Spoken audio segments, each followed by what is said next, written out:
Closing out the tennis year with style and sizzle. For 40 years, those have been the watchwords of the season-ending Tennis Masters tournament. This star-studded event is a culmination of a long tennis season. All year long, the best players in the world compete on every continent. But in the end, all roads lead to the Masters. Starting with Stan Smith's 1970 win in Tokyo. This prestigious title has been won by such titans as Bjorn Borg, Jimmy Connors, and John McEnroe, Pete Sampras, and Boris Becker.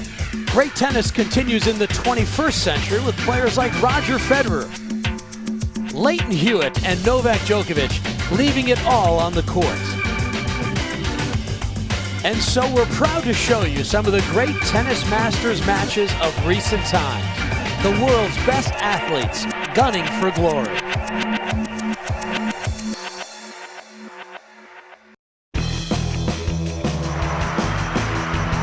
Yes. Oh, that's just too good. Biggest shot of this match by far. Beautiful hitting there. Hello and welcome to Tennis Channel Classics, great matches from the Tennis Masters Cup. I'm Ted Robinson. There always seems to be one lesser-known player who makes life rough for the king of the hill.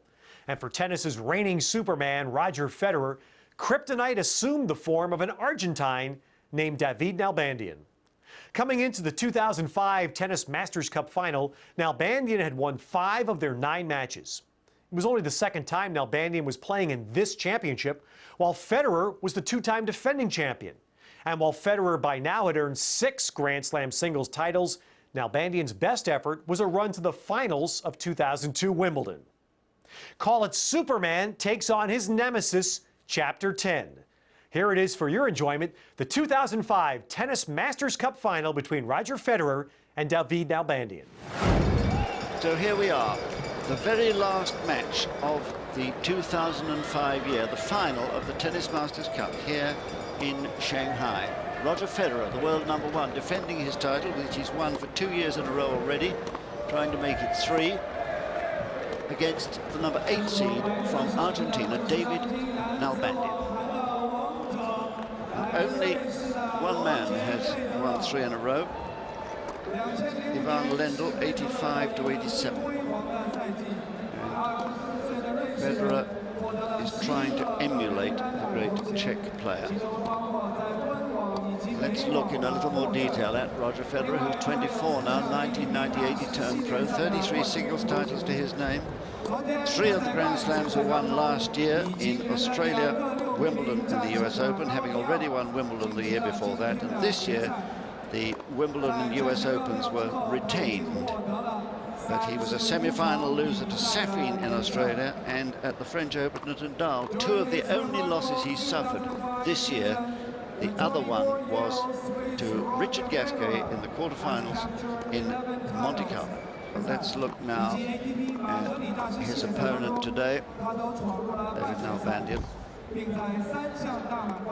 There he is, 23 years of age, turned pro in 2003, singles titles to his name, prize money of 4.3 million and 43 and 19 this year. But it hasn't been a stellar year for him. He hasn't really done in the Grand Slams what we all think he can. Quarterfinals have been his best performances there, so a slightly less good season than he would have wished. Yeah, I think it promised a lot, but he didn't deliver in the big matches. Quarter-final loss to Lleyton Hewitt at the Australian Open. That was a terrific encounter. Hewitt winning 10-8 in the 5th set. Lost in the 4th round to Victor Enescu. That was a disappointment at Roland Garros.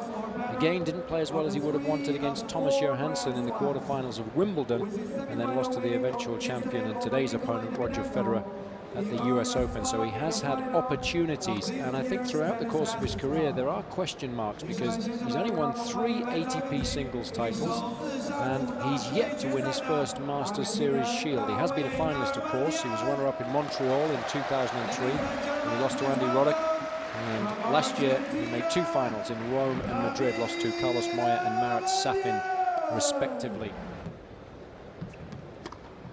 The head-to-head is always an important thing, and he's one of the few people, Nalbandian, with a positive record against Federer, 5 and 4.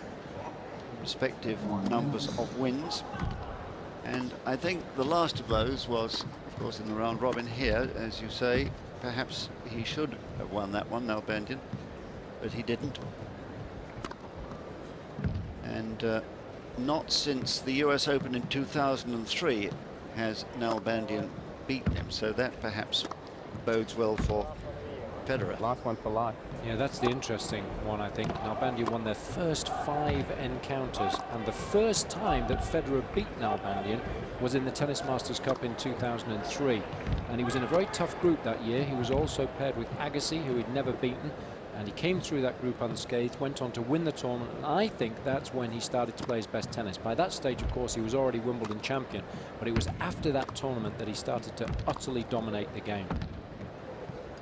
There's the man who has been passing on his wisdom to Federer. Tony Roach himself, a great champion, a left-hander from Australia. If you never saw him play, you missed a treat, because he had one of the great backhands, both off the ground and particularly on the volley.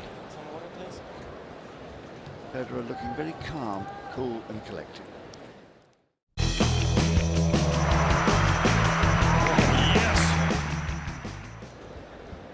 So the last match of the tennis year, the singles final of the Tennis Masters Cup between Roger Federer of Switzerland, the #1 seed, world #1 and defending champion for 2 years, against David Nalbandian, the #8 seed from Argentina.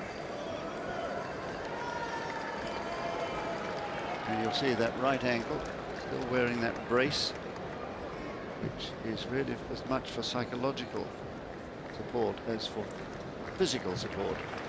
He has it strapped underneath as well. Both ankles are strapped.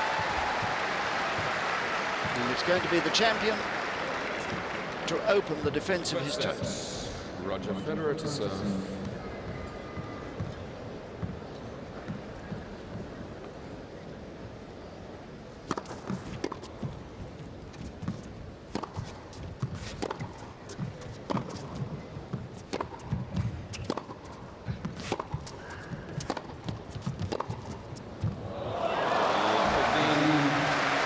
Well, he's thrown down the gauntlet on the very first ball. Well, he's been hitting the ball superbly well in his last 2 matches. Davydenko, in his press conference after his defeat yesterday, said he simply couldn't live with Nalbandian from the back of the court.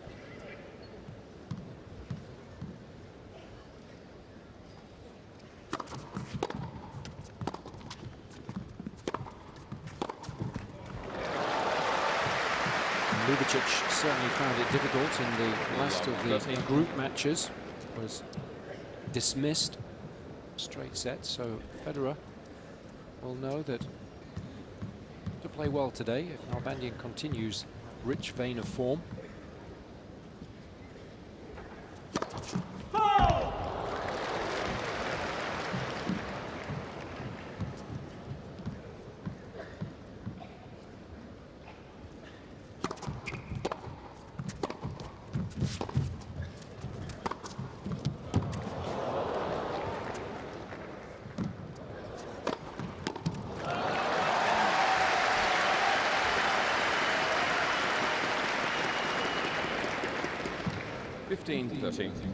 Well, this is actually the 13th time that the 2 finalists meeting here have met also in the round robin.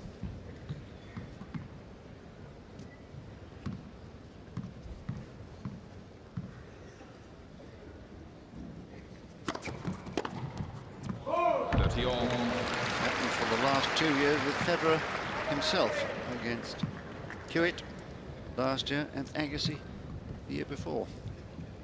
So he's quite used to this situation.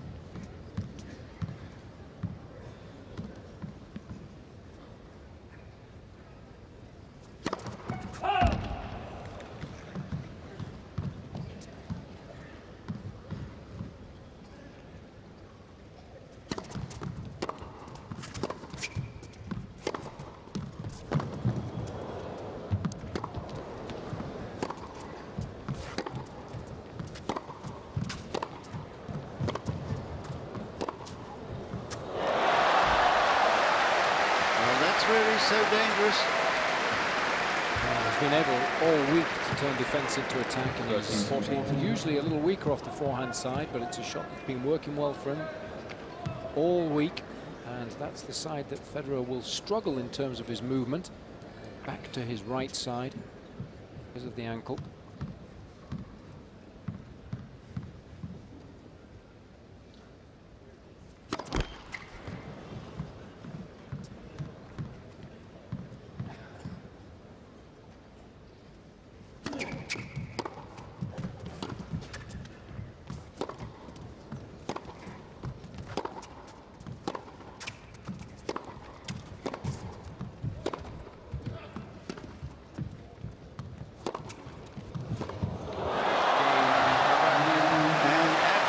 In control from the back of the court in that opening game, Nalbandian, to the delight of those Argentine fans.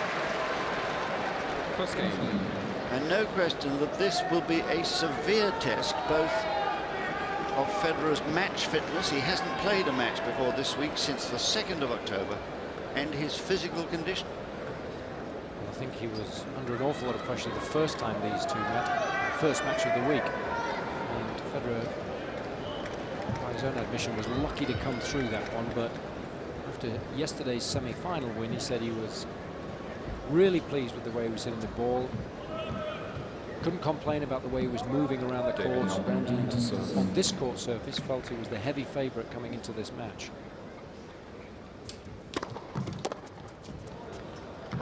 Nalbandian really has absolutely nothing to lose. That's the beauty of his situation.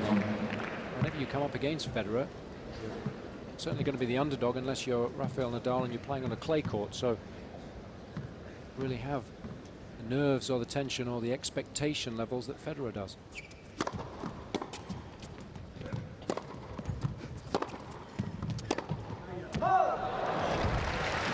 think the difficulty is in Nalbandian maintaining that lane-on play from the opening game. We know he's capable of it, but over the course of a match, especially a 5-set encounter, I think it's going to be difficult for him.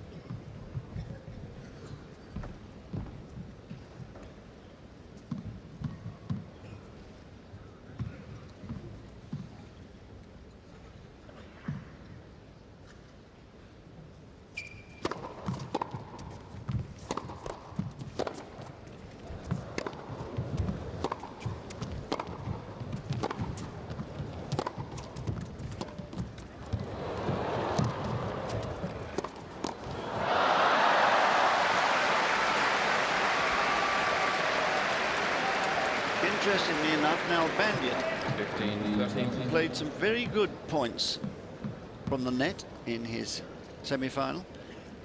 Well, he has lovely hands and loves to play short angles and deft touch when he's in a good position, but when he's under pressure, Federer will certainly feel that he can expose a bit of a weakness there.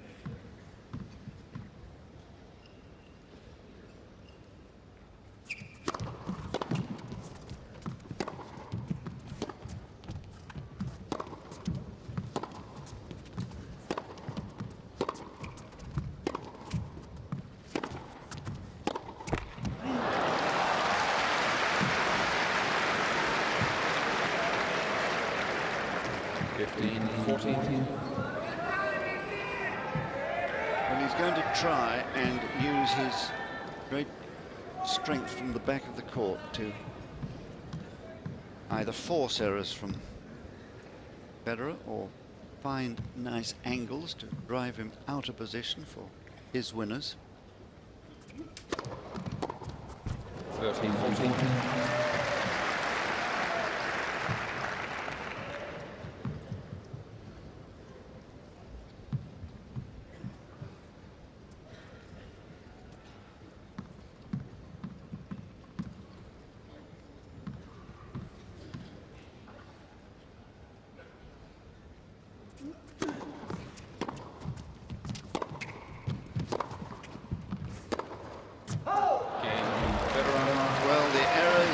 Cost him dearly. And he's annoyed with himself. He just battered the ball into the net in frustration at immediately losing his serve, having opened so beautifully with a break. And that was his problem when these two met in the round robin. match. He wasn't able to serve well enough in that deciding set. He let Federer back into it.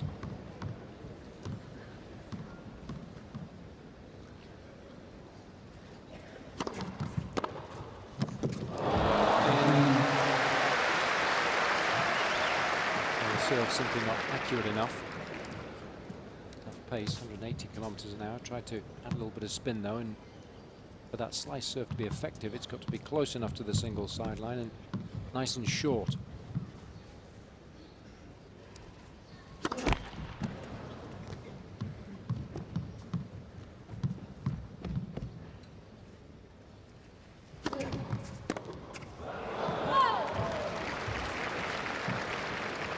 All.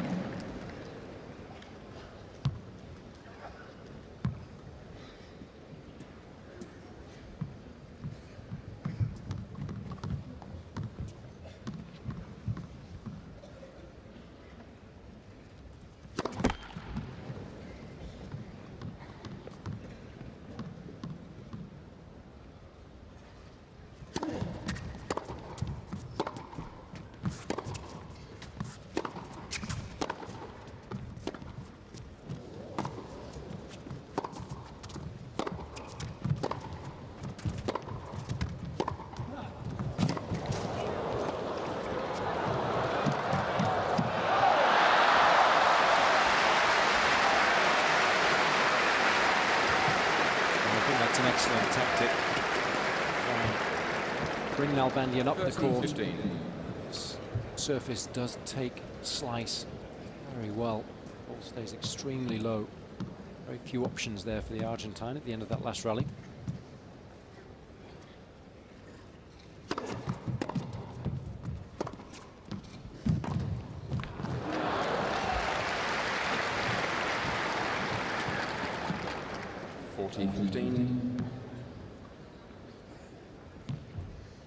Things about Nalbandian's year last year was that he didn't have a full season. He had that wrist problem throughout it. He kept stopping and starting.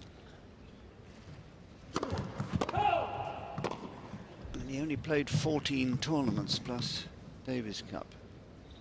So I think that hindered him really. Game. Federer getting back to normal. 2-1 to him. First set.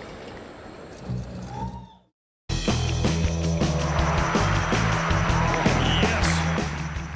Well, plenty for the Federer fans to cheer. The end of a year that has brought him huge success. 81 wins already. This would be 82, equaling the record of John McEnroe some years ago. And it's the same 3 losses it would be if he wins today.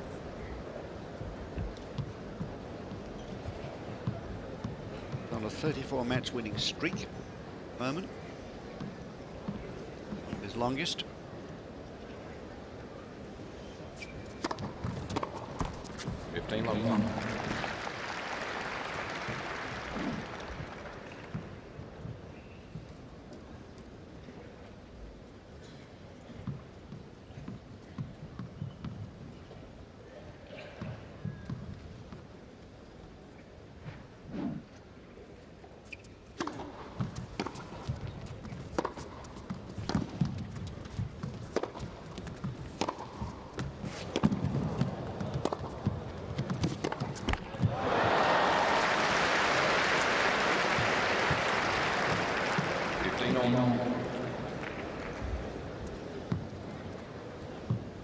Slava has been courtside with Roger for years now.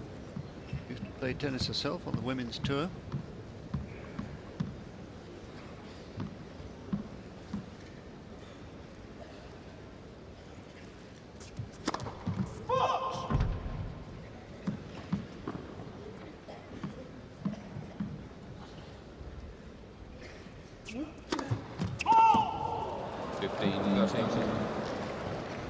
Astonished at that call, but just missed David.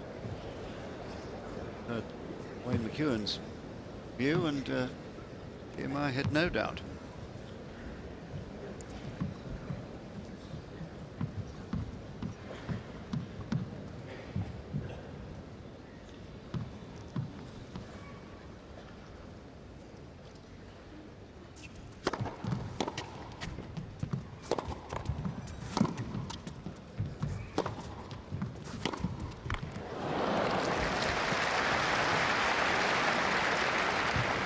30 all.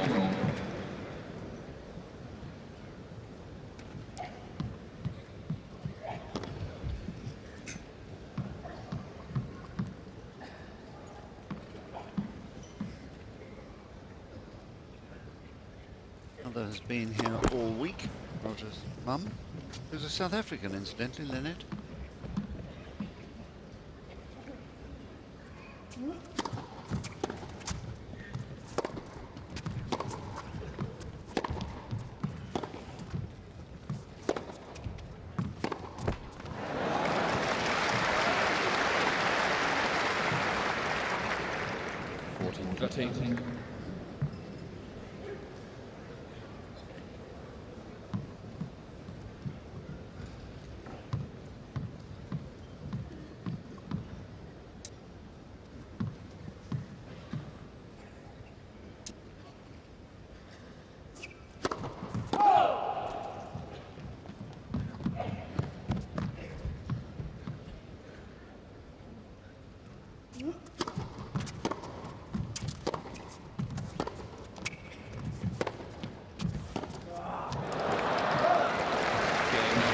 Well, still looking a bit rusty, really.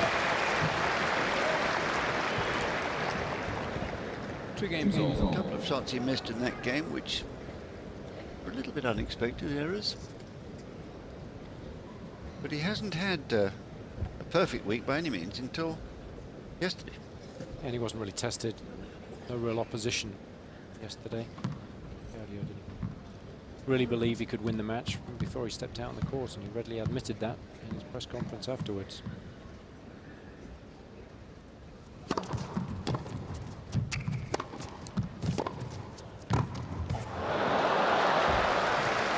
I think when he played Coria and won the first 6 games against the Argentine, with the Argentine looking after treatment that he might retire from the scene and retire, I think he deliberately let Coria into the second set.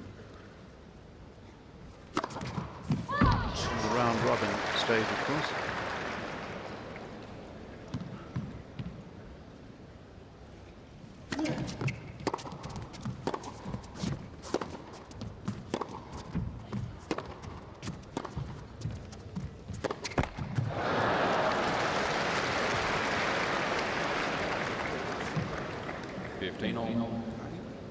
Federer has admitted that he's felt a responsibility to the Chinese, who have put so much time, money and effort into building this marvellous facility and getting behind and supporting this great event.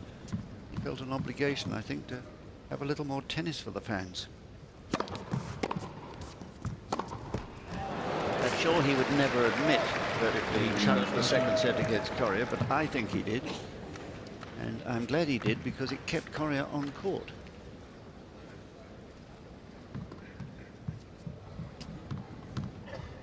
Enough for retirements in this game through the unfortunate injuries. 30 all. Excellent response. It's a tough serve for a right-hander to hit. To get a short angle when serving to the ad court. There's another right-hander to his backhand. Federer taking a little bit of pace off it. 197 kilometers now, but inch perfect in terms of the accuracy.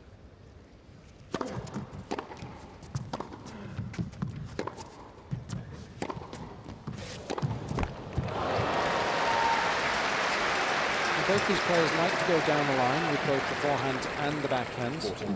Very important shot for both competitors.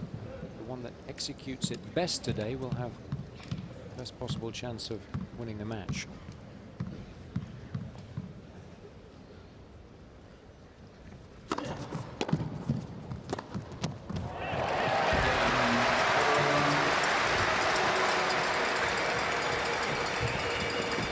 Federer 3-2. 3-2 first set.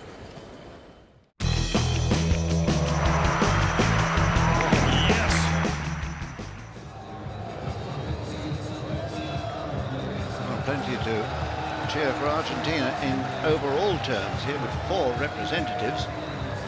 There wouldn't have been 4 had everybody who was eligible to play been fit. to do so, but Safin was the first to go. He would have played as the Australian Open champion and remained in the top 20 in the rankings, which he was.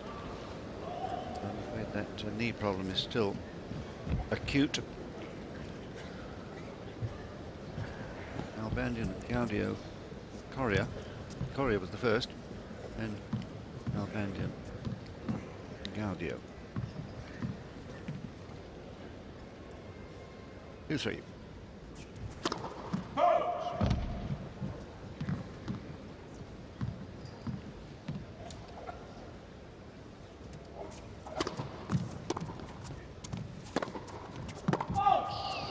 Love 15. Just long.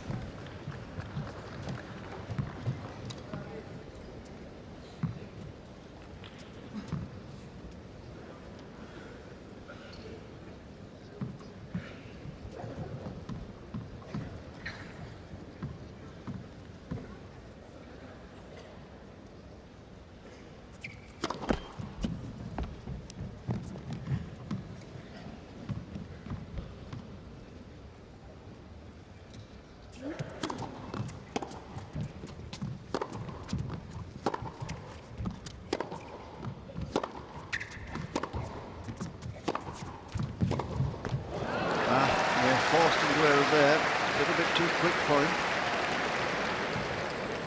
Love 13.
Federer dropping the serve nice and short against Federer.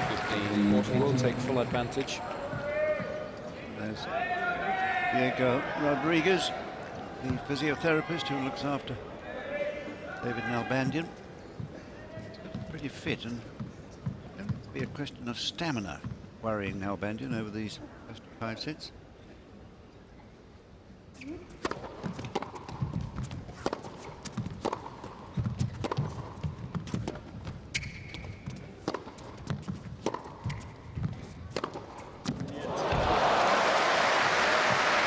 Does go the distance, he'll be absolutely delighted, irrespective of whether he's going to be able to last a 5-set encounter or not, because it will mean that he'll have taken Federer exceptionally close for 2 matches during the week.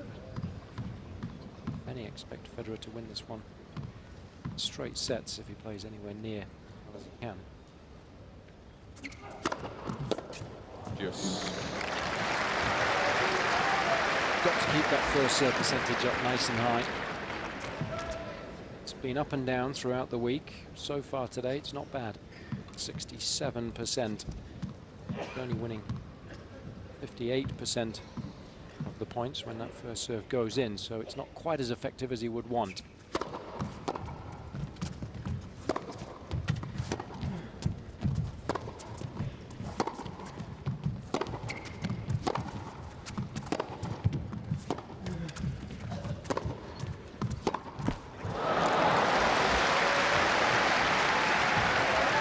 Federer beating himself on the leg with his racket after that error, annoyed with himself.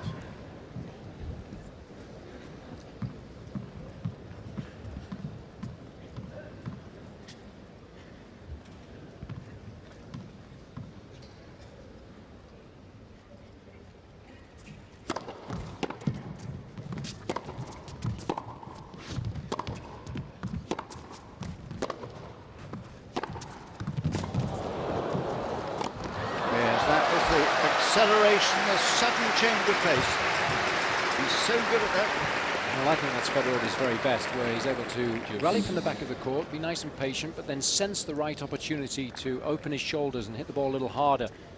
Nalbandian had dropped the ball ever so slightly short of a good length. He was able to move up the court and take full advantage of that weak reply.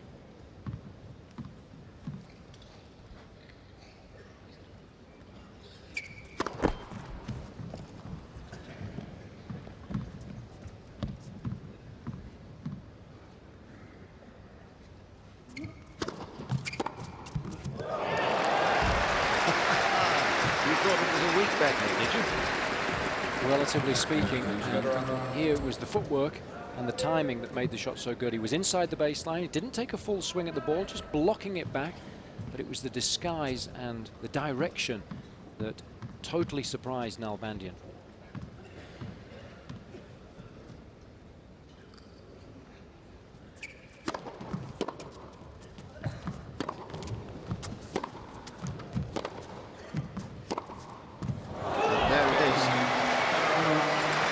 Deadly accurate when it mattered. Well, we know he's got the best forehand in the world when he's playing well, and he can hit winners from anywhere on the court, and that's the problem for Nalbandian. When he does try and hit the ball to that side, he knows that it's very, very dangerous for him.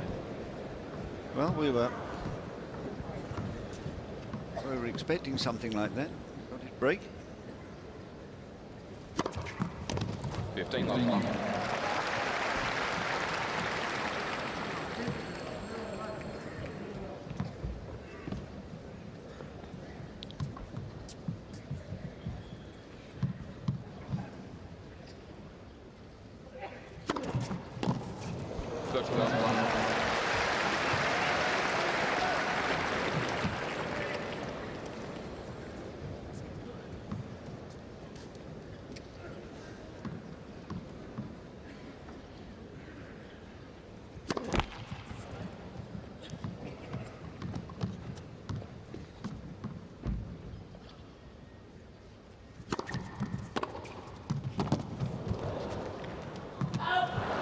Lovely opportunism there. The ball was not that short, but just enough for Nalbandian to be able to make an attacking reply.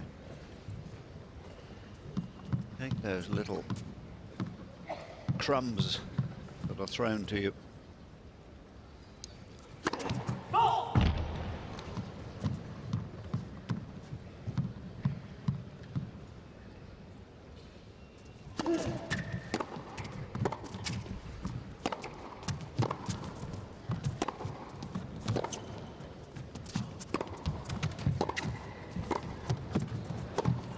Oh, I think he missed. It's just wide. It's a shot that he would have hoped to make. He wasn't under that much pressure. A little bit of a let-off for Nalbandian.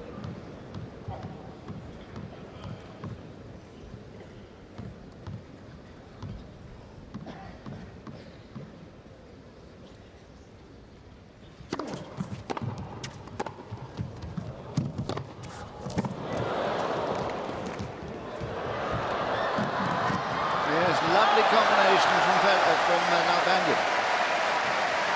Well, we know that most of the players that are brought up on clay possess an excellent drop shot. What's key is to play it at the appropriate moment in any given rally, and that's exactly what Nalbandian was able to do. Put Federer under enough pressure from the back of the court to open up a bit of space for himself. Second chance to break. He was successful last time. First game of the match.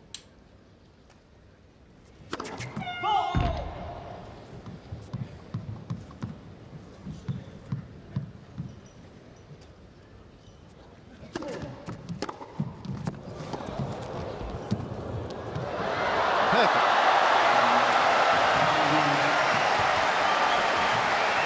Well, a look of triumph on the face of Nalbandian, and his supporters absolutely ecstatic. He's back on level terms with breaks. It's 4-3 Federer.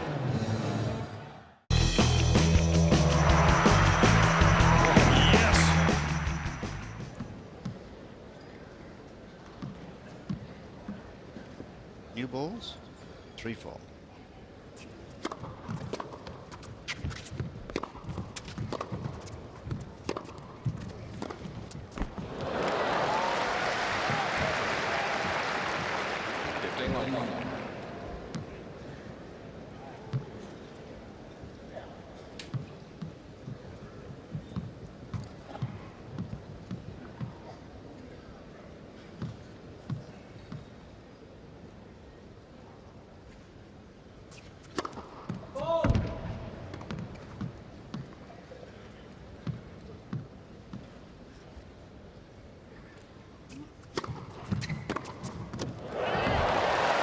Great footwork.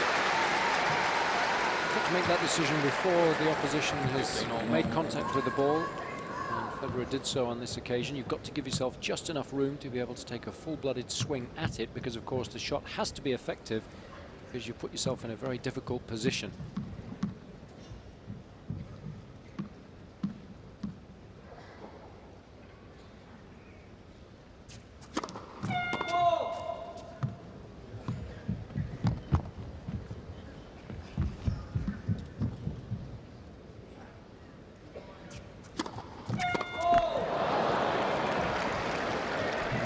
That's what tends to happen when your opponent has hit a clean winner off your serve. You tend to think the next one's got to be a little deeper to prevent that happening again. Serve a double fault. Well, second, and it's opened a half window for Federer.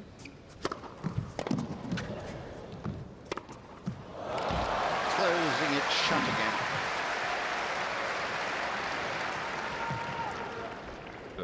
So much easier to implement your game plan when you get the first serve in. This court, very difficult to play defensive tennis. Once you're behind in a rally, you end up losing the vast majority of them.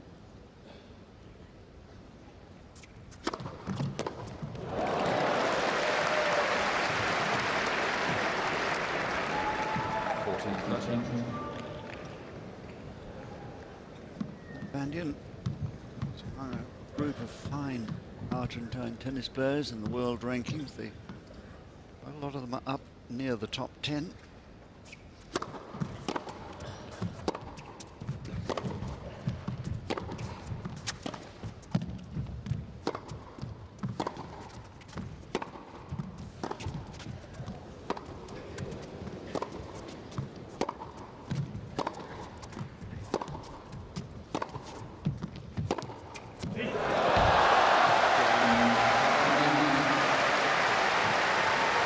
Best shots, the two-hander down the line. Here it is. Very confident with that one.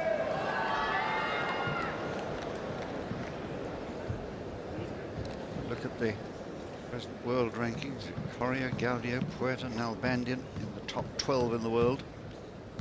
Wonderful group of players, and Cañas, of course, was up there.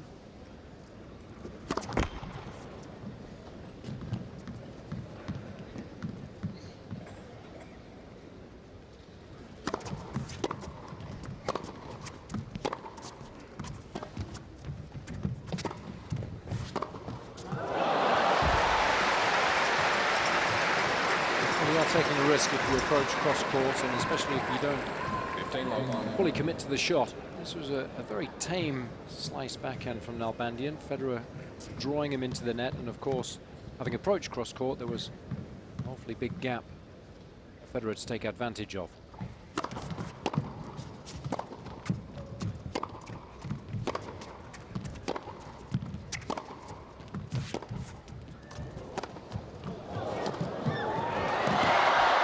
He's missed. Too good the angle from Nalbandian. The rackets make this possible. You can generate an awful lot of racket head speed, and therefore you're able to generate an awful lot of spin from precarious positions on the court, and that wasn't always the case, certainly. The old racket, you couldn't have made that shot without breaking a wrist, and then it wouldn't go over. 13-15. So technology has changed the face of tennis as it has other sports. Lighter footballs, ball swinging much more. Golf clubs that hit the ball much further.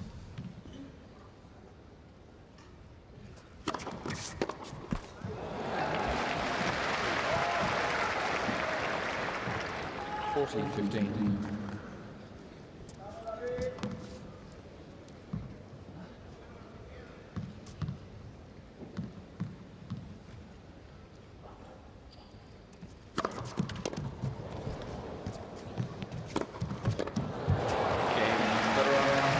Waiting patiently to unload that emphatic winner. 5-4 to Federer.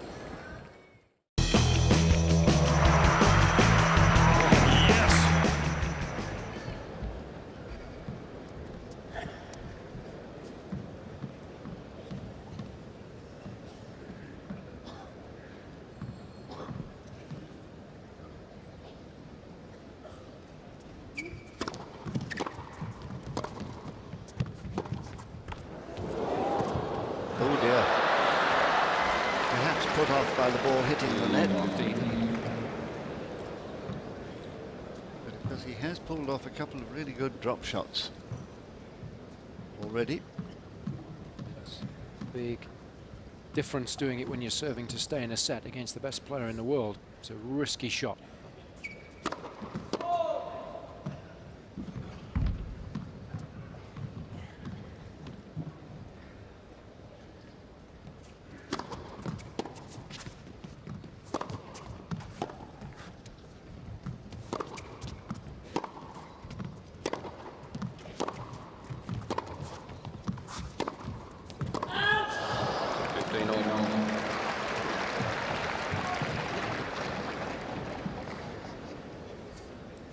That was Federer's attempted winner, or forcing shot. It's long.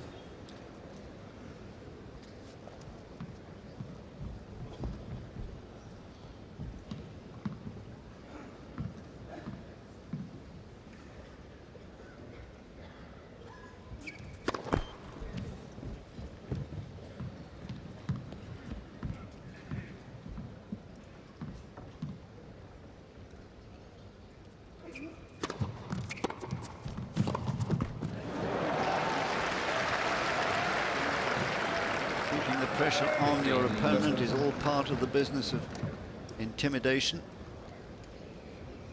which is what is happening right here.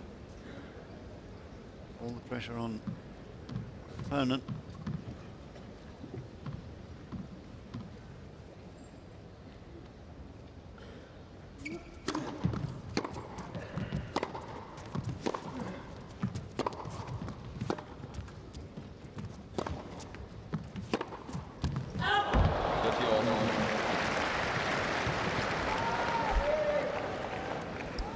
Missing big shots that he's trying.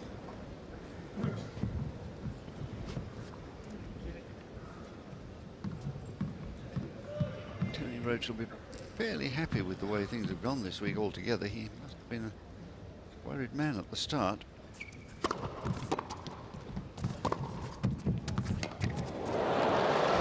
depth from Nalbandian.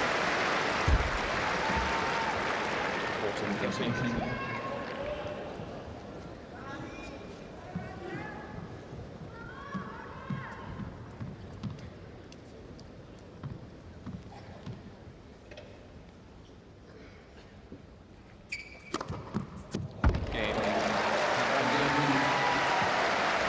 Nice ace from Nalbandian. To make it 5-all.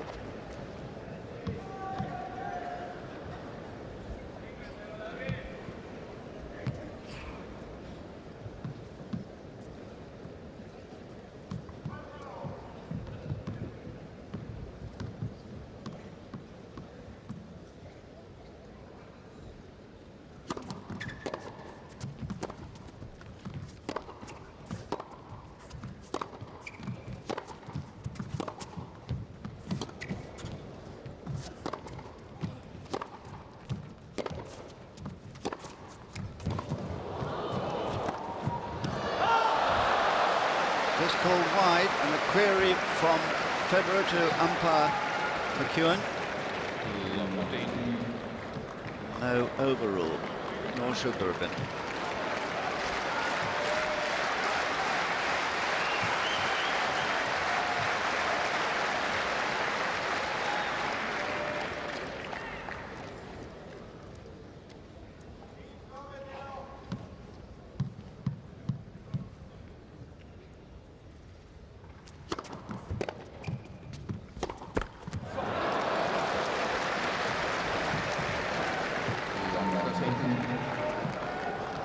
Slightly tight backhand, that last.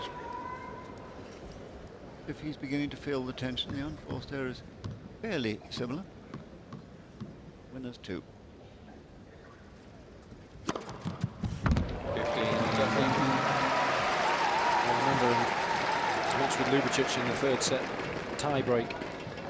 Served nobly well when he really needed to. Excellent response.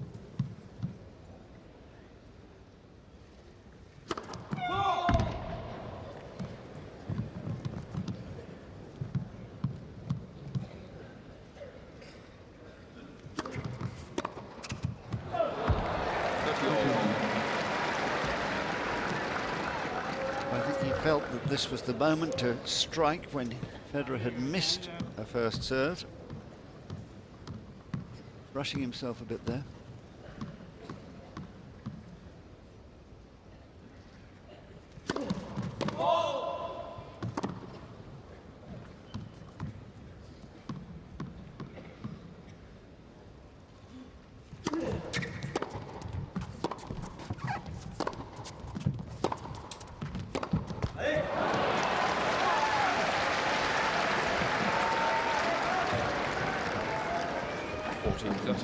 Well, I think that's a pity this for Nalbandian, because Federer had shown on the first 2 points signs of being a little bit tense, and it was Federer after the ace who has made the 2 errors. Nalbandian rather, who's made the 2 errors.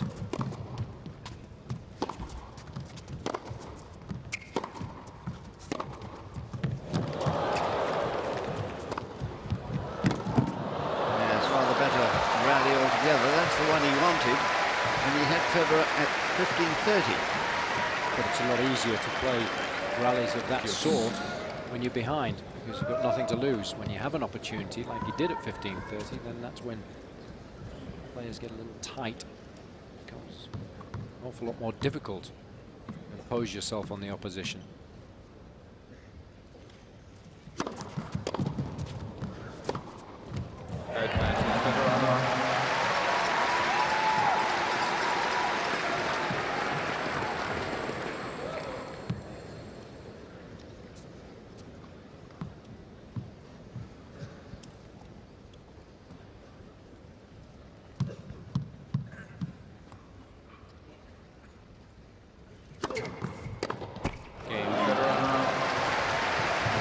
Federer, as he so often does in moments of crisis, finds a way. He holds for 6-5.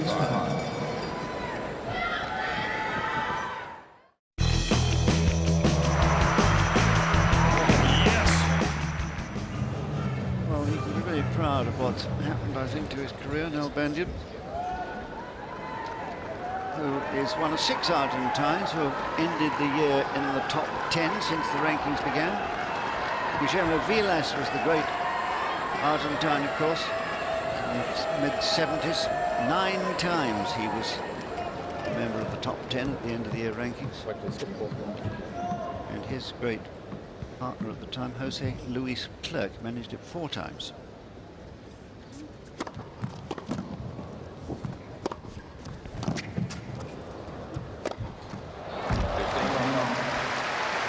This present crop look as if they're going to be around the top 10 for a while. You would certainly hope that Nalbandian would be, because he's got the ability to play well on all surfaces, because he can play good all-court tennis, as he did on that last point. Nice shot selection on the smash, sensibly going back behind Federer. Little chance for the world #1 to respond.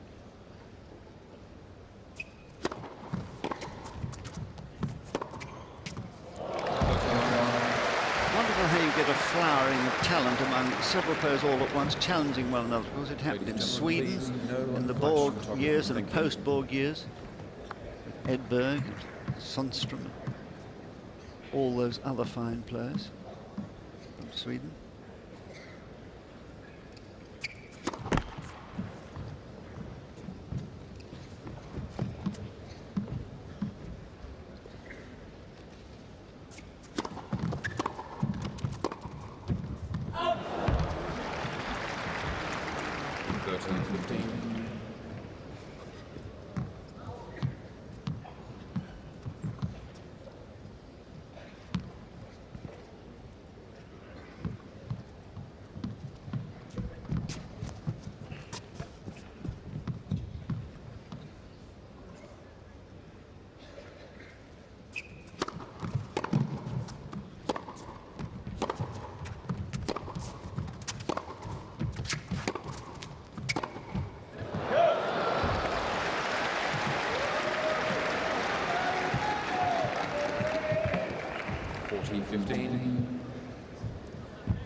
Well, we're into a tiebreak, which has been a rare thing here this week.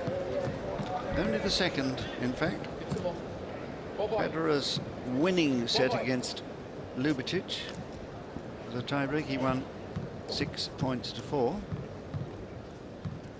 Federer's had a good run this year with tiebreaks, winning 26, losing just 10. Whereas Nalbandian has won 13 and lost 11.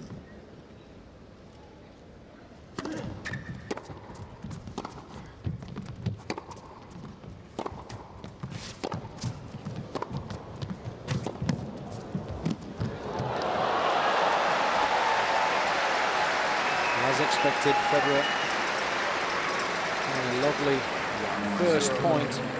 Great ball tennis, choosing the right moment to move up the court and then executing the perfect drop volley.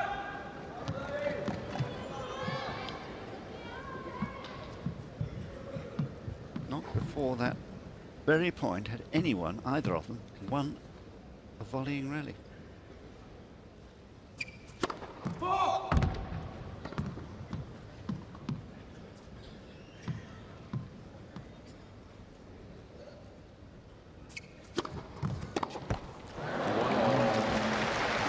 Volley winner is a long time coming when you're in the tiebreak, isn't it? Throw it down. Throw. Really.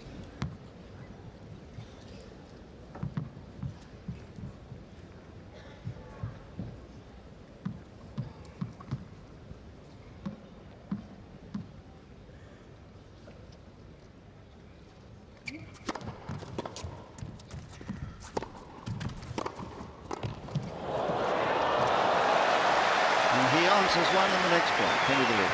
Well, they both have exceptional field and they're in a good position at the net. And you have to hit an aggressive approach shot. You're going to find yourself with the ability to be able to play a shot. And that was exceptional control of the racket face under enormous amount of pressure.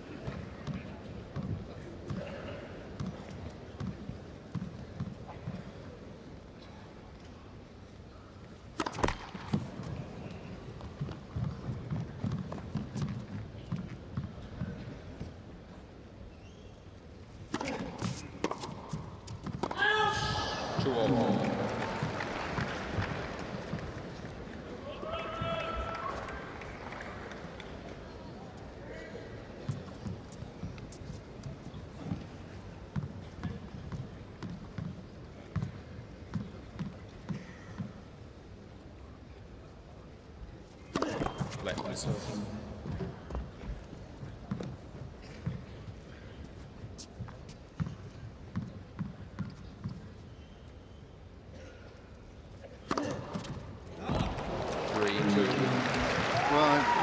Nalbandian doesn't like that call. It looked all right to me. I'm not saying you're wrong.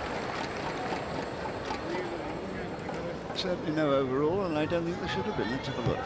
Well, perhaps there should, according to TMI.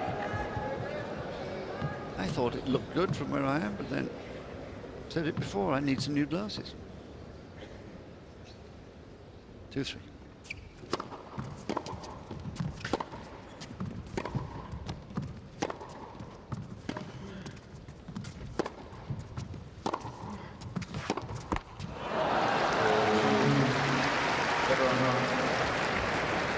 All it takes, just tightening up ever so slightly. David.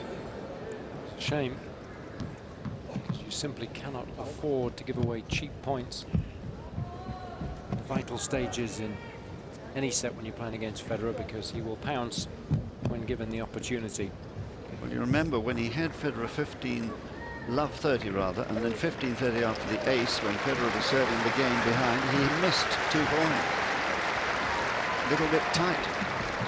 Happened again. But that's why he's 12 in the world. Federer's 1.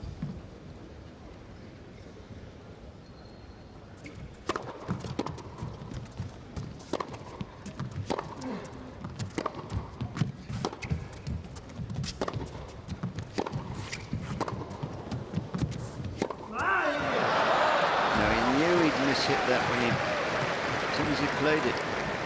4-3. Federer. He was so deep behind his own baseline, almost impossible to pull off that shot from there. Unless you're Gustavo Kuerten, or occasionally Richard Gasquet hits some. Do you remember that match point against Federer at Monte Carlo? From right back there, screaming winner down the line.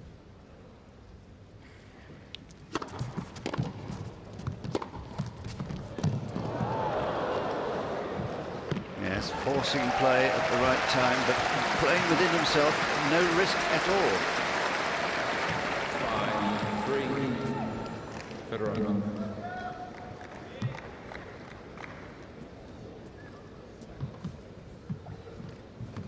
Thank you. Sit down, please.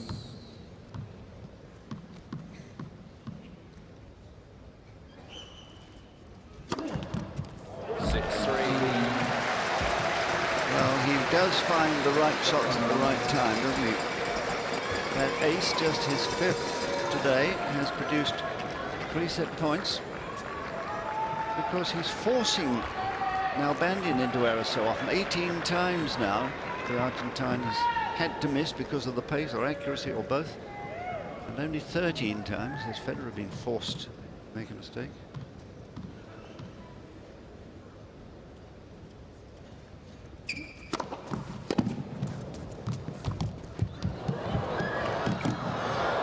Well done.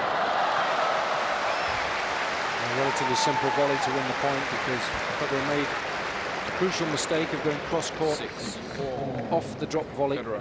And if you do that and fail to hit a winning shot, then it presents your opponent with the open court to head into.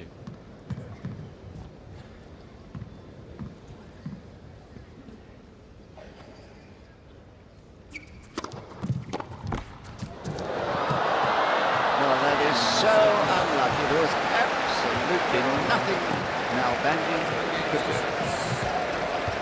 And after 58 minutes of play, the world #1 and defending champion has taken the opening set on the tiebreak, 7 points to 4.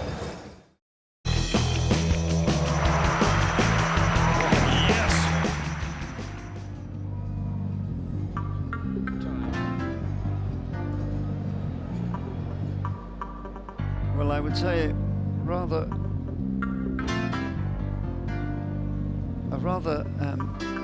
disappointing ending to the set for Nalbandian, who just tightened up at the wrong time. And for Federer, it was really a competent set more than anything else. It wasn't spectacular. Didn't have to be. Having gone the break down in the opening game, he broke back at once, so there was never a sort of long period when he was trying to catch up. Didn't have that pressure on him. And losing his serve after breaking for 4-2, well, it happens. Second set. Nalbandian to serve. What allow Nalbandian any chance to hit the ball. Here's the second set.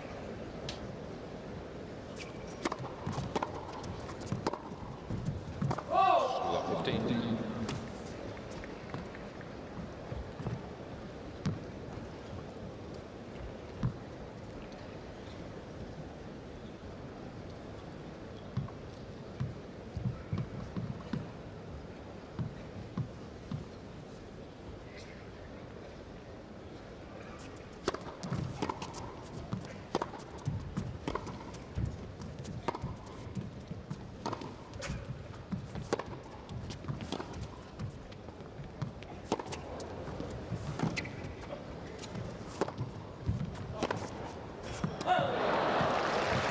No, he's just shaking his head in annoyance, Federer, because 15 all.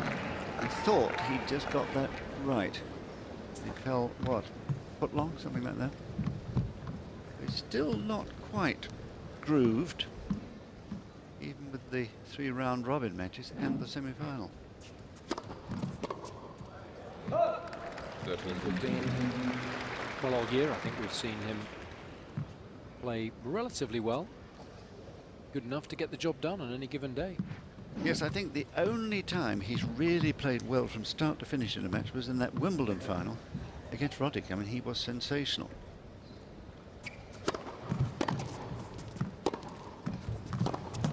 My lasting memory of that match was of Roddick looking at him in astonishment, thinking, how did you do that?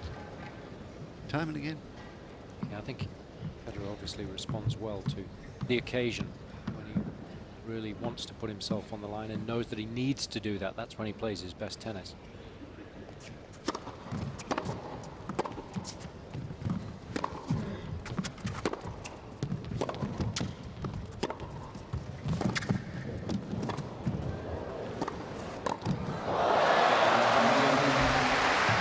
Well, that's commendable. Nalbandian doing what he had to do there, having a good convincing start to the second set. Well, remember when these two met in the first match of the week here, Federer returned poorly. Nalbandian was able to win an awful lot of cheap points, but today it's quite a different story. In that opening set there were very few points, just 7 in total that were unreturned. And look at the accuracy of the serve to the deuce court as far as Nalbandian's concerned. Very few slice serves out wide, and that's a tactic that most players have used a lot this week. So perhaps Nalbandian needs to perhaps change his tactics from here on in.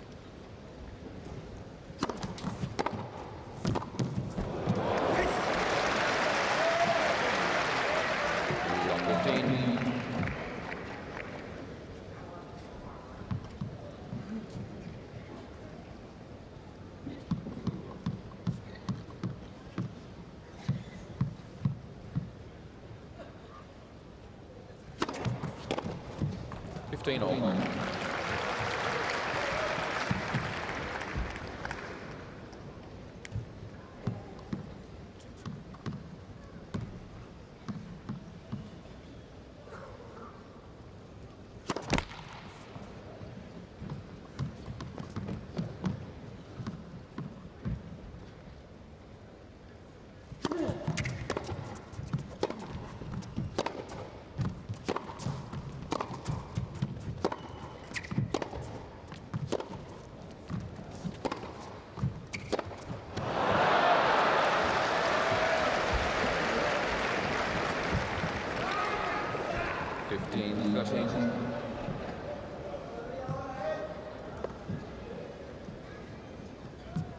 Very good calming influence, I think, on any player.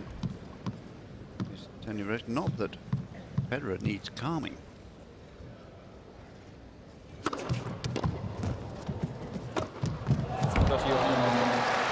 sometimes he needs a good kick up the backside, doesn't he? I'll tell him you said that. In the nicest possible sense. Lovely little shot here. Courageous, taking the ball out of the air, keeping the racket head speed to generate spin, which gives him the control.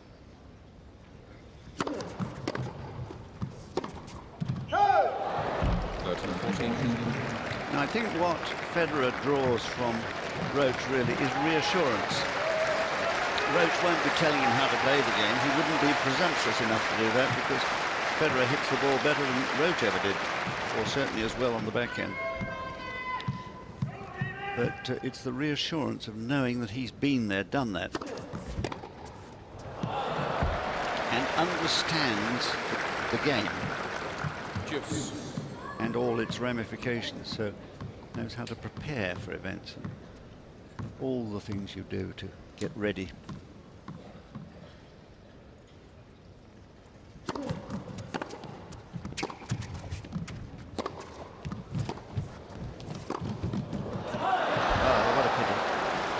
Such a good construction of point, marred by that last missed volley.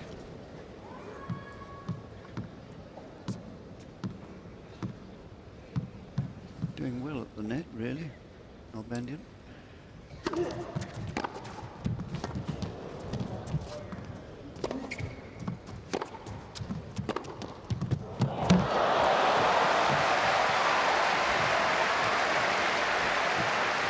Nalbandian has the ability to use those shots up the line to great effect. It's just a case of whether he's going to make enough of them as opposed to missing them, because it's a risky strategy going over the high part of the net.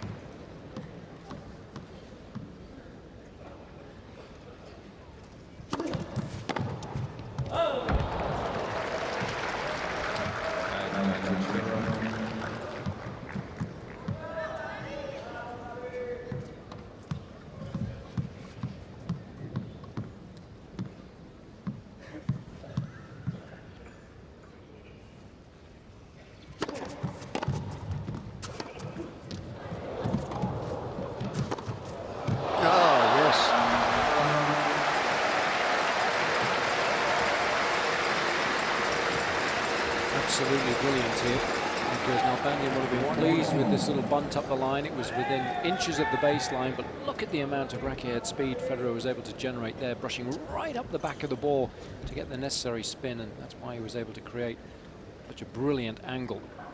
Again, that shot would have been virtually impossible with the old wooden rackets. Unless they'd been double strung, we used to get huge topspin with those, but they were still very head heavy.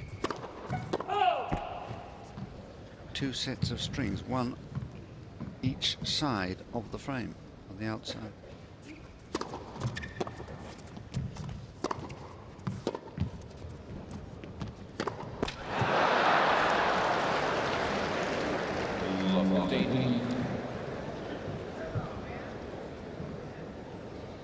Nod there.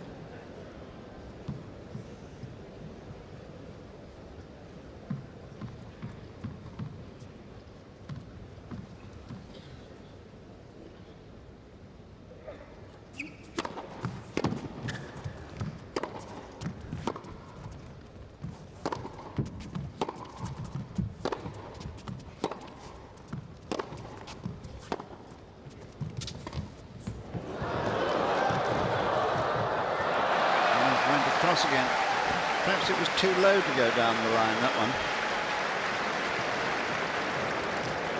15 all. Lovely little slice here. You can stay how low the ball bounces on this court surface, so it gives the player that's moving up the court a little time to make the distance, and Nalbandian put himself into an excellent position there, just standing mid-court in order to be able to hit the ball into the open court.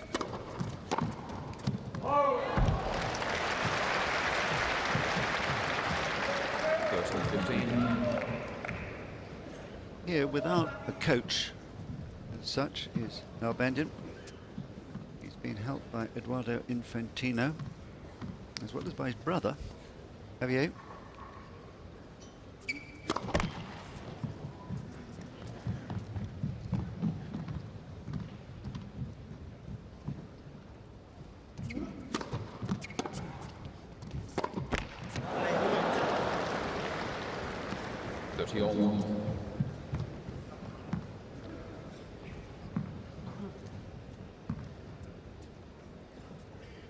Although no coach with him, the fingers of physiotherapist Diego Rodriguez keep him in shape.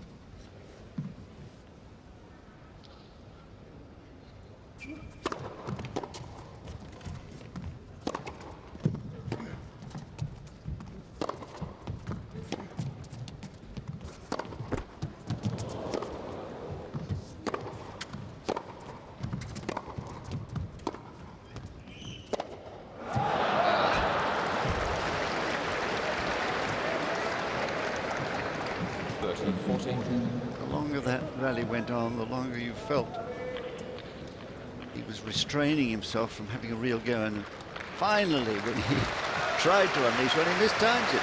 Bad luck.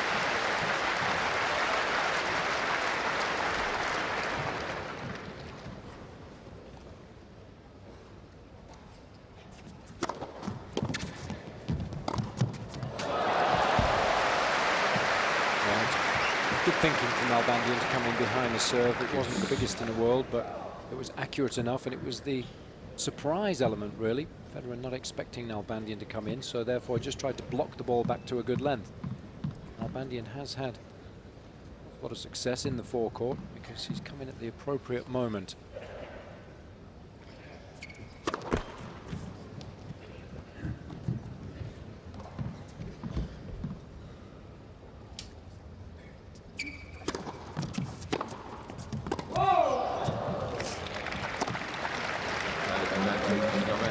Yeah, I mean, a 2/3 success rate on the volley from a baseline is not bad, is it?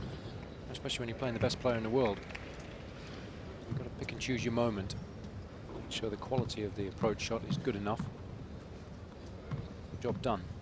Majority of the occasions.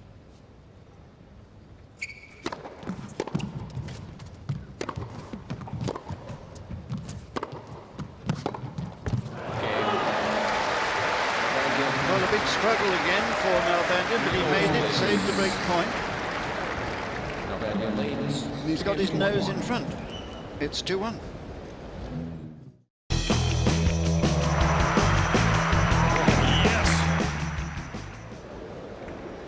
Blank of the nations represented in the singles and doubles, adorning the superstructure and the roof there. New balls. 1-2.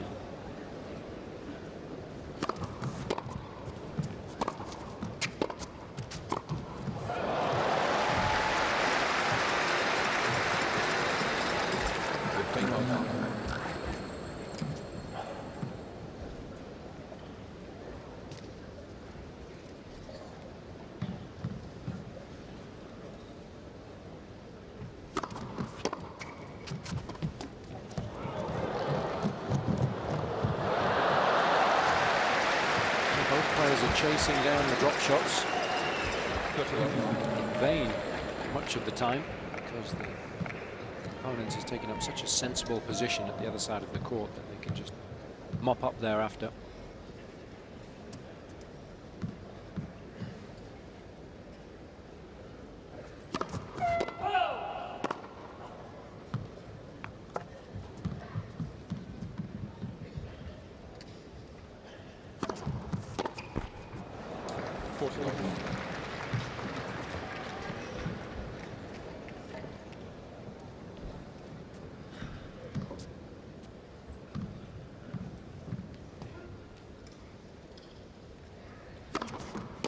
Game, Federer.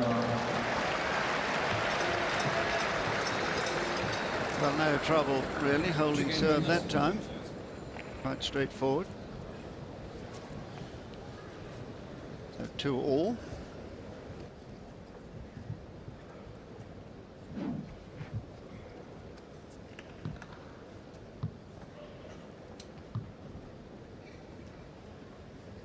Now, will this be the moment when Federer tries to strike against the Nalbandian serve?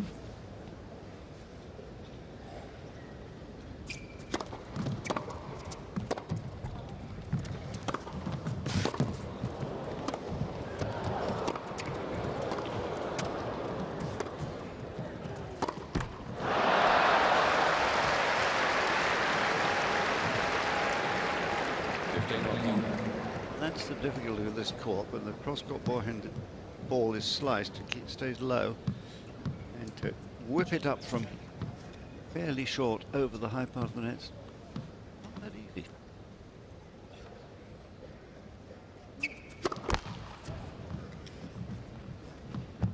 It's his 10th unforced error on that wing, Federer.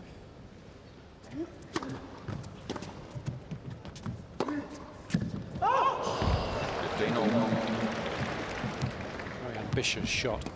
Didn't quite have the feet in the right position there. He was on the back foot. He's controlling the ball is just that little bit tougher.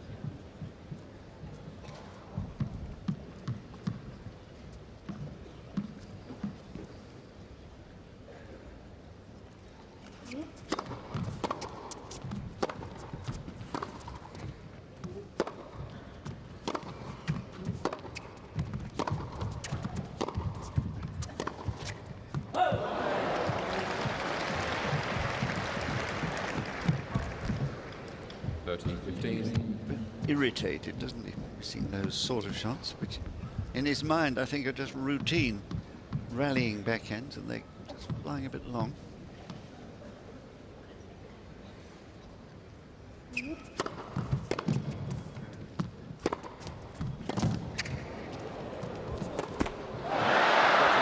then, you know, Jason, a lot of the great players that I remember have been perfectionists. They just don't like it when they do what they think is a normal shot that would go in and goes out. And that's what makes them so good, because they're not happy playing relatively well all the time, and they want to remain undefeated. That's what spurs Federer on. That's why he's enjoyed such an exceptional season this year. Keeps getting better and better for him.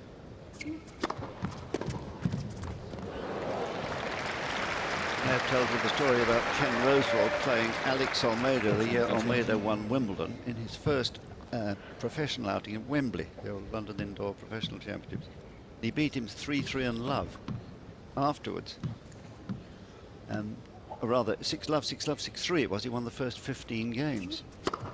Afterwards, I said to him, that was an amazing performance, Ken. You only made 4 unforced errors. He said 3.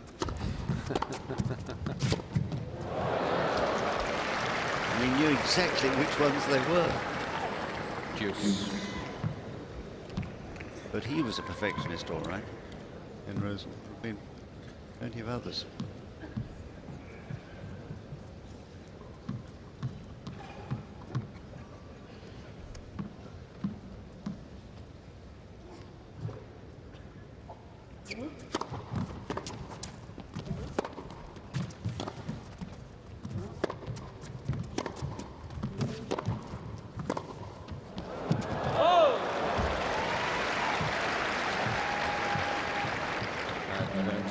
Nalbandian.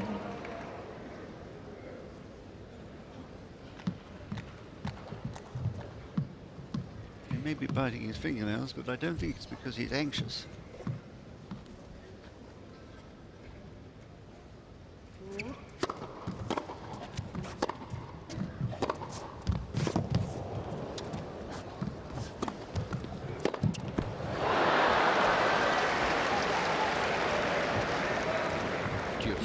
It's a relatively simple shot for somebody like Nalbandian, who usually has such a reliable backhand.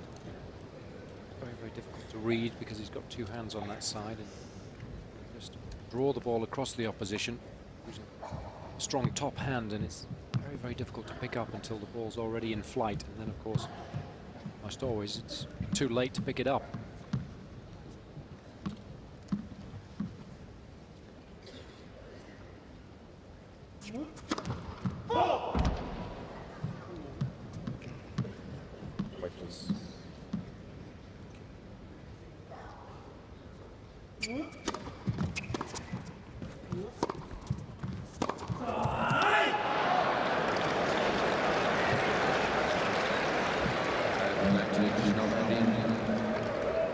Hasn't been a vintage performance by any stretch of the imagination so far, and he knows it.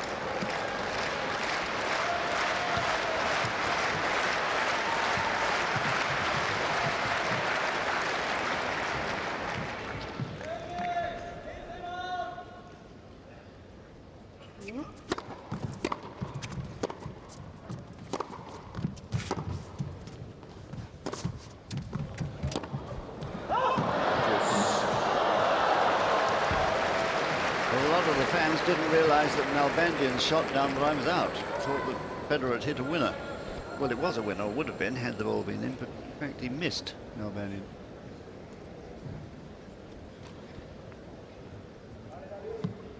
Back to deuce.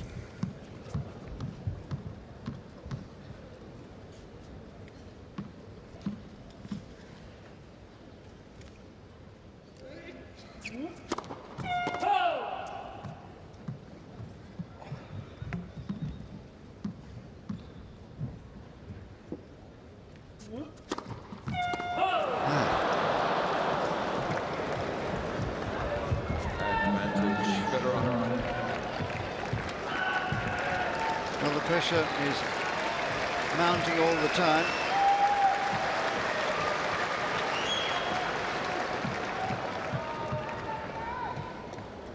Seventh break point. Federer been successful twice.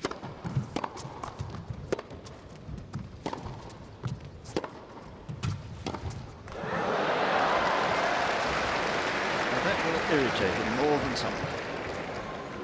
Deuce.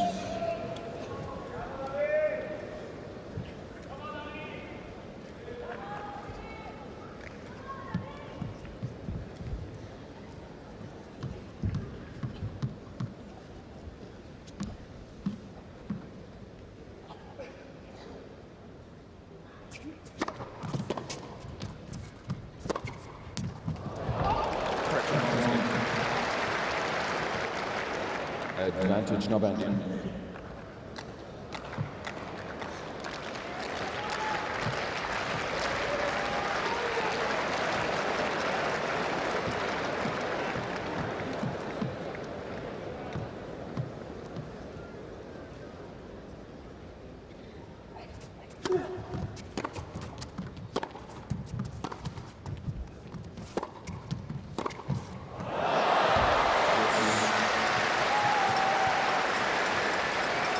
Disappointing for Nalbandian, really, because Federer's been missing those backhands from the back of the court when he hasn't been coming in.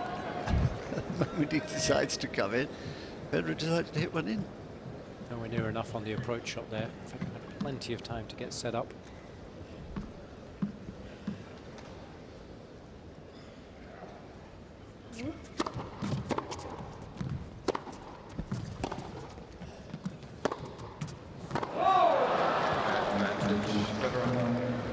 Long game. 5 deuces. Another break point.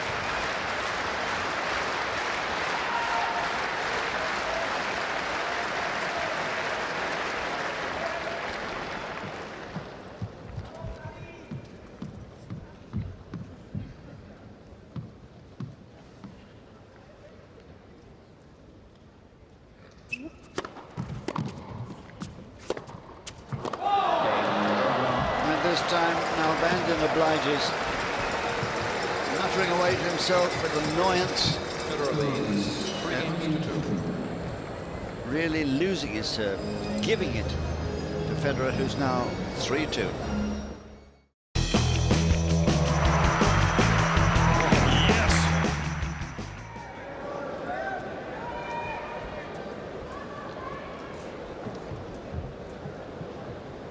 Now, it's 3-2 with a break.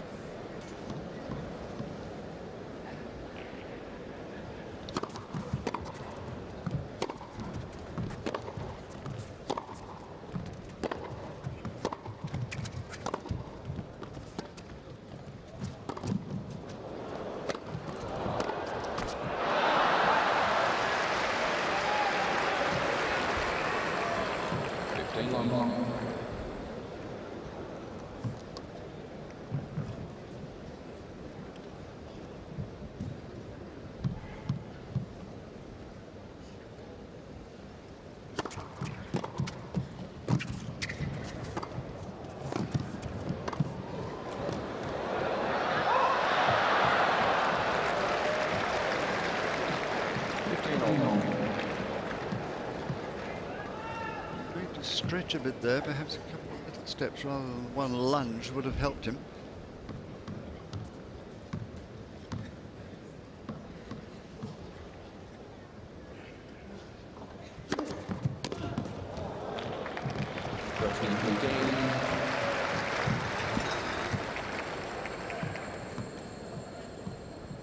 Miroslava knows that quite soon they'll be off on their holidays.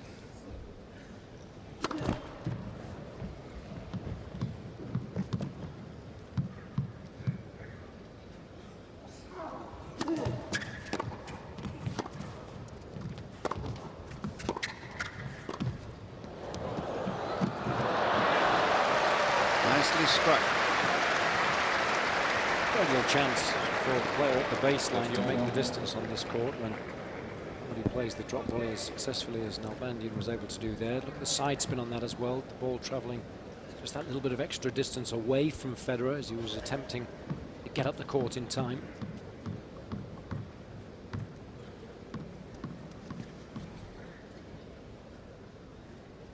Well,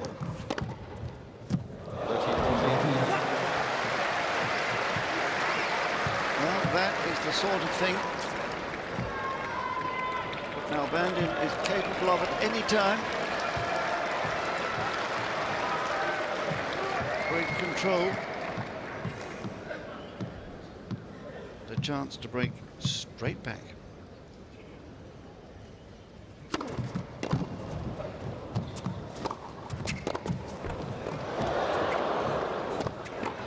Well read. Well, it was the initial volley that was so good as well. He didn't have much time to react once Nalbandian's attempted pass had clipped the top of the net, and he did well to get this ball back in play there. And then crucially stood his ground and then guessed the right way. Nalbandian will be distraught having not been able to make more of that opportunity.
Backhand again was of an exceptional length from Nalbandian, and he has used the drop shot to great effect at the right time. He was well inside his baseline there, so the shot was still relatively high percentage.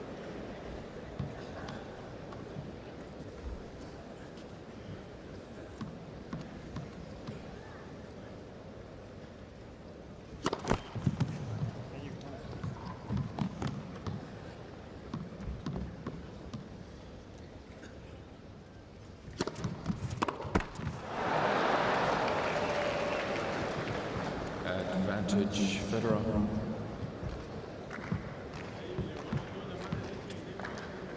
Well, look at the muttering going on here. It's been so close.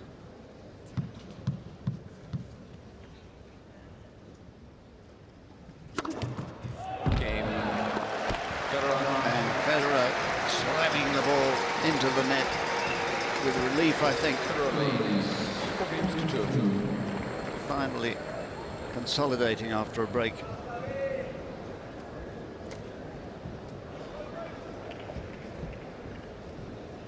He'll be glad when this season is over. I think he's had an awful lot of tennis. His mum has been around on a few of those occasions when he's been winning.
good tennis all round. Federer got up to the little drop shot a little quicker than he has been able to do previously in the match, but just gave that shot a little too much air, and Nalbandian had anticipated correctly that that was the shot he was going to try and use, and he knew that Federer would try and volley into the space, so he quickly moved to his left. He was able to win the point relatively comfortably in the end because of that.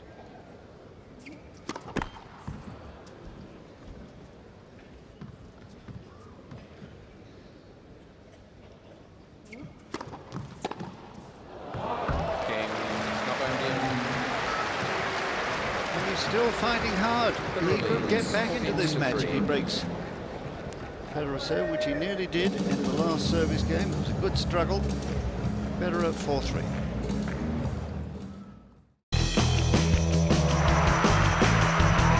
Yes. It's a nice climax, this,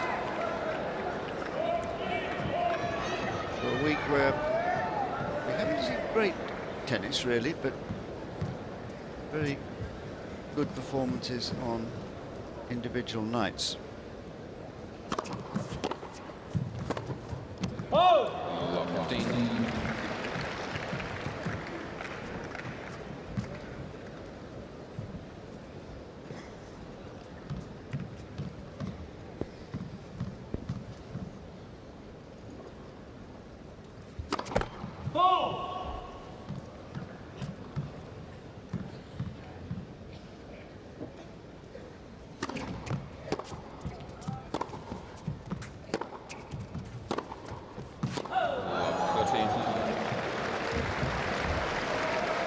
Well, as I said just now, if he can just break here, this match could be very much alive. Federer is not at his best, and Nalbandian knows it, which is why he's a bit irritated that he's gone behind in this set. 15. That's the balls. An overall. David, that was good. Yeah. Yes. Wayne McKeown was You can hear the convinced, difference, David, on the line. convinced that that was a clear mistake. I wonder if TMI is convinced. Yes, it is. Well, just Sorry? a mistake by the Yes. linesman. And a good It was over. the same as this one over here. Right on. It was on. So that's an ace. It's seventh.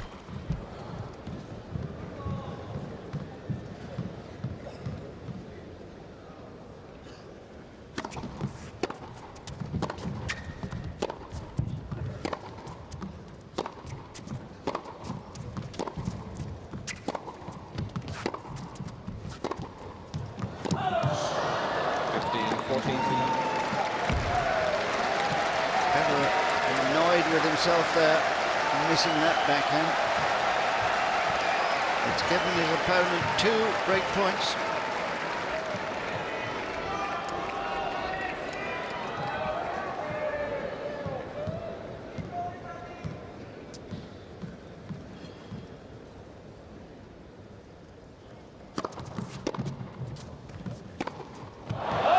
And there it is. I had a feeling that might happen. It's not been the most convincing Federer here tonight. And it is now early night. It started this afternoon at 4 o'clock, just after. Now just after 6 local time here in Shanghai. An hour and 41 minutes have passed since the start of the match, and it's 4-all second set.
unexpected patch from Federer. Seems to have lost his concentration as he did for a set against Correa.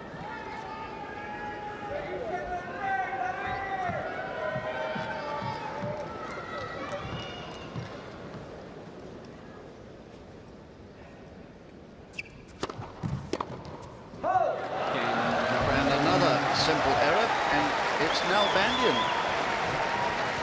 in the lead, 5-4.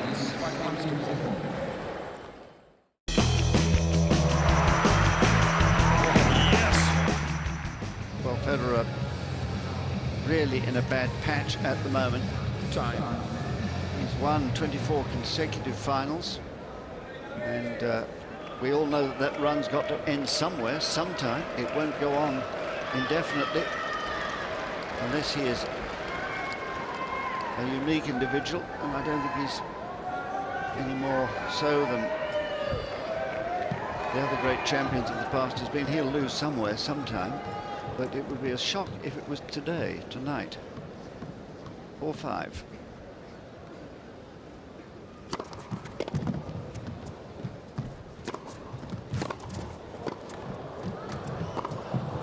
Oh, yes.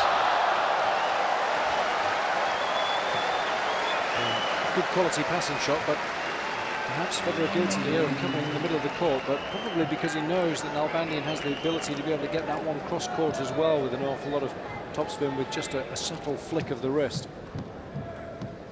Suddenly, Nalbandian believes.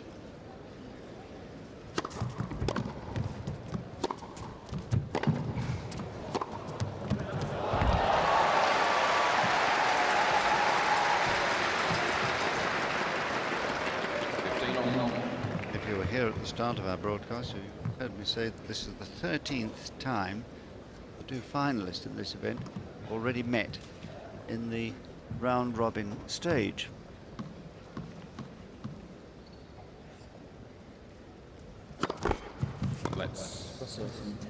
What I didn't say was that 7 of the previous 12 times, the man who lost the round-robin match has won the championship match. 13-15.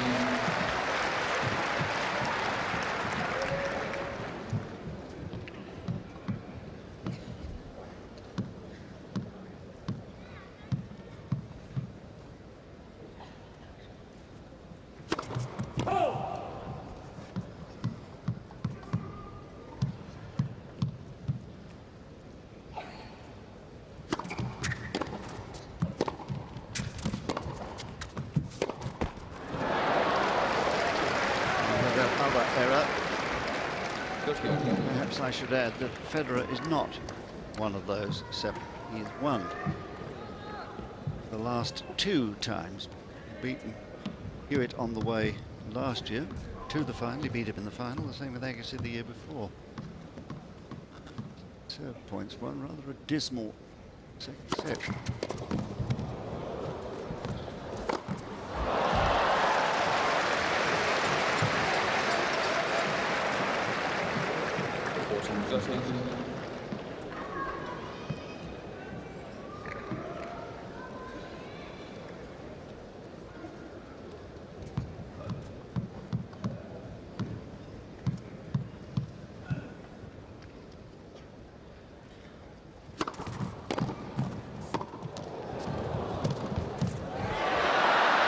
What a shot that was, a volley from the baseline.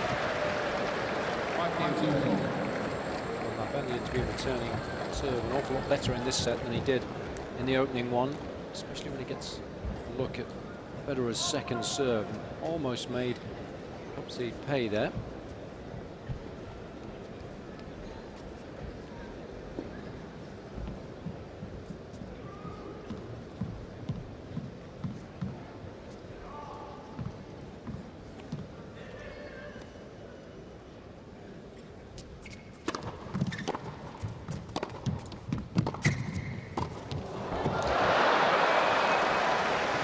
Lovely shot from Federer, and Nalbandian under a lot of pressure there, because Federer was able to just hit that backhand with a little bit of topspin, and he said that this is a shot that he's been working on with Tony Roach.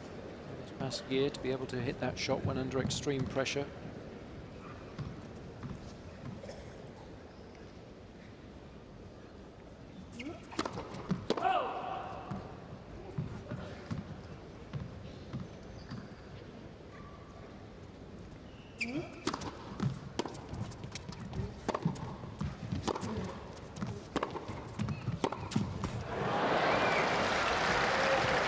Why that shot there will be disappointing, because we was talking about the fact that they'd worked a little bit on the backhand, a little bit on the serve. Just generally, in terms of shot selection when playing matches, the second set will be a big disappointment for both.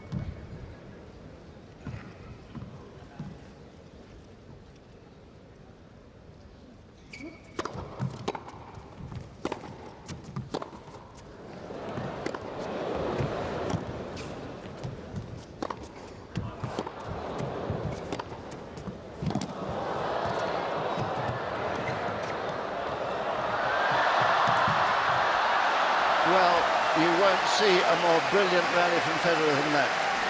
And it's all about doing what you need to do in order to get the better of the opposition. And when you find yourself in a difficult position, as Federer did here, it was a lovely little pickup from Nalbandian. Instantly, he knew what the right shot was to play. And even if Nalbandian had got that ball back in play, Federer had positioned himself beautifully at the net.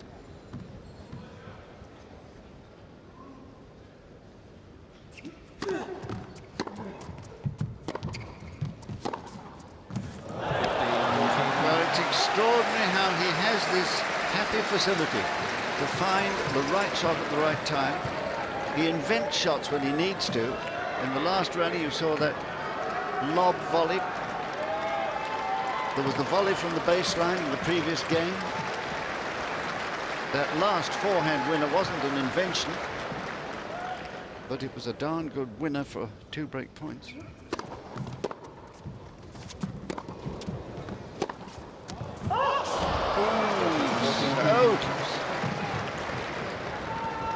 That's where he's usually so good, when he does pull the trigger on big points. 9 times out of 10 he makes them. Which is, I think, why he's looking just a little bit dejected. We have 9 and 3 of 5. Break point situation.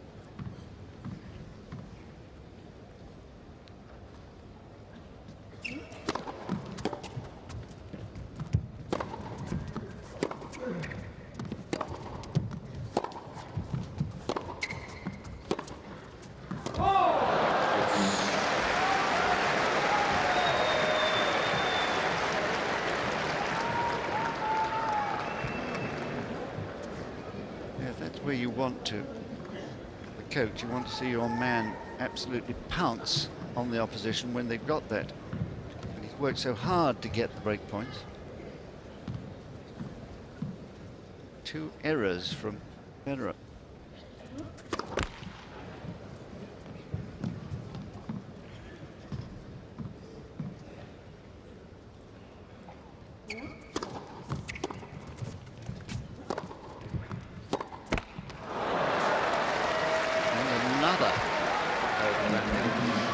Nalbandian. 15-40, 3 errors from Federer.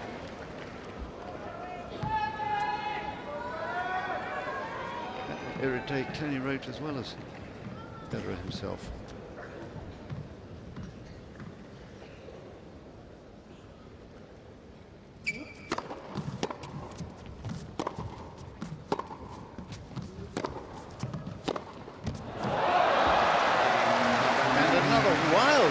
That time,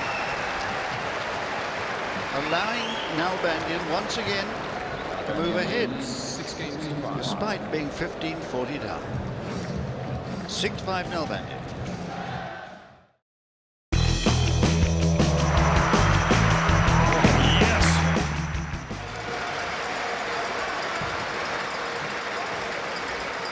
Well, now, how will he answer this challenge?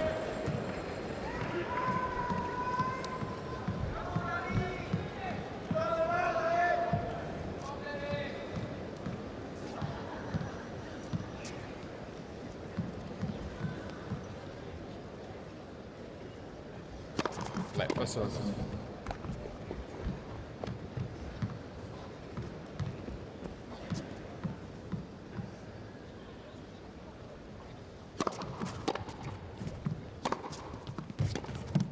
You know, I think we can say, Jason, you and I have seen most of his great matches throughout the year. Certainly all the ones on the Masters Series tour. Won 4 of the tournaments. He's actually not played well in any of them except, well, in fact, in any of them.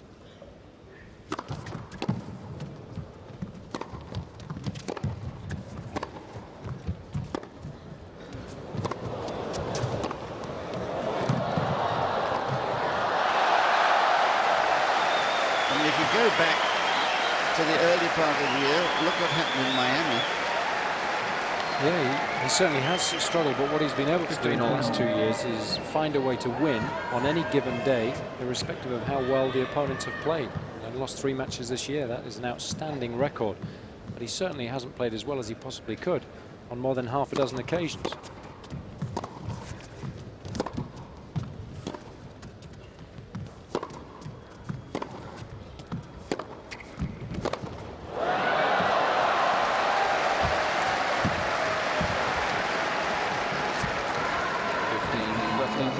He's under real pressure here.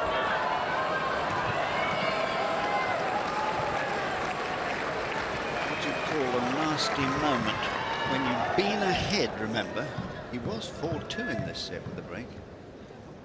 30, 5-6. And I think he's having an internal battle, if I can put it that way. Struggle with himself.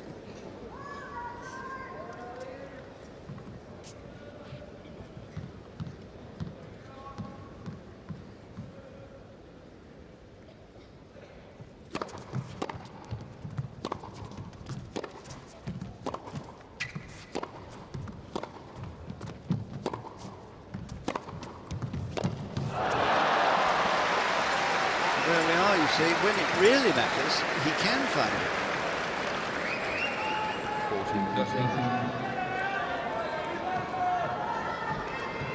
14-13. You'd have to say that all the great players, since the beginning of time, have had that quality.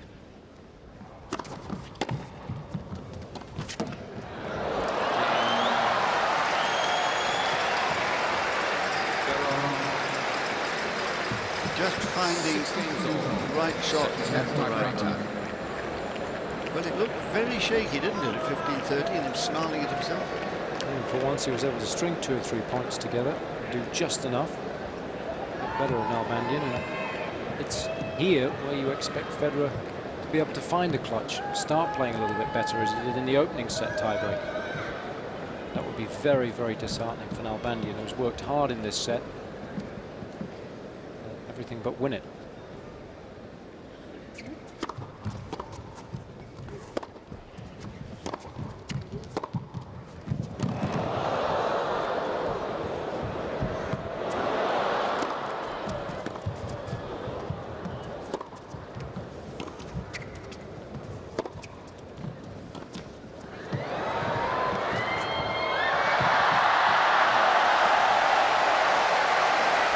Very good drop shot, I'm afraid. He just won the first point with a drop shot to win his last service game. 1-0. Tried another. Yes, I don't think he'll put that down in the great shots of my lifetime book.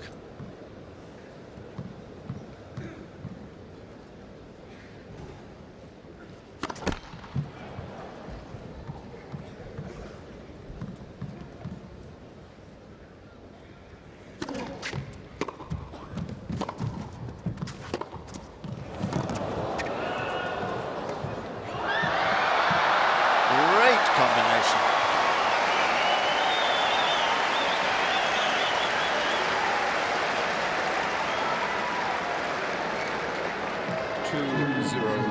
Nalbandian.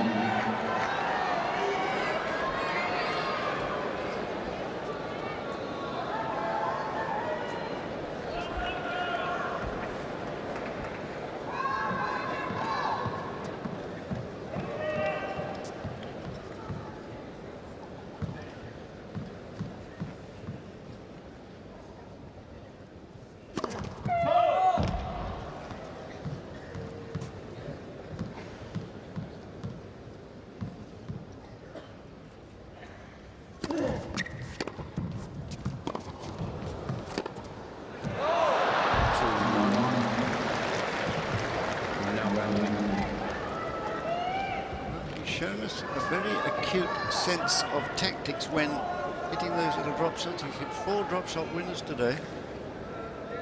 Maybe along this court at the right time, that is one of the most effective shots. It doesn't bounce very high. Just being discreet about when to do it.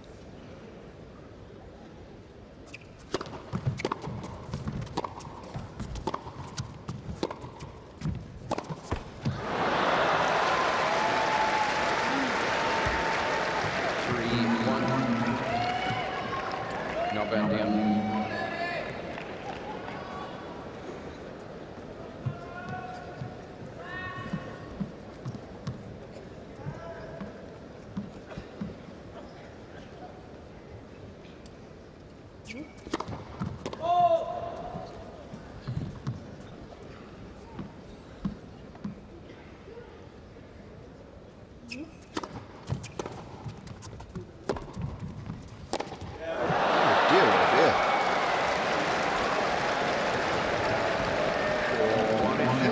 After missing it, swinging through again. That was a huge error. Only one mini break, of course, 4-1.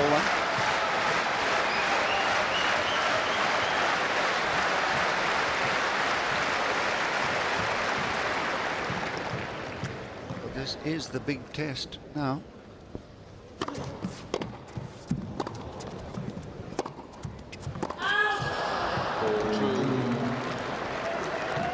Very cheap error. Such a good opportunity for Nalbandian there to make Federer work hard, especially considering what happened on the previous point. Really make the most of these half chances against the best player in the world. And when they changed ends in the tiebreak, the first set it was Federer leading 4-2.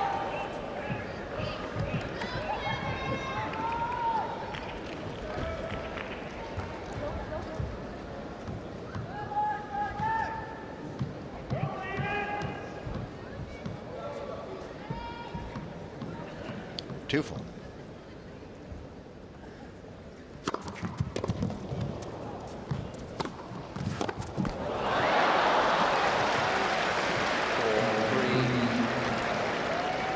Nalbandian.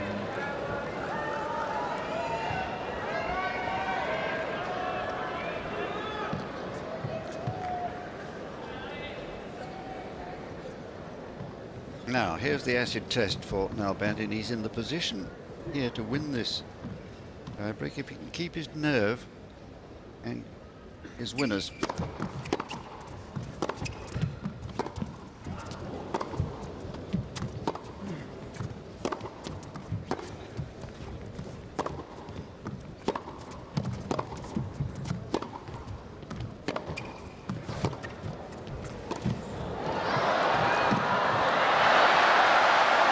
Very sensible shot. Volleyed well all evening. 5-3. It's not easy. It's not a natural way for Nalbandian to play, but just added a little bit of slice to that volley and did enough. Stays nice and low on this court surface. Federer had difficulty making the distance, but certainly playing an effective shot once he got there.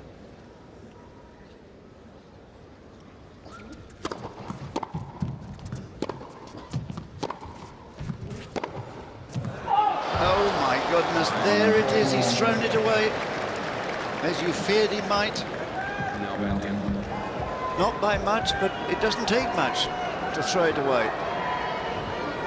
Well, look at that. TMI thinks it was in. That is bad luck. Called long.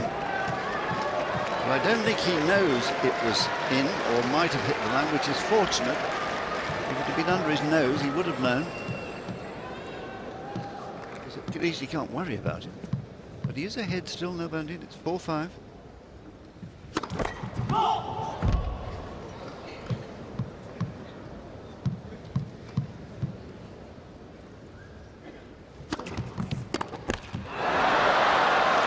There was the chance, second serve. A sensible one though from Federer, going to Nalbandian's forehand. He's missed that shot a lot this evening when he's had opportunities. Just gets a little tense. celebration. Diego, well, they all know the poignancy of this moment.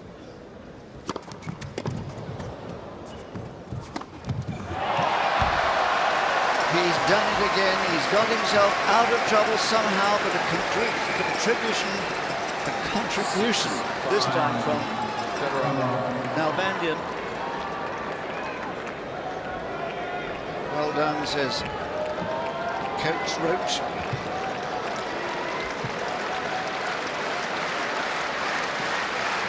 And as Nalbandian serves, it's set point for Federer.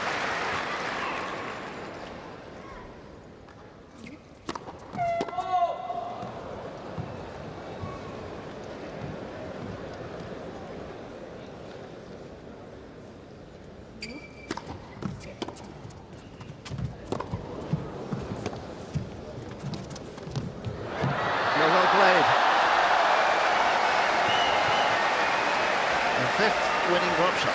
I'm not sure that was the right tactics to employ at this stage in the tiebreak from Federer, trying to draw Nalbandian up the court, because the Argentine has played well in the forecourt and he certainly executed that drop shot perfectly throughout this match. Got a lovely feel on it, but the slice that he was able to employ, that gives him the necessary elevation, and it also helps the ball to check once it hits the court surface. Still up for grabs, this tiebreak.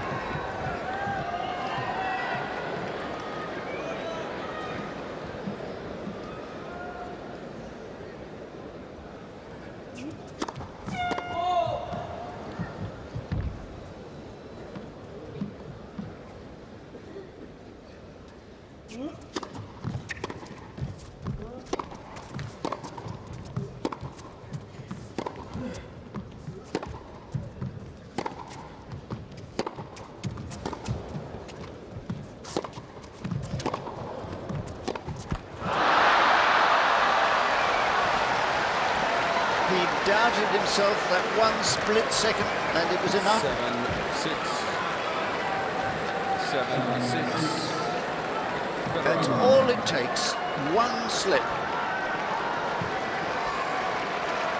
Having said that, he was very unlucky with that deep forehand that was called long and seems to have hit the line, but once again it's Federer with a set point, but on his serve.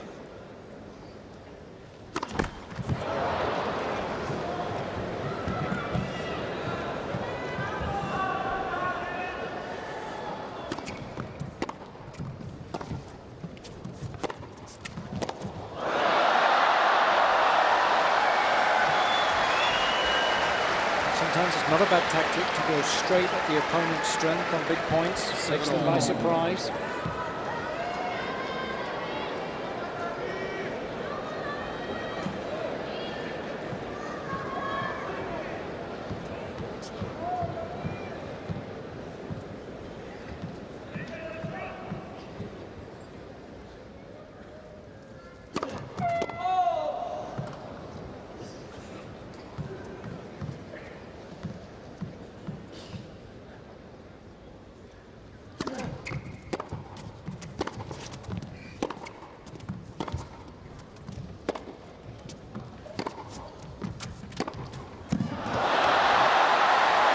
Good, I think. Well, there's that moment of brilliance we asked for. This time, TMI confirming that the ball indeed clipped the line and it was called good. So now, for Nalbandian, having made his winner, he is at set point.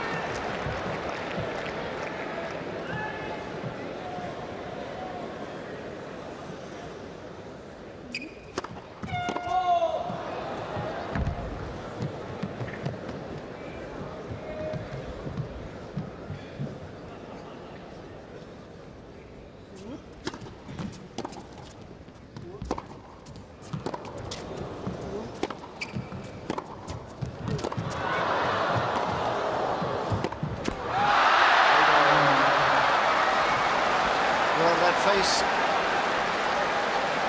says it all. What a golden opportunity for Nalbandian. He had the shot he wanted. He'd opened up the court nicely. His backhand usually is the more reliable of the two ground strokes. It wasn't to be.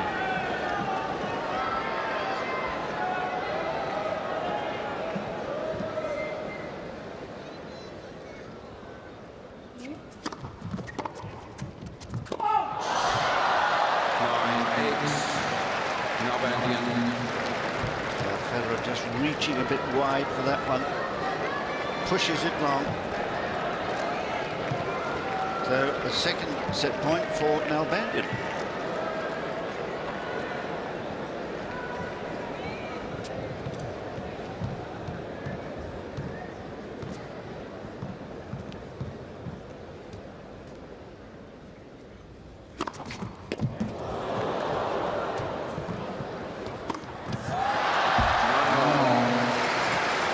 Change ends again.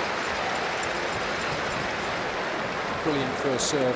That's what set the point up so well. Nalbandian couldn't do anything really apart from get the ball back in play. Federer with some excellent footwork moved up the court. He was in a good position, had plenty of time. Saw Nalbandian move to his left and played the ball into the open court. So a good response.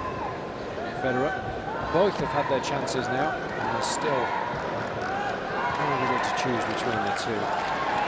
Perhaps a little anxious. She knows that her boyfriend's not playing as well as he might, and this is an important moment in the match.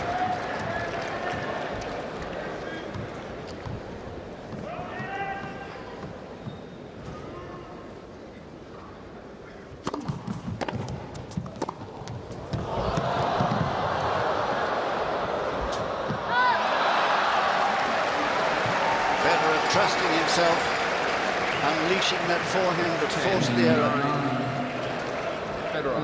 And for the third time, the champion is at set point.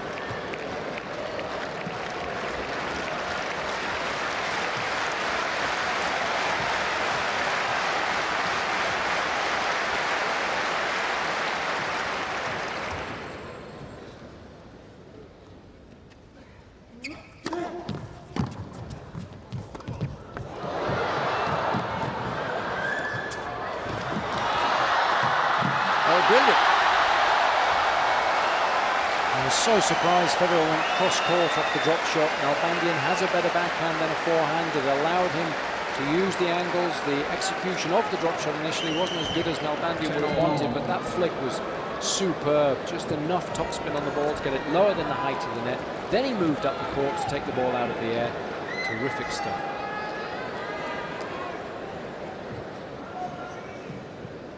Channel.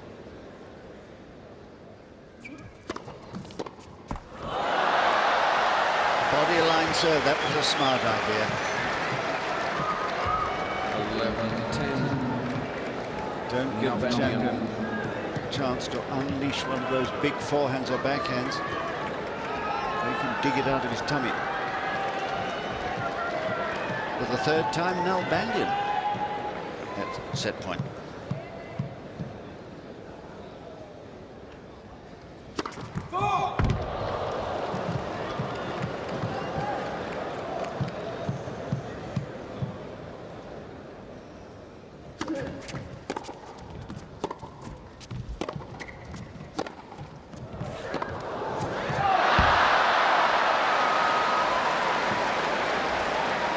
Well, that says it all, doesn't it? Muttering away. 11-all. That was definitely a half chance for Nalbandian, at least to keep the rally going. 11-all.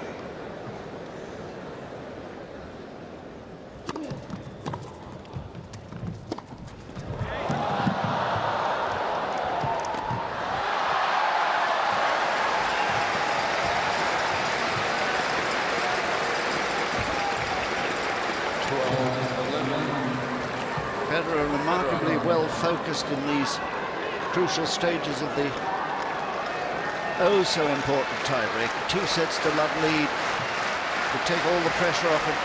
A set all and things not looking too marvellous.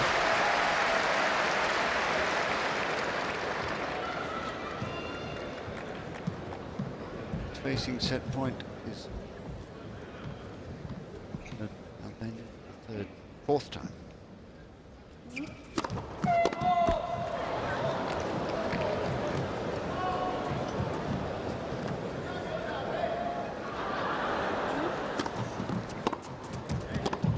That's it.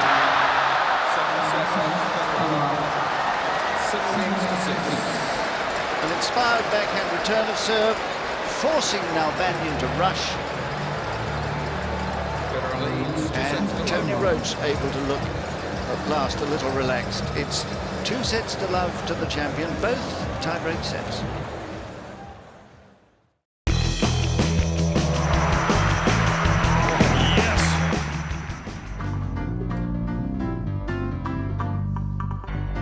Worth seeing again, I think, this set point, for all its meaning to both players, the sheer delight and relief in Federer there. And for Nalbandian, as that forehand rolls quietly into the net, disgust, he throws his racket down in dismay. And he knows that he had one half chance when it was a set point to him, and he had a chance to keep the forehand rally going. He hit it long. Tony Roach knows how much that set meant to everybody, because after 2 1/4, I don't care how fit Nalbandian is, it's a hell of a long way back.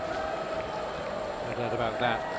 The outcome of that second set was always going to prove absolutely vital to the outcome of the match, and I think now it's going to be difficult for Nalbandian this precise moment to really believe he can win this match. And if Federer now can find the clutch and start playing just that little bit better, we could be in for a very quick third set. It's the second time it's happened to him this week.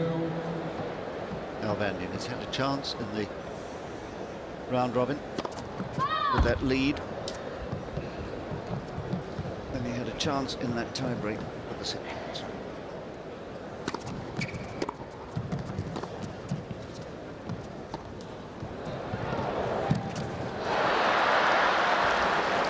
Not often you see Federer embarrassed when he tries to execute any shot. He simply hasn't had the feel today. Nalbandian has made him pay by bringing him up the court time and time again. Mindful perhaps of the fact that that ankle is just a problem in the mind of Federer. Still,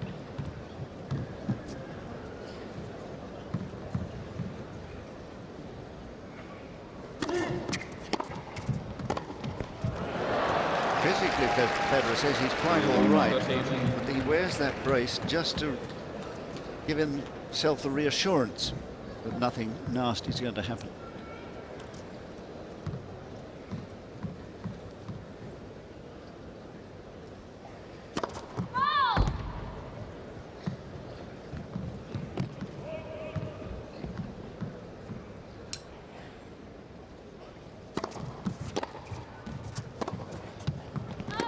Correction, player. Oh, that was bad luck for Nalbandian. First Most serve. beautiful shot, deep. But it was a good overall because it had curled in. I think TMI will show us that. Look. Oh, well, I'm wrong. Well, I do need those glasses.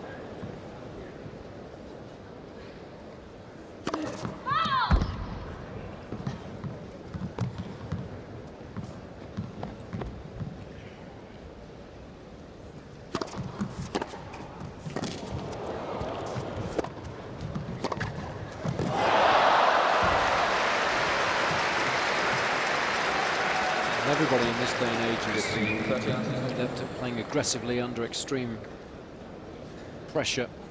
Federer here no different, just that subtle flick of the wrist to generate the necessary topspin. I think the best exponent of that at the moment is Nadal. A number of times this year we have seen that young Spanish marvel hit winners from impossible positions. Such a pity that Nadal was not here.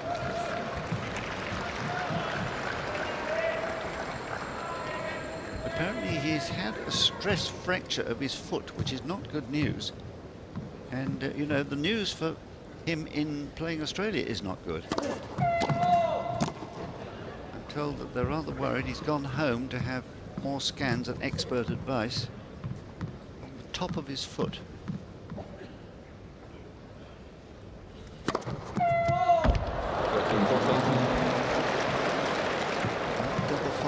come very often from his racket. First today.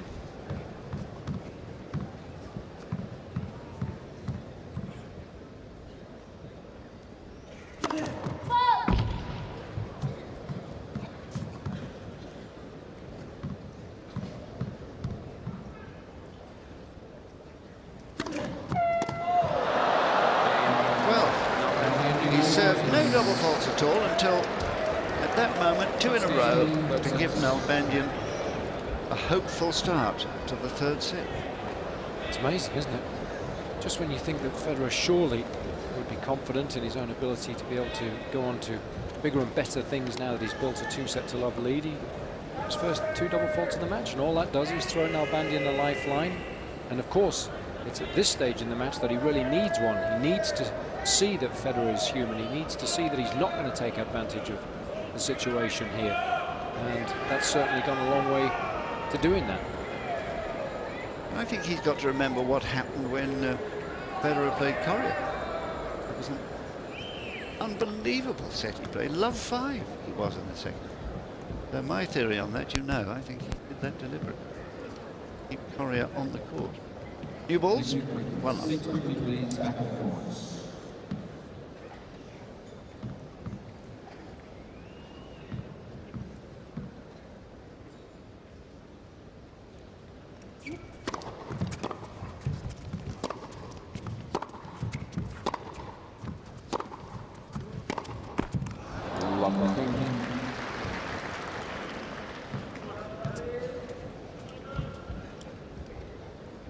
Seemed that at the crucial moment, Nalbandian just didn't quite believe enough in himself. He made those errors that allowed Federer to escape.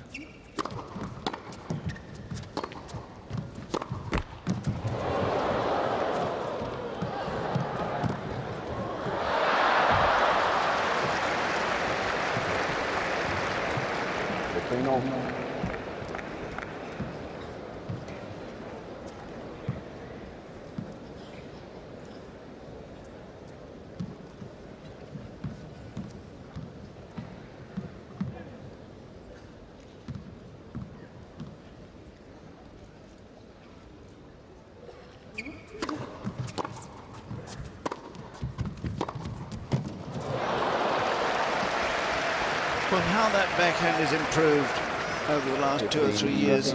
It was a slightly risky shot and would make as many errors as winners some 3 years ago, not now.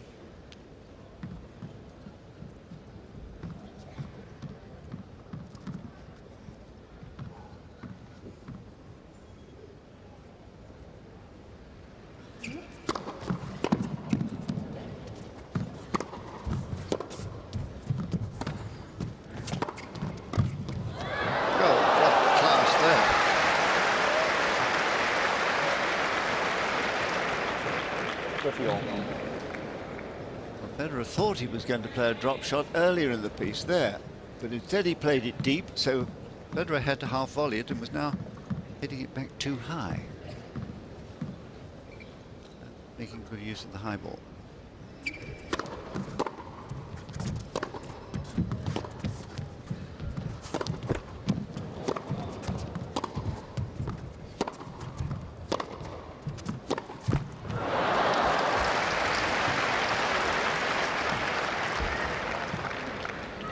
Better.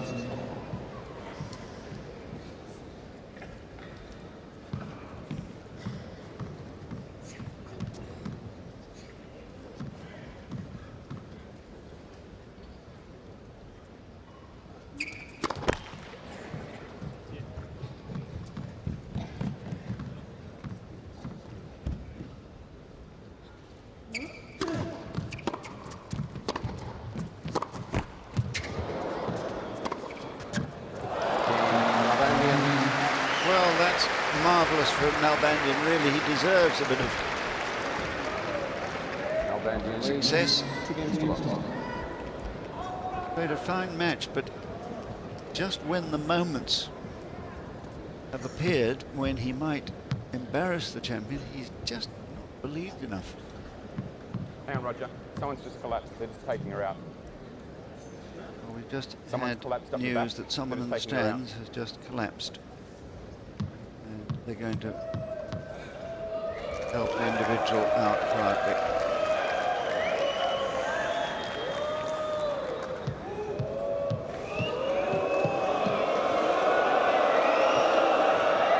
Well, they don't know, the crowd, of course, that the individual was not well. They think they're just wasting time.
Well, it's happened so often in his career, we are no longer surprised when, having lost his own serve and gone down to break, he breaks straight back. There he is. Nalbandian is just now ahead by the odd game, but not by a break, too.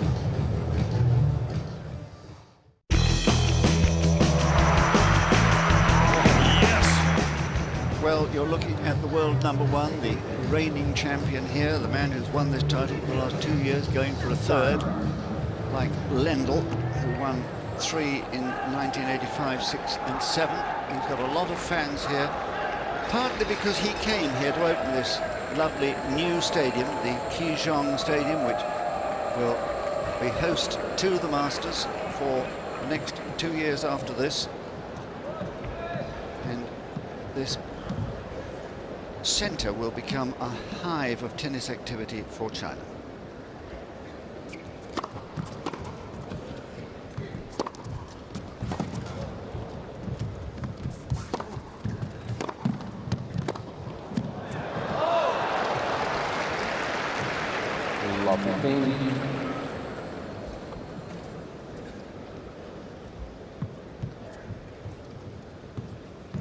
He's a great scrapper, this fellow, he is.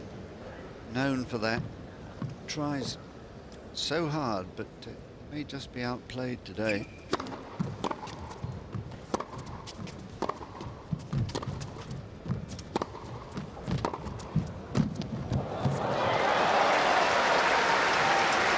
That's the perfect point around these courts. Find a way into the net behind a half-decent approach shot, and then you've got your opponent deep behind their own baseline, throw in the short angle volley. There's absolutely no chance, really, for the opposition to make the distance.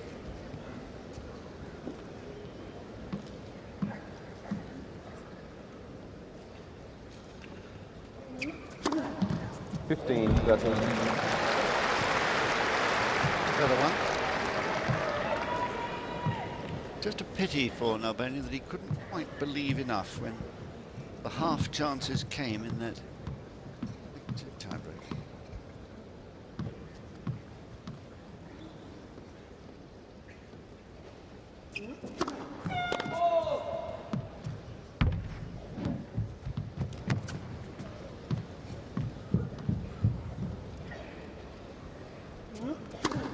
Flex. Ooh. 15, 14. Well, there was a surprise. Fault Yeah. called. Sorry? Yeah. Well, he can't believe that. It was a ball that hit the top of the net. Everyone, Beat, that's right. you heard the bleep. It was called a let, all right, but it was called out. Now let's see where it bounced. Yeah, that's what I thought. Really? It wasn't even close. I don't know what was going on there. Strange decision by the umpire. No Nalbandian's wonder. had a few back calls in this match. I'm going to say, no wonder Nalbandian is astonished. We all are. A double fault makes it 2 break points here.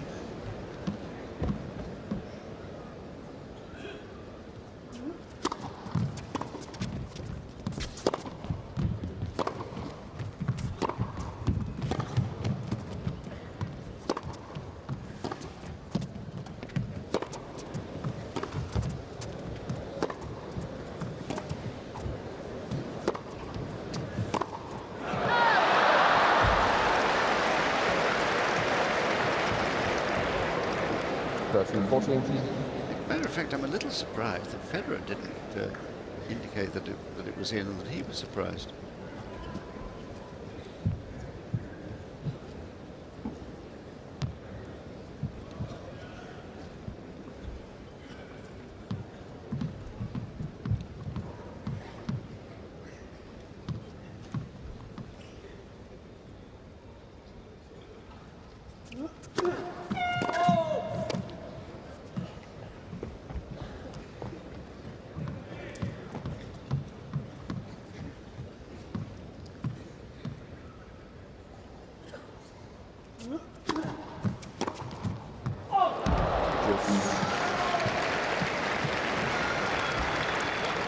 Puts back his head in frustration there.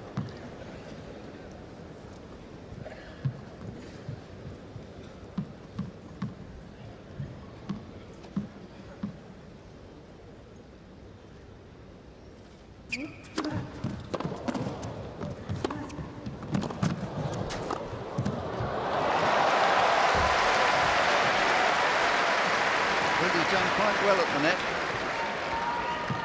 Advantage, Nalbandian. 18 of 30 for a baseliner, not bad.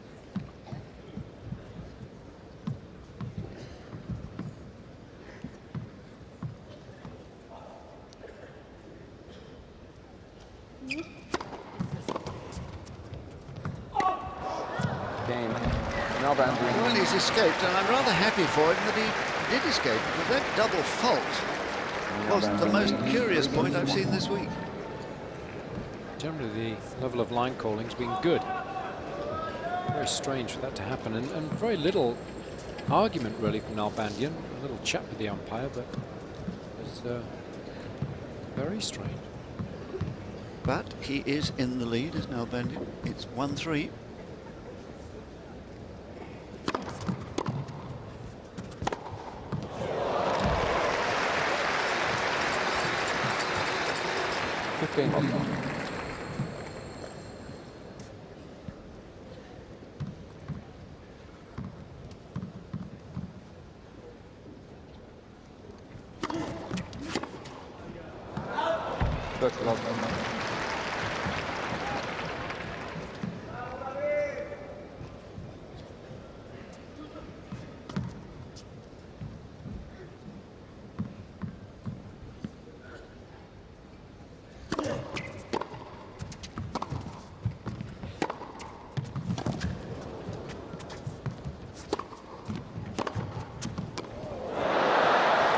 Oops, not quite sure what he was trying to do there. 40 love. Taken by surprise, certainly.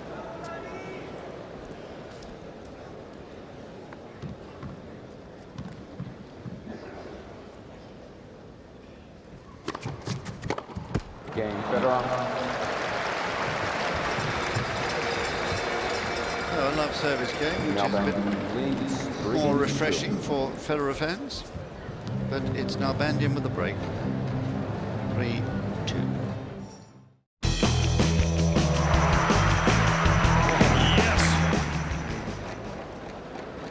Aerial view of this Zhang Stadium with its opening roof. It's been closed, of course, for us during play all the week, but each evening they open it. Whether to keep the mechanism oiled, I don't know, but it's quite a wonderful sight. 8 petals reveal the sky. Slide out.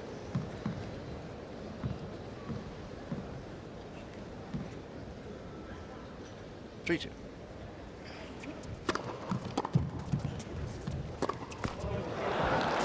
Lovely thing.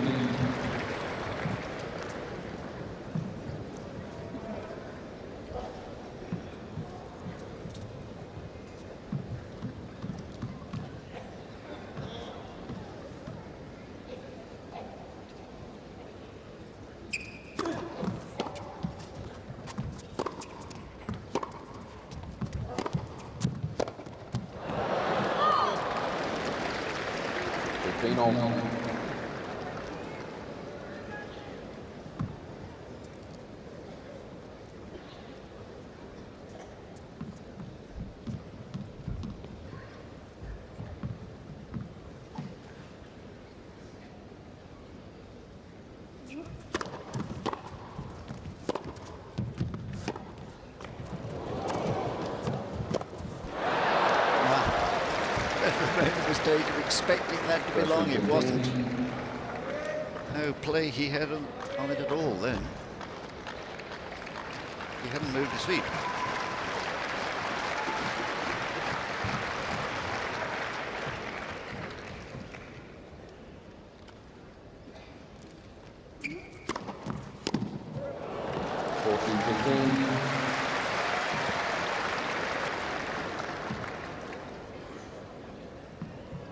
Well, I hope for his sake, really, that Nalbandian this set. I mean, he's deserved better fate than losing in straight sets today. And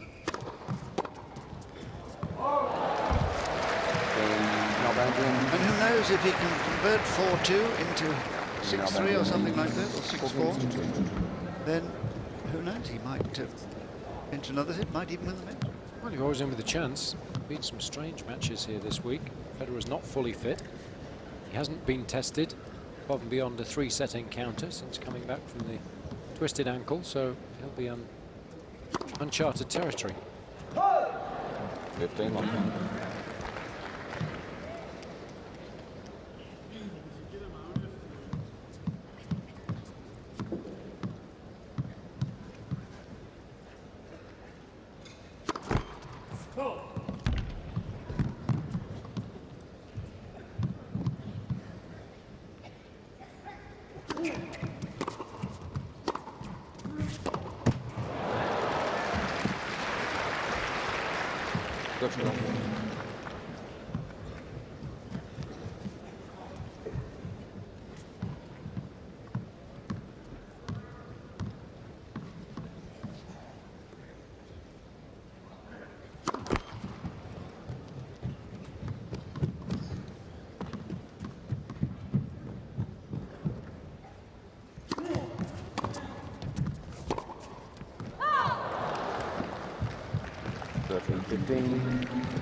This looks a bit resigned to losing this set, Federer.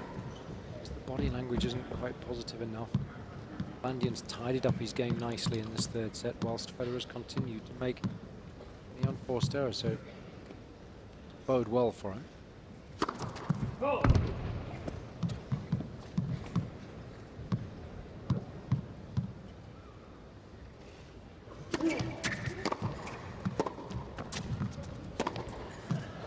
Correction, ball is good. Quick overrule. Whether that was a sensible overrule, yes. It was wide. So it was a... But called out an overrule? Sorry? That's strange. I tried pad on, half off. thought it was half on, half off. All I can say is TMI didn't. Federer didn't. I think all concerned are just losing their concentration a little bit here. Been on court for 2 3/4 hours, so perhaps it's understandable. So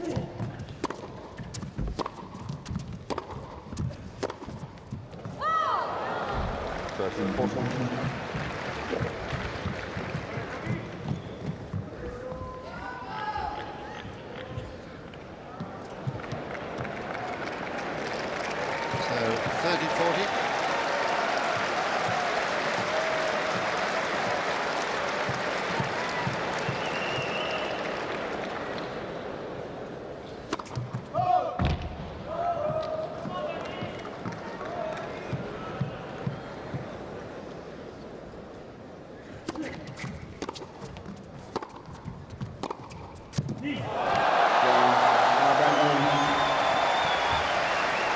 Well, there is a real boost for Nalbandian. A brave serve here has put him ahead now. 5-2. Third set.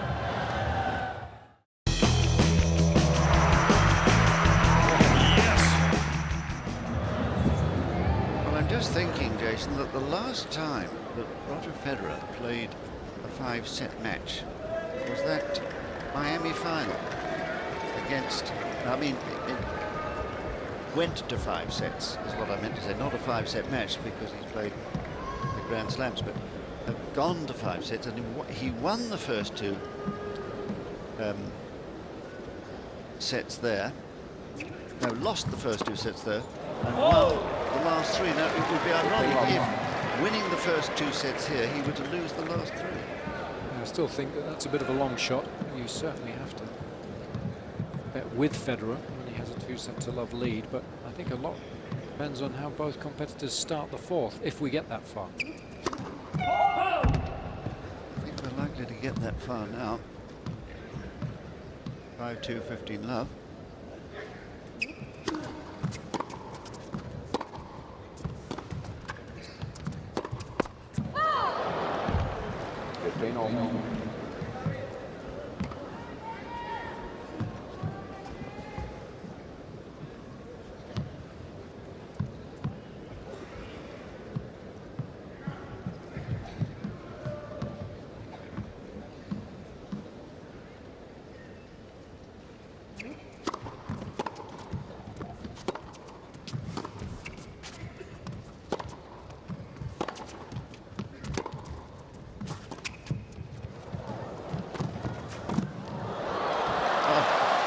Every now and again, the great man produces a moment of genius. A little easier when you find yourself a double breakdown. You've really got absolutely nothing to lose. It was a lot more difficult for Federer to execute those finesse shots earlier in the set. He needed them most. 15-30 then.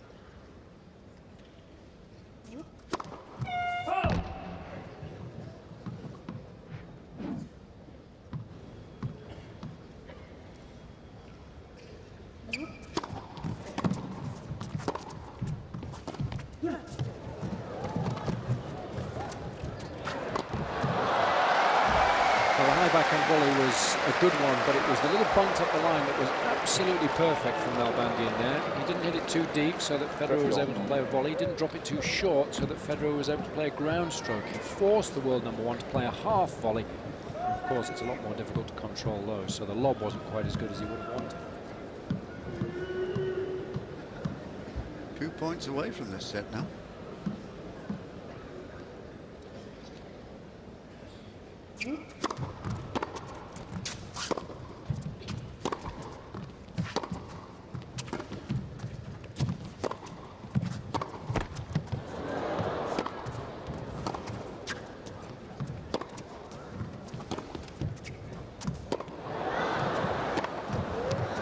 Oh yes, on the line twice.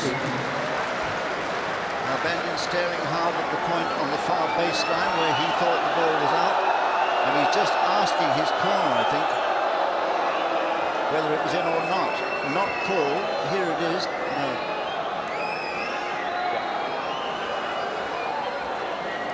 Yeah, I'm sure. Just in.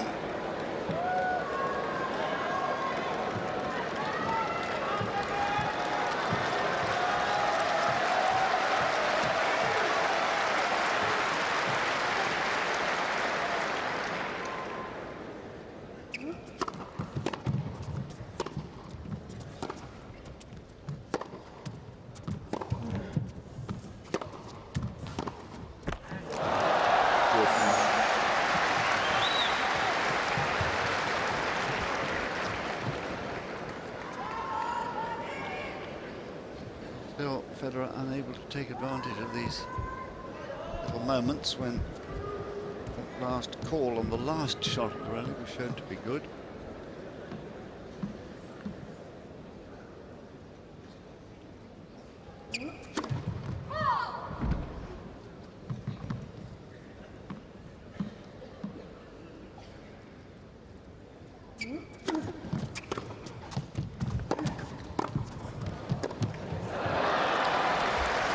Don't think quite believing enough in those key moments of the match. That would do his confidence the power of good if he was able to successfully serve out the set here, win it comprehensively, start strongly in the fourth, but rather stumbling over the finishing line here.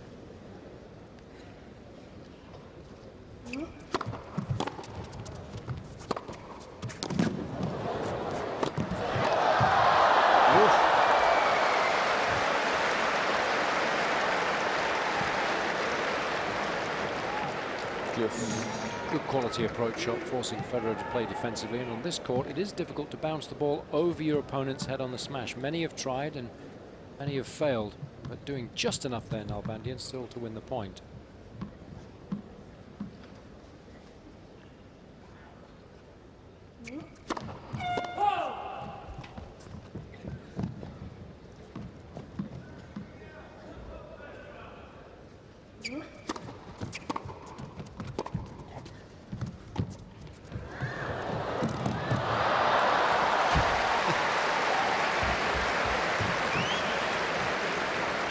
Well, most unexpected from there, standing behind the baseline.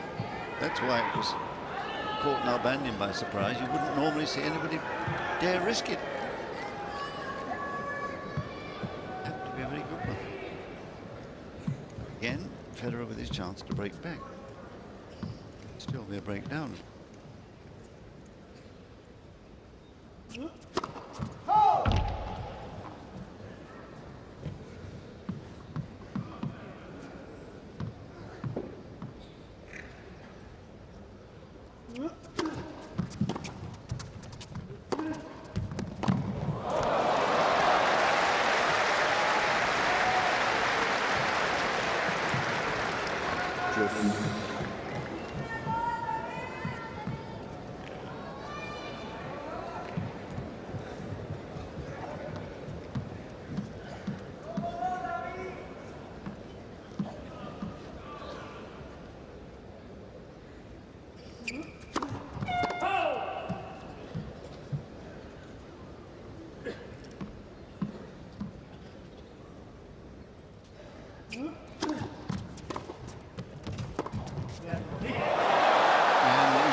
Says Federer, acknowledging that cross-court winner. Nalbandian. Just took all the pace off that shot, only 89 kilometers an hour, because of course it wasn't about generating speed, it was about control and adding spin to create the angle. Now believe it's set point.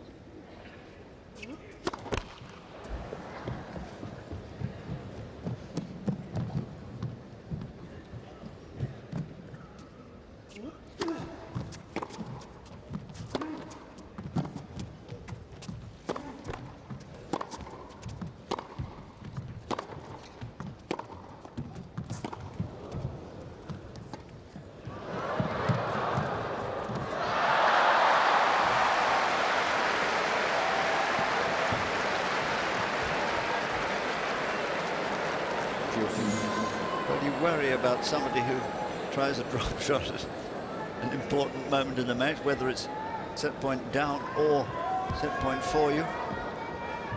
I know he's been successful with the drops, like 5 or 6 clean winners in that department, but Federer was ready.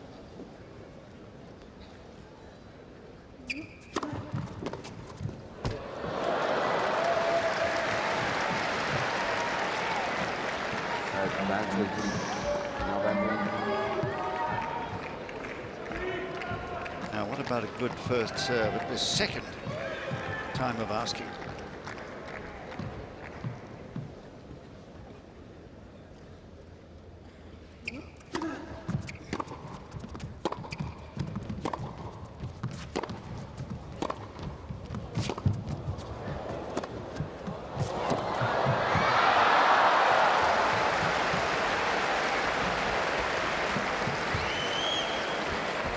Yet again, Federer producing an immaculate point at the crucial moment. Just hasn't been able to string as many of those together as he would have wanted in this set. He is making Nalbandian work very hard for it, but you still feel 2 breaks of serve. I think the difference between the two, that it's going to be hard for even the world #1 to win this match in straight sets. Won't stop him trying, though.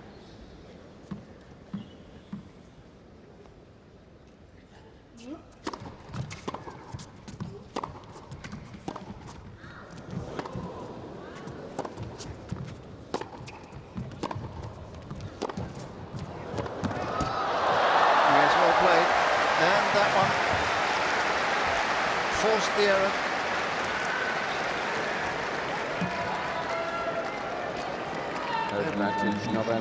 He was shaking his head, unhappy with the foothold and the tackiness of this court. We spoke about that when we talked to him on Saturday before this event had begun. They were all talking about it. But again, for Nalbandian, it's set point.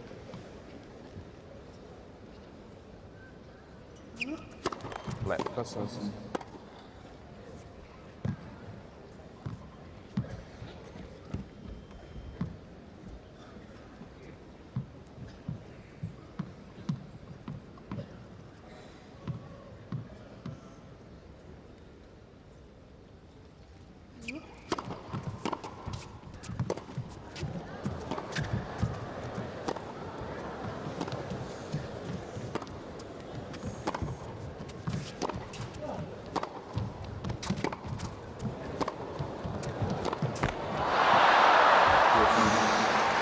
Belief died once more. 3 times now he's had the chance.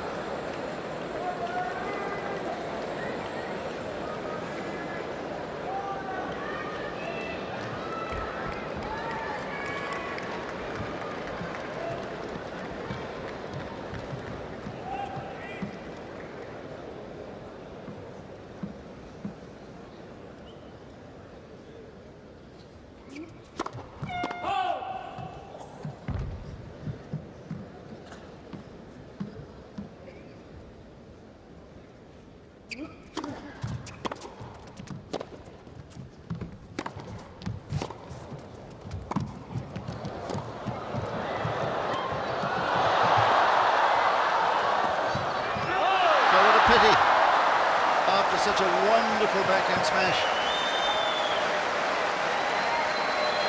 Well, there was terrific tennis from both. Federer had done well to fashion an opportunity to get into the net, but what a lovely lob that was by Nalbandian, and then sensibly putting the ball short with a lot of slice, so it stayed low, and Federer just doing a little too much with that inside-out form. How hard he's tried. And how hard Federer has played to deny him. Here is the 4th chance.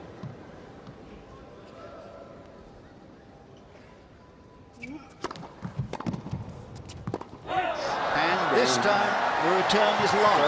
Nalbandian at last has earned a set. They've been playing for exactly 3 hours. And the score now with that 6-2 set to Nalbandian. Federer leading 2-1.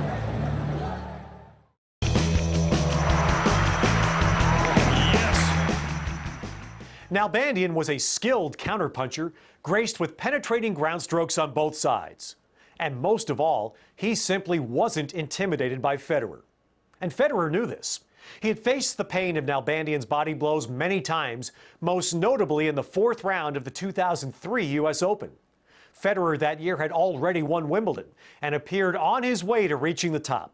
But that day, Nalbandian had once again proved the better player, breaking Federer's serve 6 times to earn another win over the Swiss. Now we return to the 2005 Tennis Masters Cup final between Roger Federer and David Nalbandian. Federer's not playing well. He hasn't played a 5-set match since, but he hasn't been taken to 5 sets, the full 5 sets, since that match against Nadal, when he lost the first 2 in Miami. 2-6, 6-7, and then 1-7, 6-6, 3-6, 1. 2 points from defeat he was in the 3rd set tiebreak. And Nalbandian strive mightily to take it to the 5th. Here's the 4th.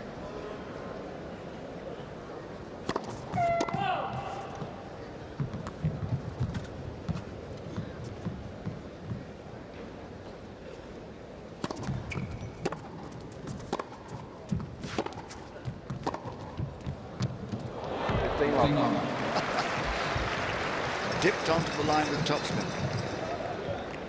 How often do we say that with today's records? Topspin has totally changed the nature of tennis.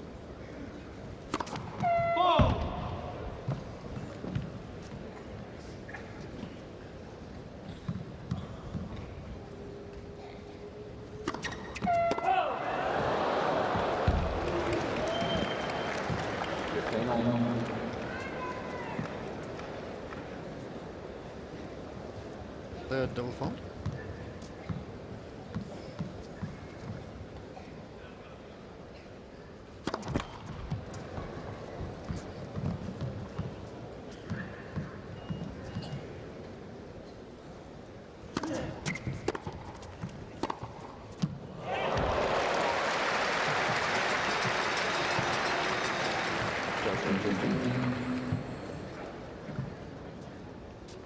Just a little short on the return. Federer had plenty of time to choose the right shot, or to win the point easily as he possibly could.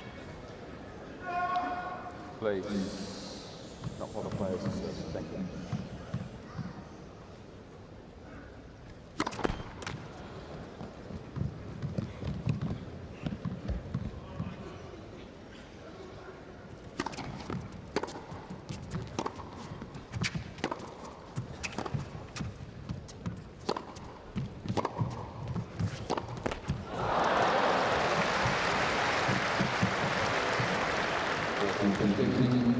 The early games of this 4th set could well be crucial. It's so often the way that the person who just won a set relaxes slightly. It could be the moment when Federer could take a jump on Nalbandian.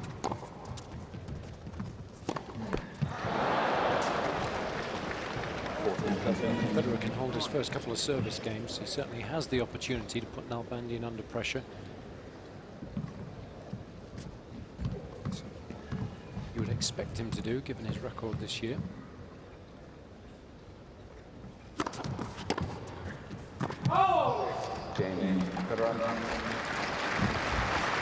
Not much, but long enough. Federer holding to 30. And I think that both men will be mighty glad when this week is over. They can think in terms of a rest and holiday. Absolutely, but I think Federer will very much want to go into the off-season in a positive frame of mind. He's achieved a lot this week. You've got to understand his mindset coming into the tournament was, I'm not sure whether I'm even going to be able to complete a match, given that he was on crutches a few weeks before. So already, he said, even if he loses today, he'll see it as a very positive achievement. But He has very high standards. He will certainly, now he's built a two-set lead, want to finish the year on a high. Back press out.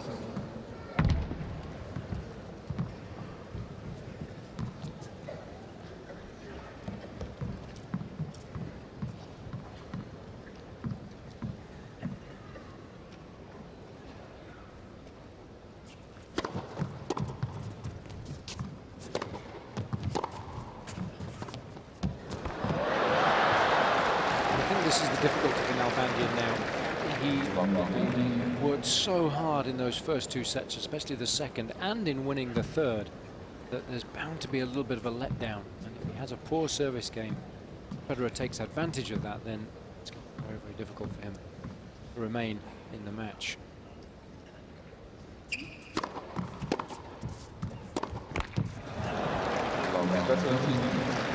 Is this the beginning of a letdown? It begins to look a bit like it. Wiping his brow.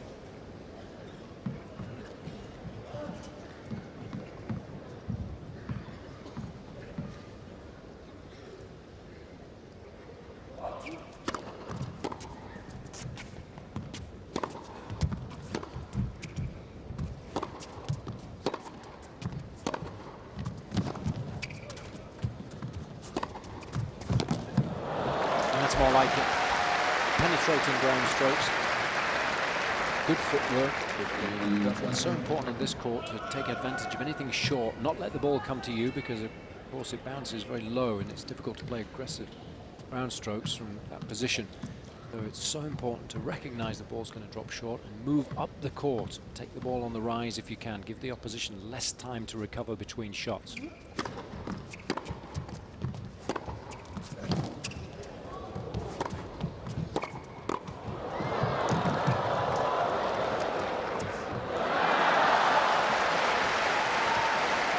Lovely combination. Again, the footwork was terrific. Anticipation superb. Read the right moment to get into the net, and a lovely backhand volley there. Federer did well to force Nalbandian to play the one extra shot, but I missed that one. His firm wrist. Initial hook.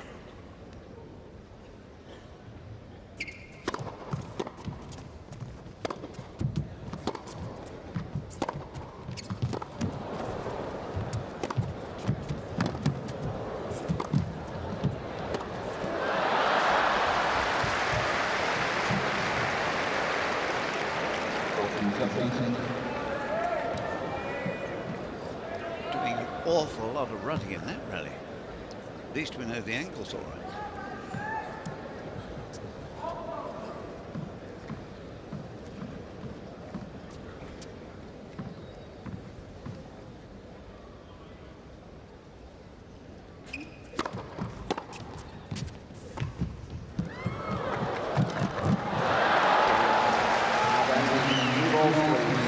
Sensible tactics from Nalbandian. He is forcing Federer to do an awful lot of running. You've got to remember, these guys have been on court now for 3 hours and 10 minutes. Federer was doing about 30 to 40 minutes practice prior to this tournament, sometimes playing for an hour.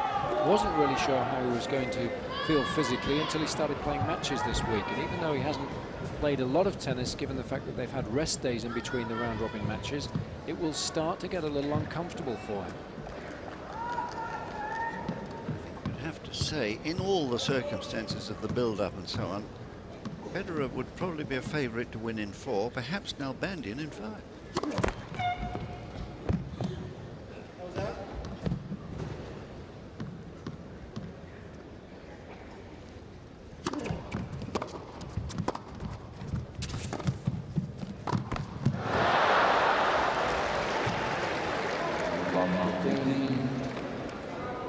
This may just prove to be one match too far.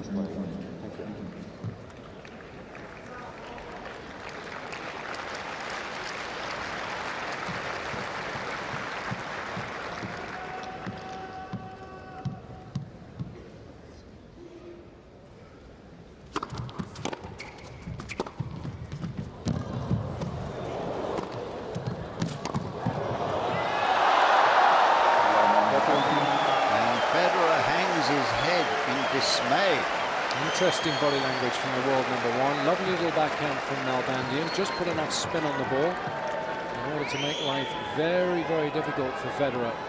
Absolutely no chance really to cover that shot.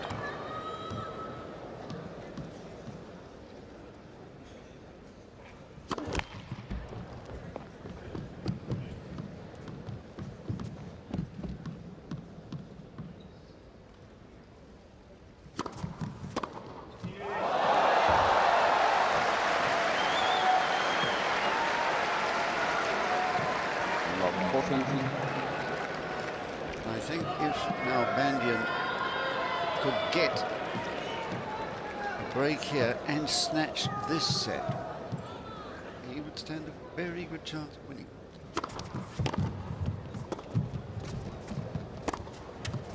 And he has got the break. It's Nalbandian. 2-1. Fourth set. 2 games to 1.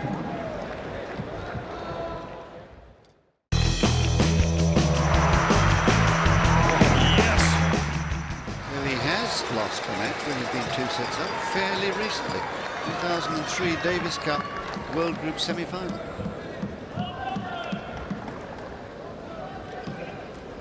But the injury timeout is over.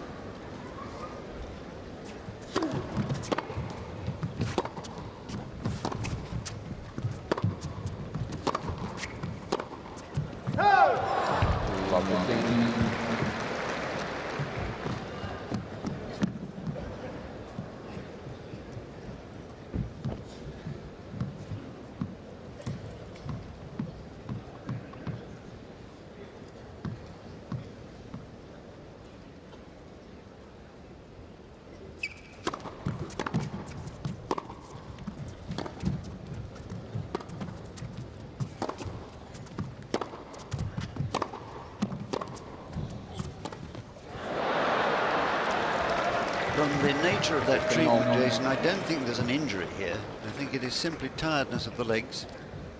Needed a bit of massage just to relax the muscles. Didn't move that well when he was forced to go back to his backhand side there, and that shot selection just a little panicky, really.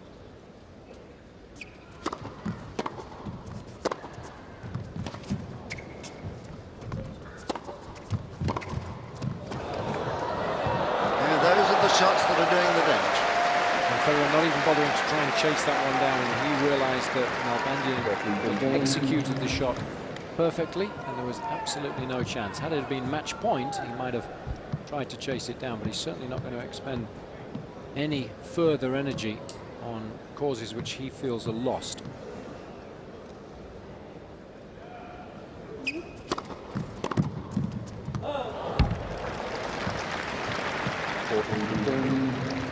Well, the thing here is that pride of performance will certainly be a factor with this man. He is very conscious of his status as the world #1 and doesn't like to lose. Doesn't like to lose any matches, but particularly a final, and particularly a final as important as this one, and particularly a final in which he led 2 sets to love.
Consolidation there by Nalbandian, and in all the circumstances coming into this match short of match play, coming into this week rather, short of match play. Back of the ankle. Preventing him from getting any meaningful training or activity. You just, if there's something wrong with part of one leg, then of course you can't run anywhere to train the upper body.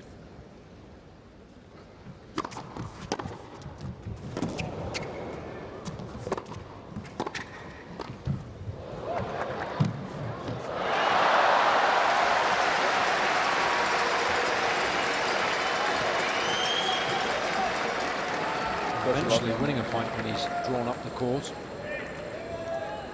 Just gave that one a little too much air. Federer already moving up the court because he knew probably what Nalbandian was going to try and do.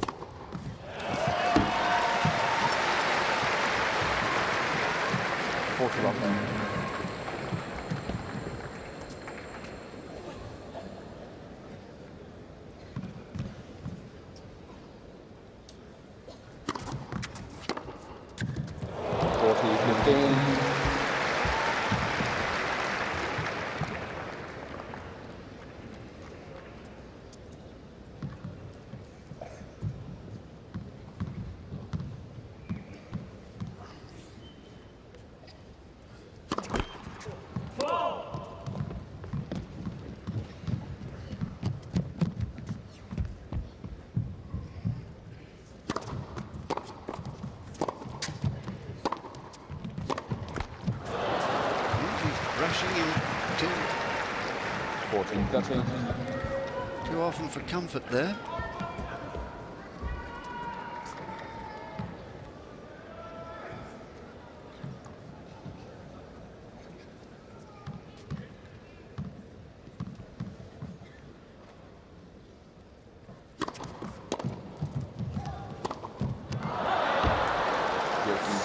And he's hit that out. Trusting himself, went for the shot as he normally would, but it's one of those days when too many of those shots are missing.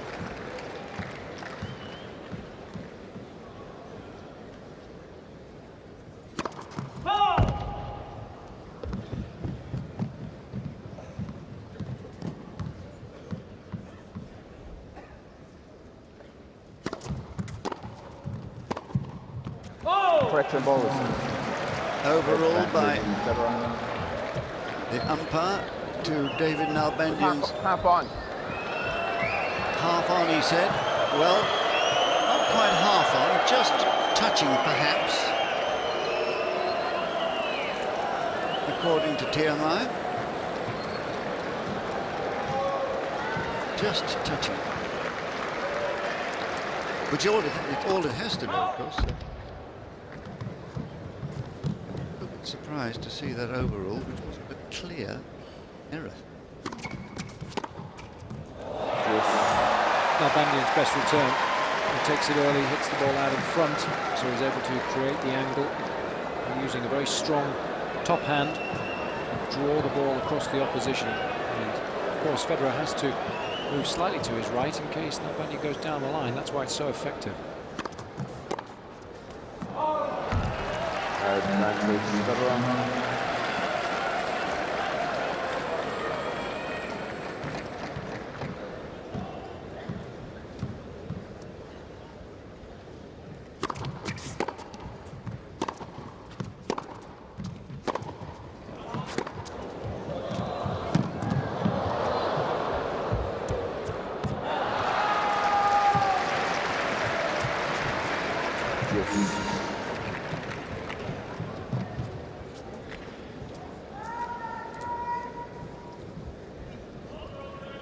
It's all about pride of performance now.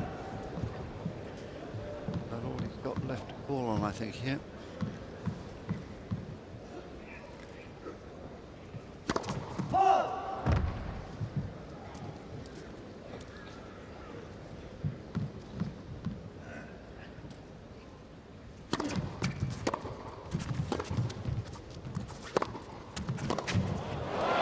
Being out played most of the time now, but just clinging on, Nalbandian. hoping to find the inspiration.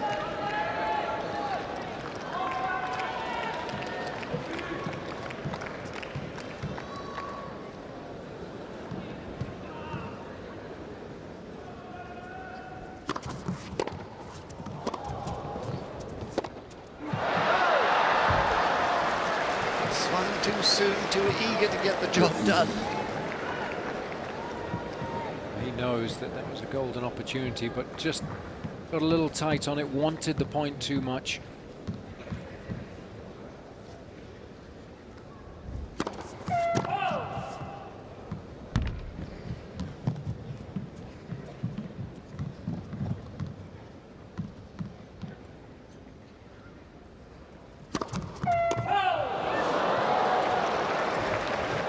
Advantage. Nalbandian. Well, that is an indication, I think, of the sort of state he's in. 4 double faults. This one give Nalbandian a chance for a double break.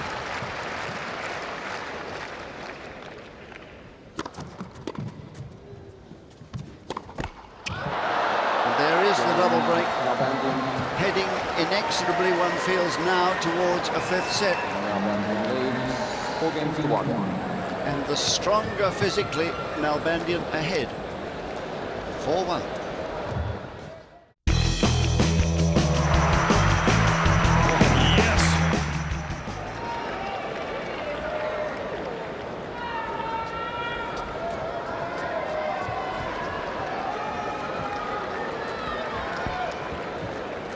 Well, he's got this set more or less tied up here with 2 breaks. If he just keeps on believing and serving as well as he has been, he's getting a lot of first balls in now.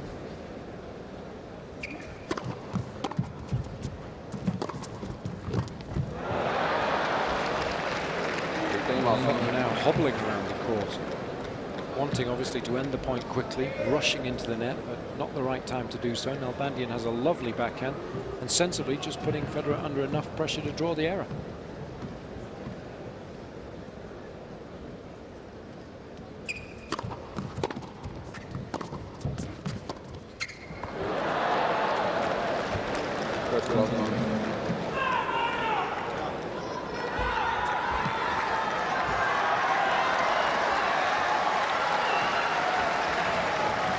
I don't think Tony Roach can be feeling very relaxed at the moment.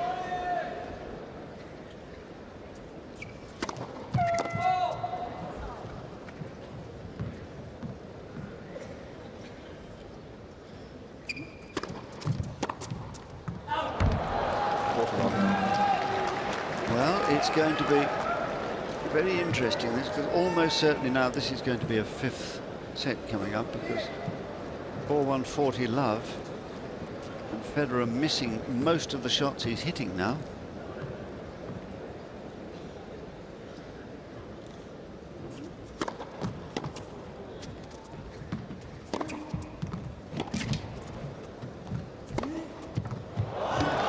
And no resistance at all anymore. Federer allowing Nalbandian an easy hold. Nalbandian leads 5 games to 1. And one imagines that the champion is going to harbour his resources for a 5th set, which now seems inevitable. That would be his only chance. It just depends how much he's got left in the tank.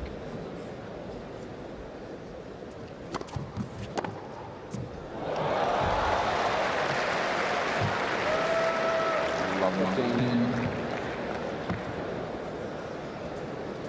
A modest 165k, that serve.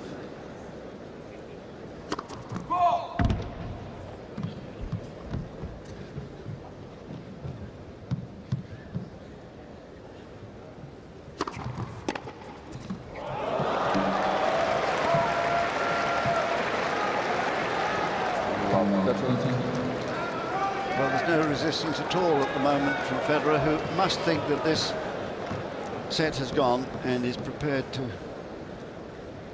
acknowledge the fact.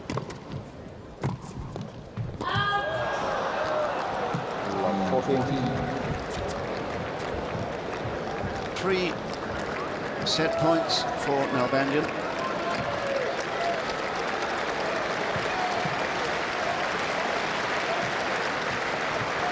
3 hours and 33 minutes they've been playing.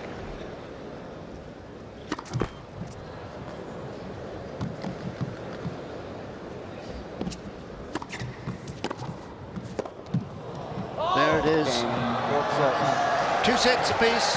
Nalbandian taking the 4th set, 6-1.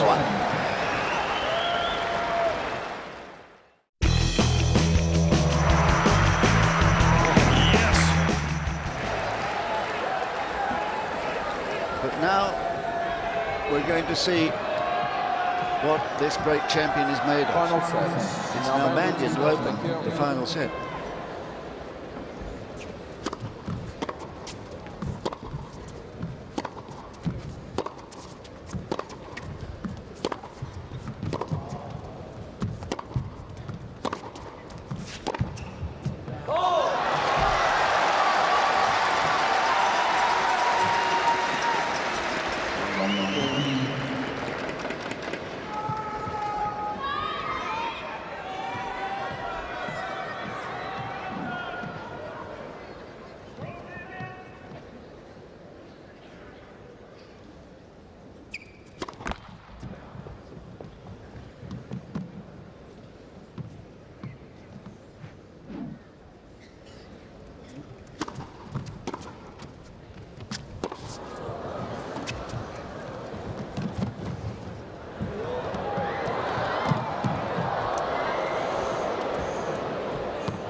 Killer.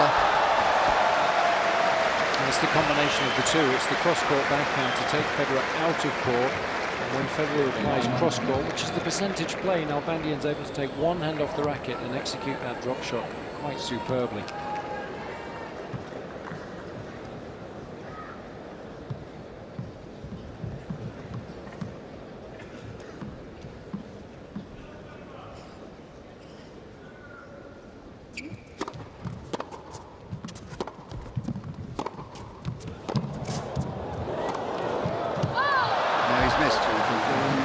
Well, I'm afraid this could have a sorry ending for Federer. He was heard to say to the trainer that he had nothing left in his legs at that last change of ends.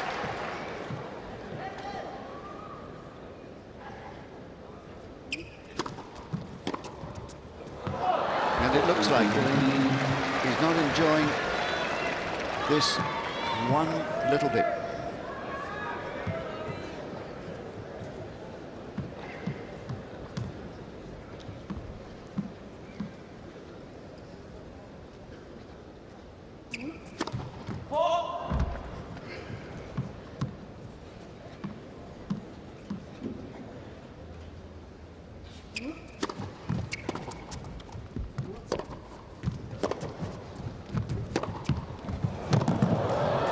That's quite remarkable. It really was. Terrific get. I think Nalbandian thought the ball was going wide. He would have had a play on it, but he chose to leave it. Again, it's the cross-court backhand that sets him up so well. It's such a devastating shot because it forces Federer to move so quickly to his left and spend more energy.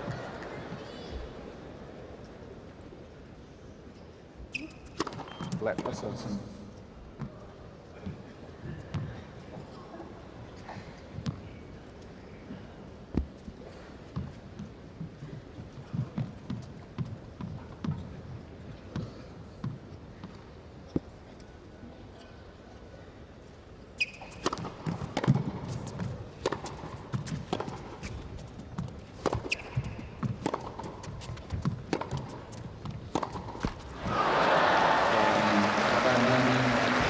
I don't expect to see him quit. He's not a quitter in any sense of the word. But I do expect to see him struggle mightily now because he's exhausted. The legs have nothing left. And We did say halfway through the third set it would be Federer in 4 or Nalbandian in 5, and I'm not changing that view. Well, it's going to be very, very difficult. This is such a huge game for Federer now. He has to get back on level terms here. Got to try and shorten the points. It's no good trying to live with Nalbandian from the back of the court.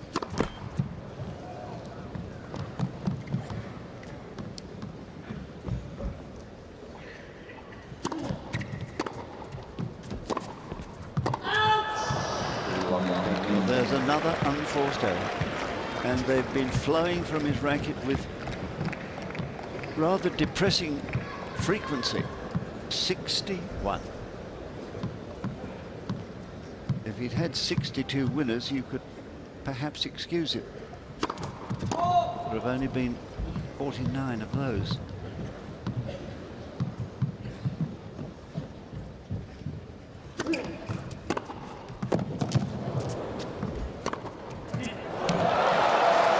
Well, we're watching the end of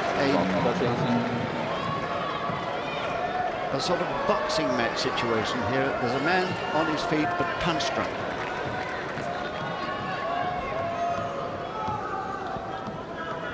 Love 30.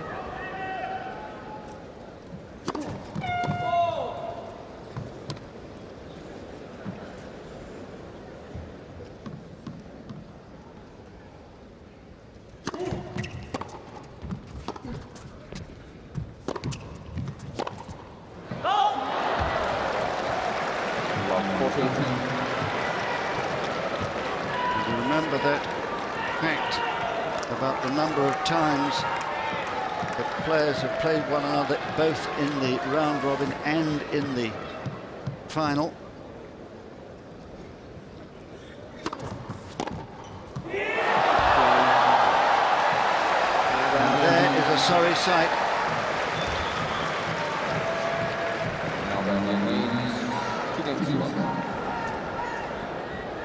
Well, 2-love and a very easy break just there. 14 of 17 games have been won by Nalbandian. And Federer now in dire straits.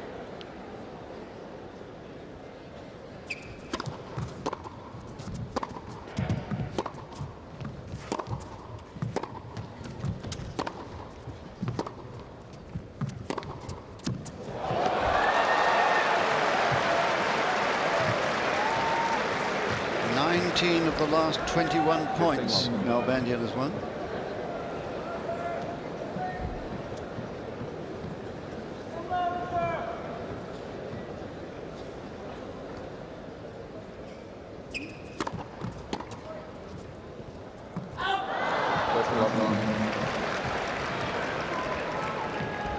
This could be a very quick set.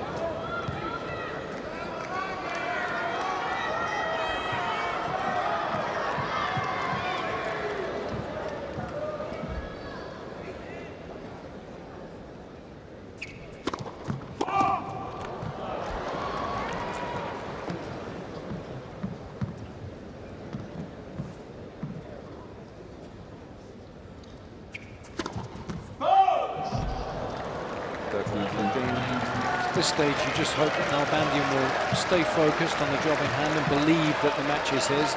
I'm sure he will, given what he can see down the other end of the court. Well, the resistance really has ended.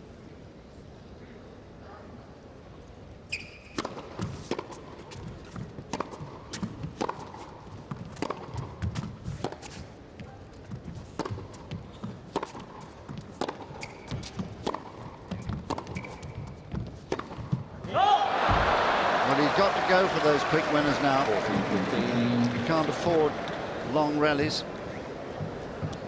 And I'm afraid on this surface it's going to be all difficult to hit winners. That, or he's got to come into the net, but Nalbandian loves a target. So the options not that great as far as Federer is concerned at the moment.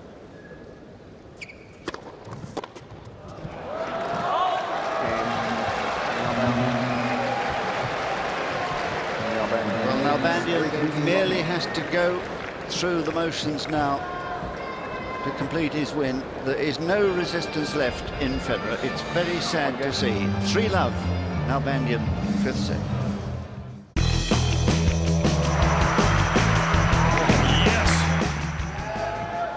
It is only one break, that is true, but it's just been the nature of his resistance.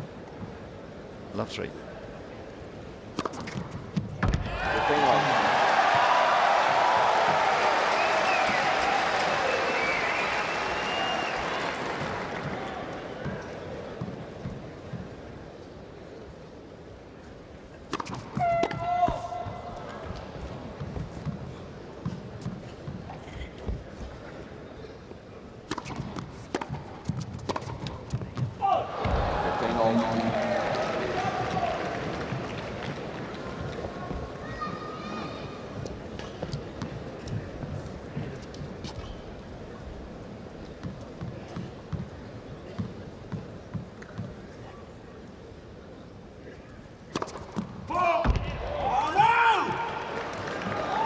Not going to get it.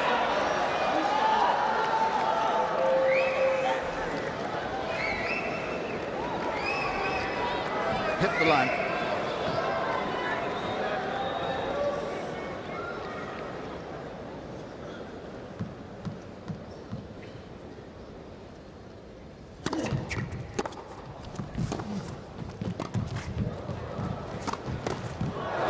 Well read.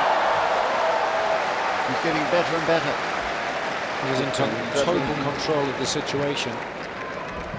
He's returning serve well. Federer is struggling to win points on his own delivery. Only won so far in this deciding set, so Nalbandian utterly dominant in all areas of the game at the moment.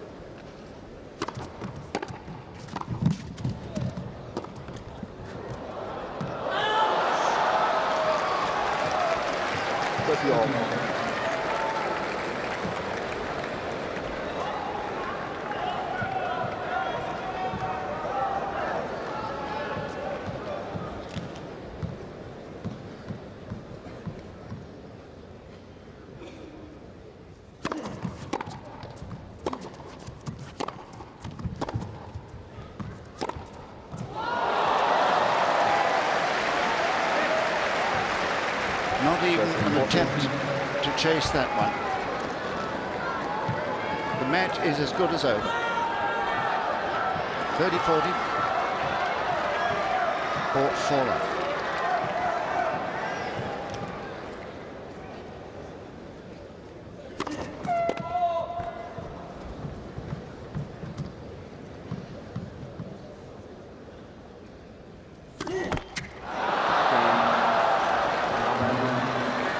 Fifth double fault, I think, just underlining the fact that there is nothing left physically in Roger Federer's body. There's nothing wrong with his outlook and his intent and his will, but the body has let him down. I think we can trace the start of his fall to the 2 double faults, remember, that he served in the opening game of that 3rd set. Fatigue starting then to take its toll.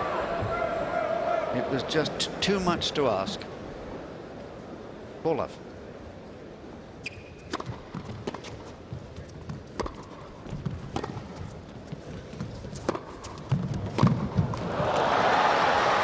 It's cruel to see a man trying to try whose body just won't perform for him. And Mirka there, very sad, I'm sure, at this sight.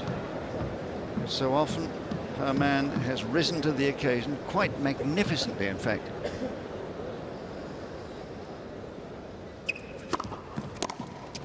First love.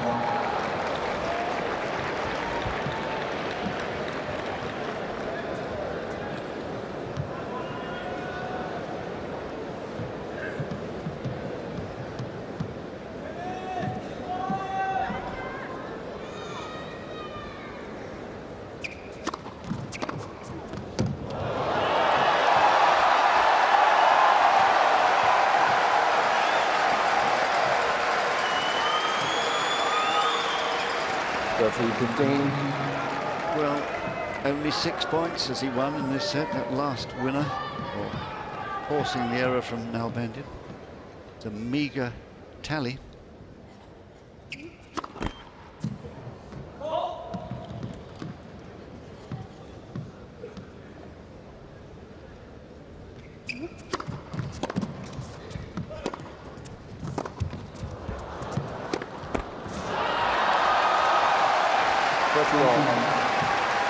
Unexpectedly deep, that reply from Federer. Careless, Nalbandian. And the man who will probably be most pleased is Diego, because he's got this fella fit enough to play 5 sets.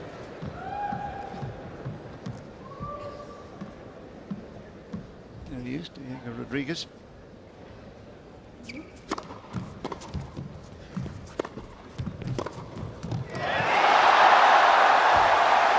A brief reminder of what might have been.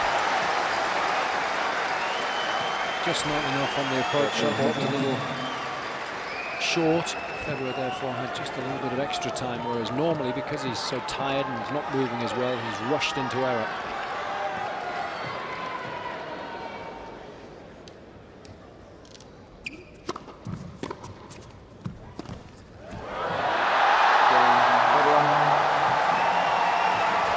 Just a little mistake there, giving Federer a glimmer of hope. A break back, but still a break behind. Nalbandian 4-1.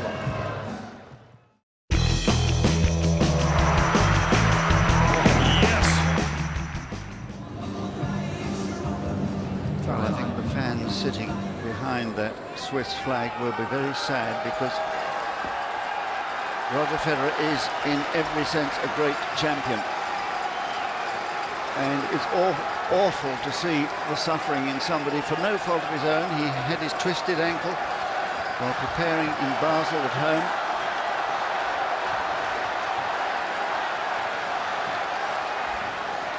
And Roger, Roger, Roger, they cry. Is there anything left? 1-4.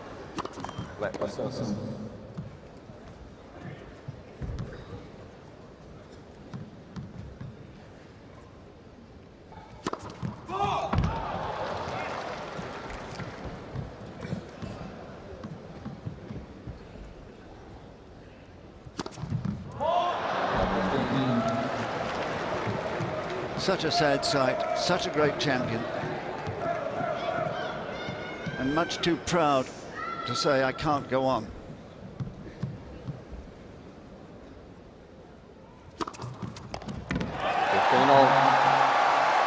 It's difficult to serve when you've got no energy in your legs, or you've got an injury to one of your legs. You can't really push off, you can't generate the same amount of pace and spin as you normally do. Even though that was an ace, just 184 kilometers an hour, but he needs those 3 points desperately.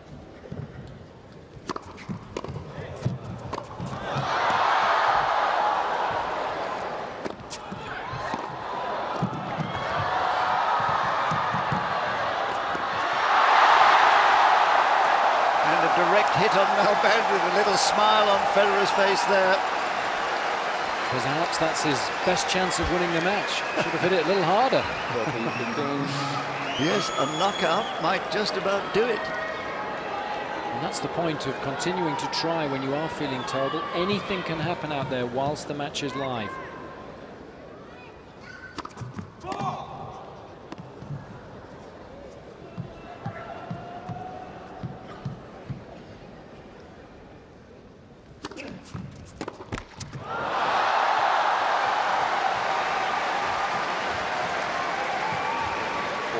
He's trying to finish it all too quickly again.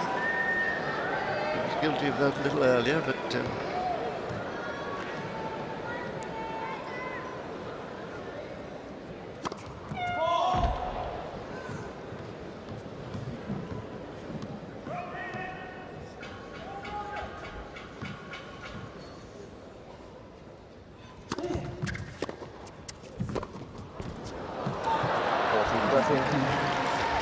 unable to get the feet to move properly there, having to just stretch for it.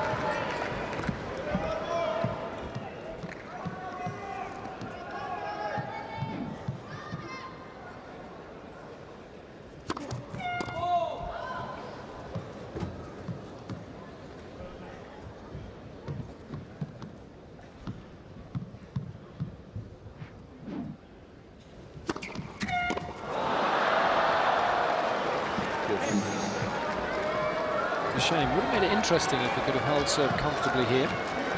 Still could do, of course. Well, not comfortably. No. He still could hold, but that seventh double fault, I think, indicating clearly the distress he feels, but doesn't show. Too proud to show.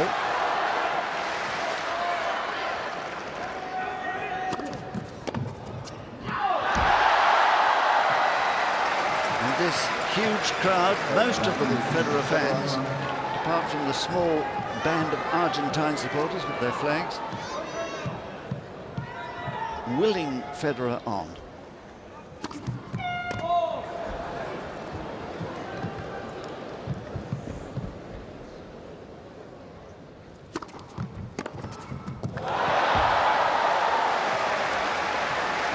The idea was a good one.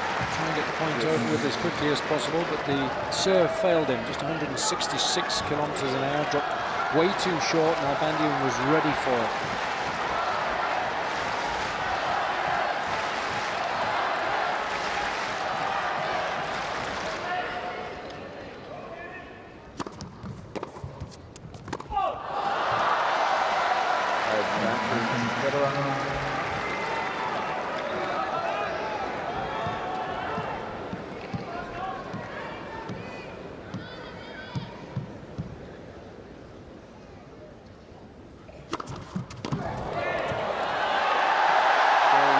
Better serve at last.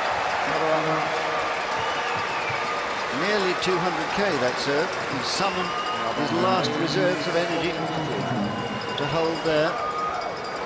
So 4 games in a row to Nalbandian, and now 2 in a row to Federer.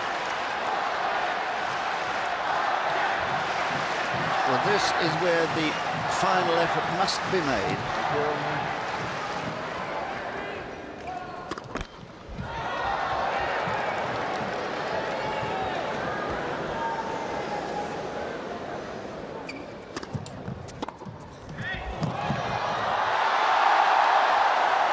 And listen to that applause.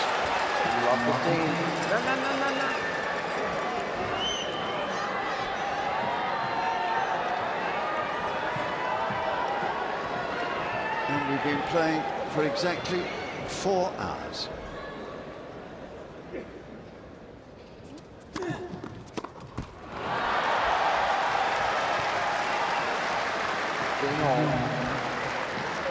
I think you can tell, given the quality of that last shot.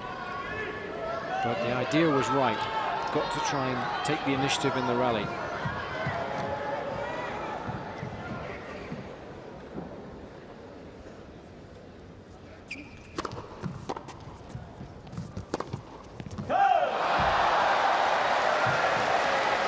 Well, the last time he was 2 sets to love down, playing a full 5-set match, he won it. Andy Murray at Wimbledon this year had him 2 sets to love, remember? And he came back strongly, 6-love, 6-4, 6-1.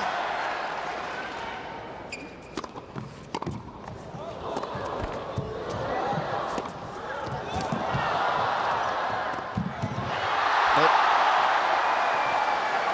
well, now, was that in or was it out? It's been called in. Nalbandian was hoping to hear a call of out.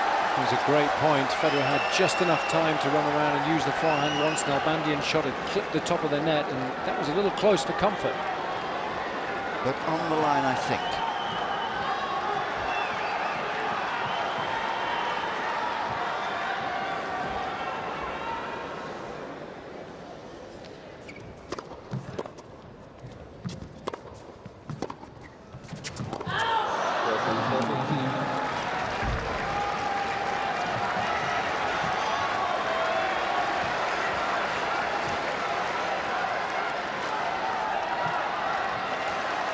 One break point gone. Surely this is the last chance.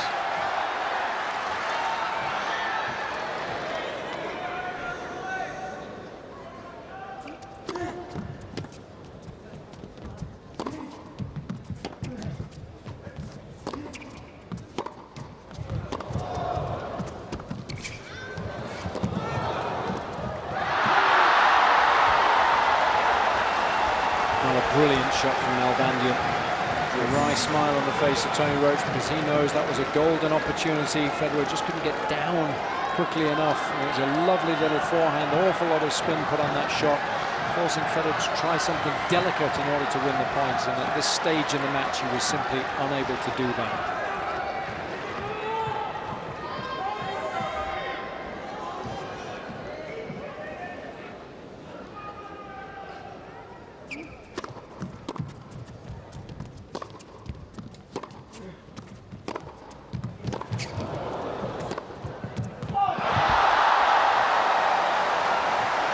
And she can hardly believe it.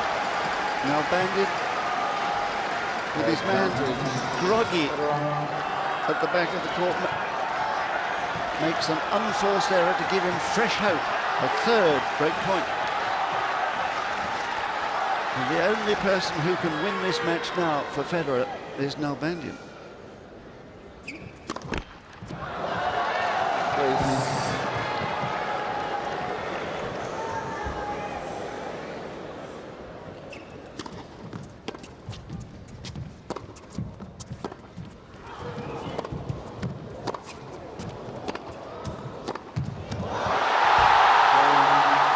Federer remarkably has broken back twice. All right, Nalbandian is still ahead, 4-3. But the pressure now is back on Nalbandian.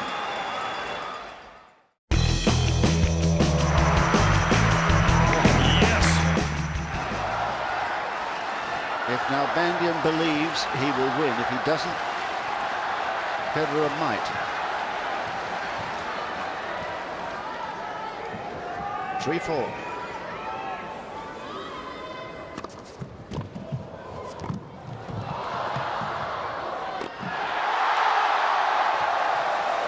He's playing from memory. Sensibly shortening the points whenever he gets the opportunity.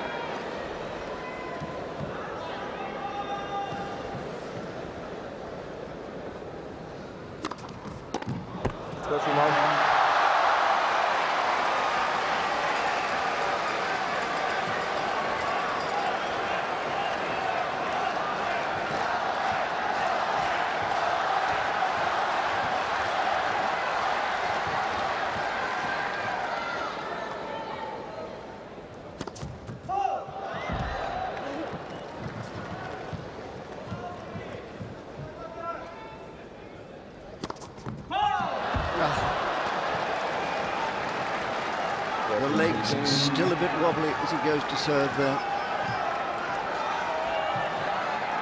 An eighth double fault giving fresh hope to Nalbandian.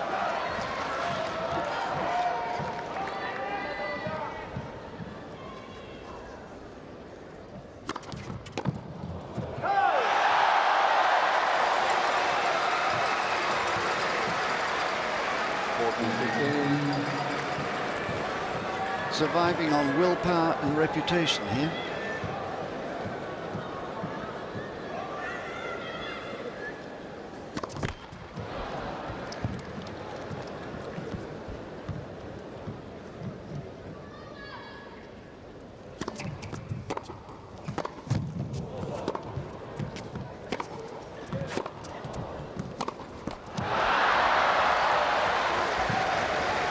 And for once, Nalbandian keeping the rally going without making an error.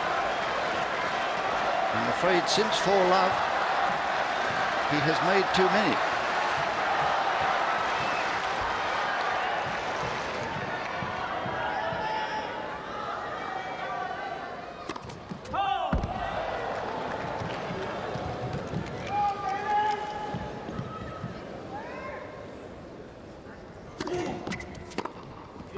Oh, well played.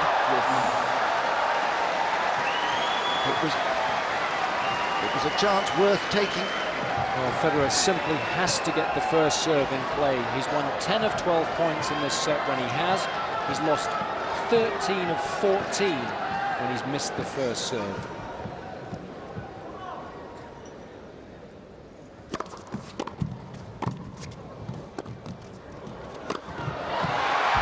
And that's why the first serve is so important. He's able to implement his game plan. He's trying to keep the rally short. He can get into the net. And he misses that first serve. He's stuck at the baseline, and Nalbandian can dictate play and force him to move.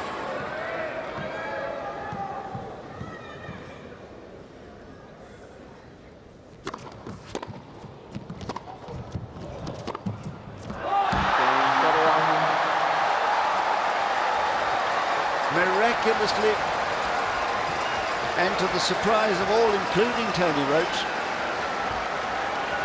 Federer is level at 4 games apiece.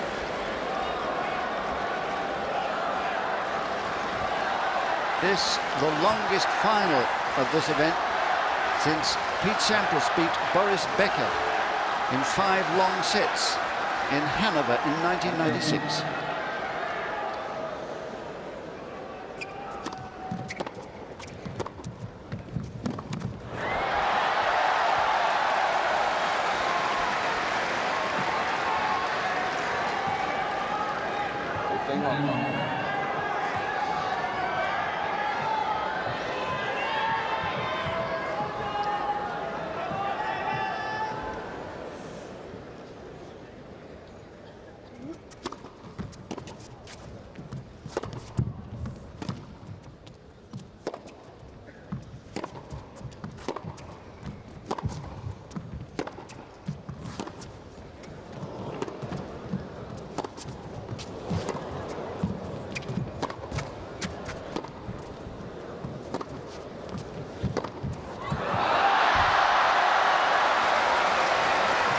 Errors again. I think Nalbandian now starting to buckle under the weight of expectation. The 4-love lead, and everybody believed that the match was his. Well, I certainly did. I didn't give Federer a hope.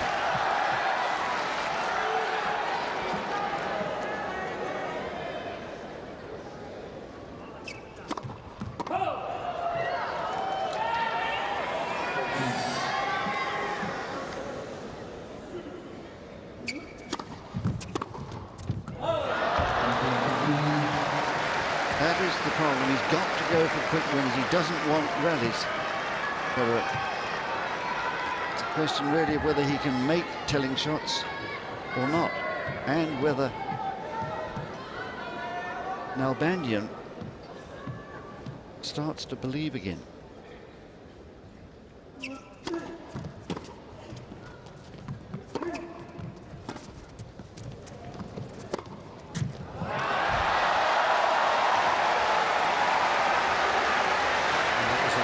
Better as far as Nalbandian's concerned. He's a very talented individual. There must be a reason why he's only won 3 ATP titles in his career. Perhaps not quite believing in himself at the vital moment.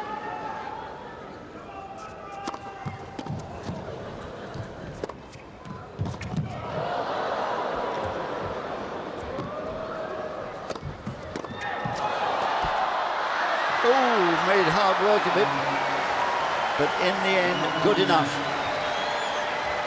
And this extraordinary final with another twist to it, having lost 4 games in a row to before all, he holds for 5-4.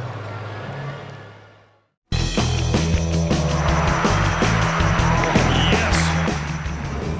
Well, he's exhausted, the legs won't work properly, and yet the will drives him on.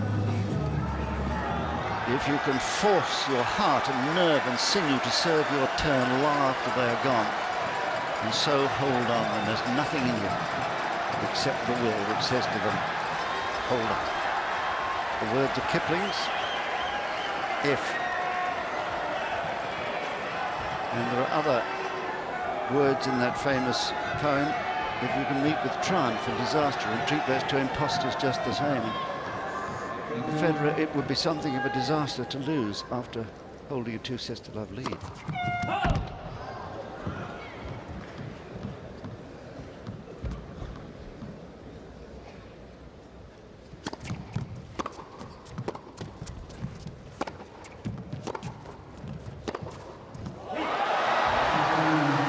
He's decided he's got to take it. Federer's not going to give it to him. He's got to take it himself.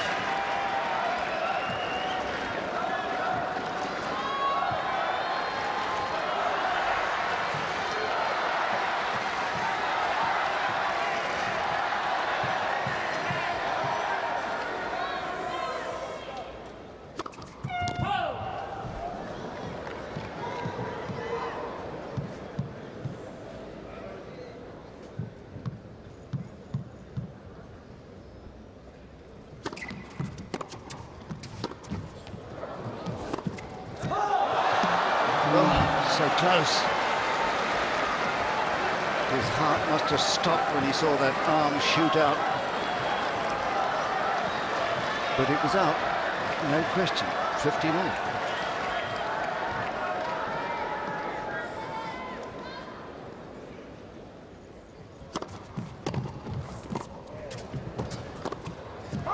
And he's missed again. It's usually his favourite shot. A great little pickup from Federer. He made Nalbandian go ever closer to the line by taking up an excellent position at the net.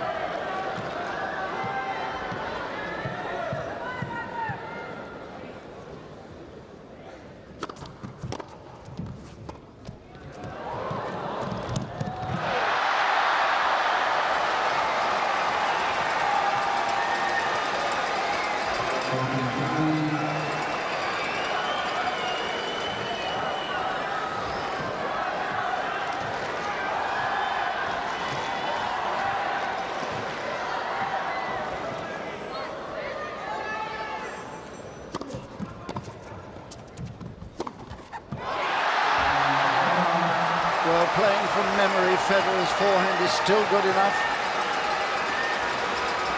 A little flick there, and he's back level again at 5-all. Love 4 down at one stage, out on his feet, punch drunk like a boxer. I had given him no hope at all. I was absolutely convinced he was going to lose easily. I'm delighted to be wrong. But this is a great champion.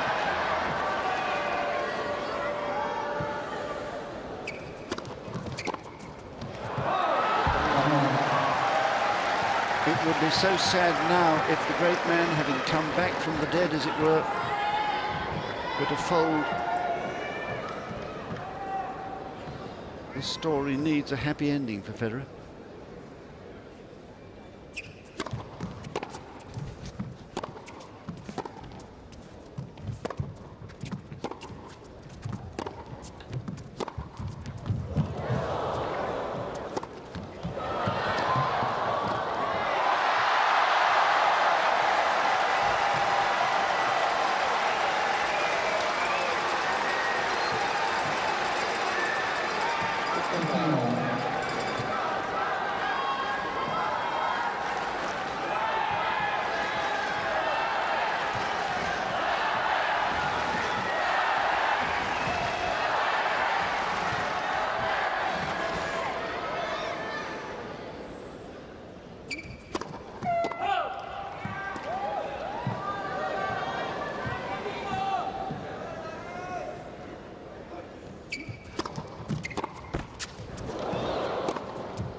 Well, the Swiss fans now believe that their man is going to pull through here, and he might. Well, the tactics here were superb. Taking up an excellent position after drawing Nalbandian into the net and able to win the point relatively comfortably thereafter.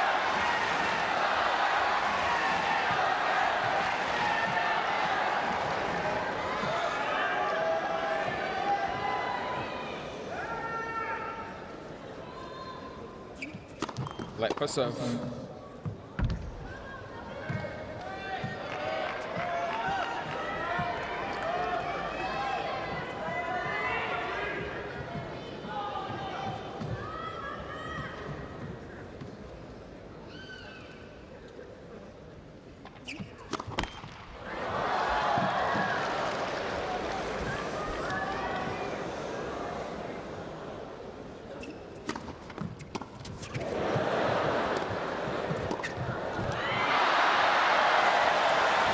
Well, he was going to run around and cloud a forehand on the return of serve, but the serve was good enough to catch him, so he had to improvise.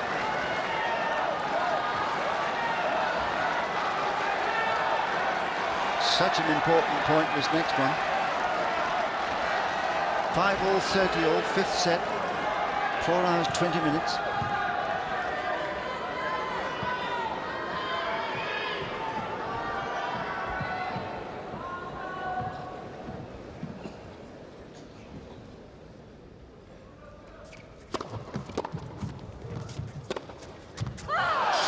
just pulled it too wide. You can't believe that, Nalbandian.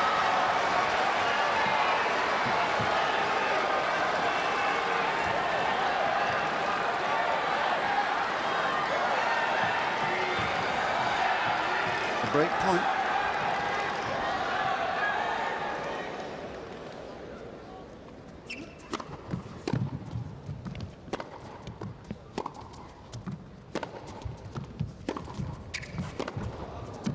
It's missed again.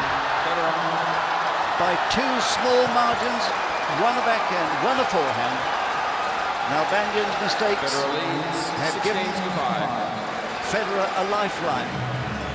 He will be serving for the title.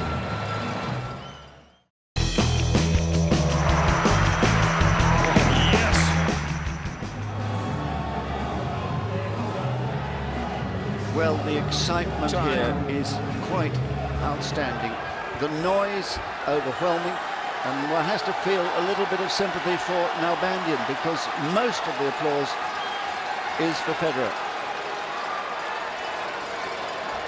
Federer, who was hopelessly out of it at love 4 down in the 5th set, is now serving to retain the title he's held for 2 years now, going for a 5th.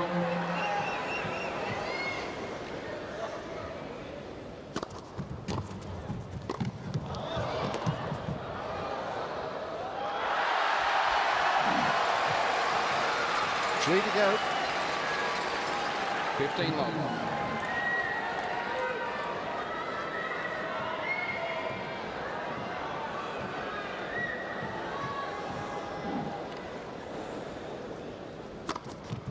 Correction ball is good, 30 long. Oh, there's an overrule. Can you believe that? David Nalbandian.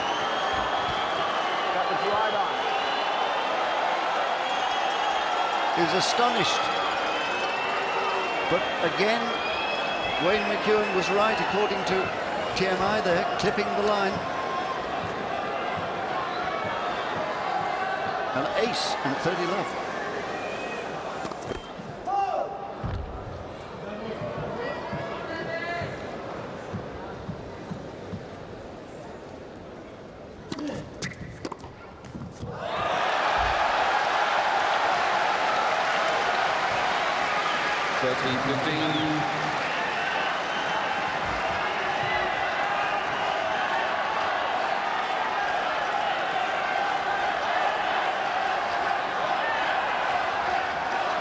Just adjusting the strapping on that brace that has come loose.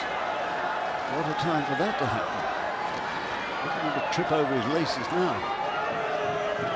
Just tucking them in there. Look.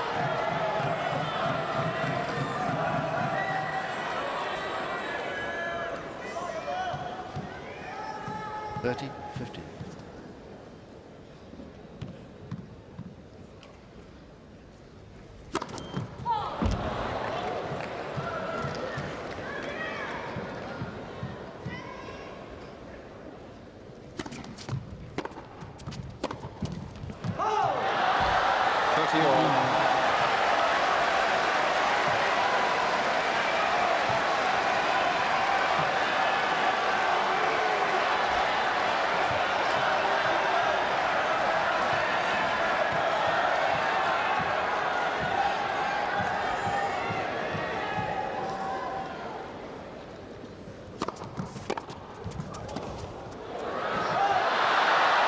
Desperate to have an early end to the point. He tries another of those drop shots, serving well in catching up from love 4.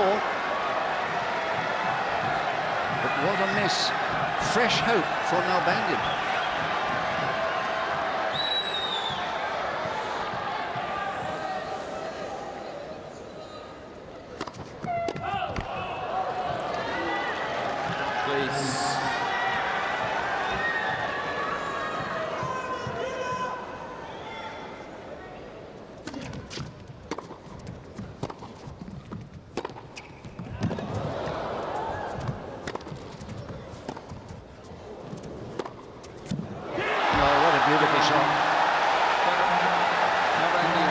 Nalbandian believed again at last.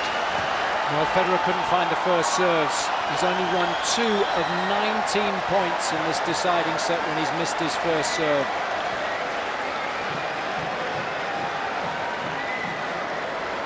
And he's going to change his record, I 6 think. games all.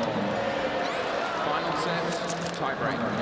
The tiebreak will decide this battle, this titanic struggle, the like of which I haven't seen since Rome this year. A 5-hour battle there between Nadal and Correa, the two clay court experts. Thank you.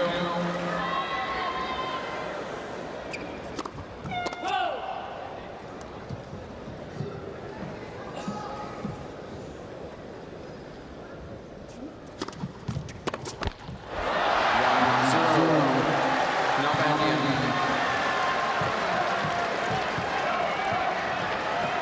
Well, both now calling on all reserves left at their disposal, and there are a precious few.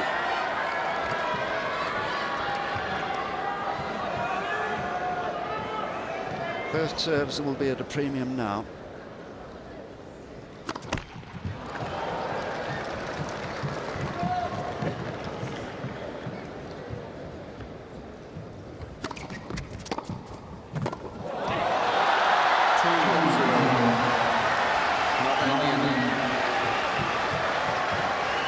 One tiny step closer, the mini break to Nalbandian.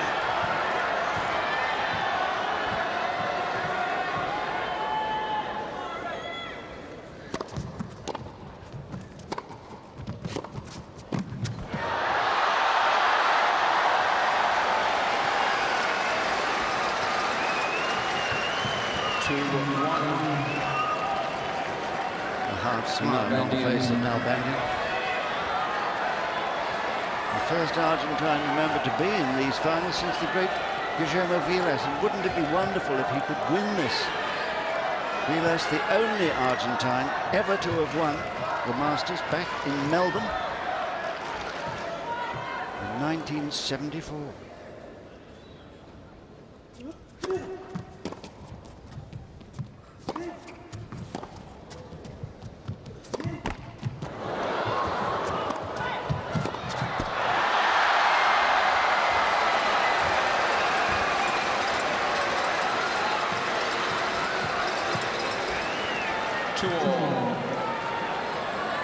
Well, luck may well play a part in deciding the issue here. That was a lucky net cord for Federer.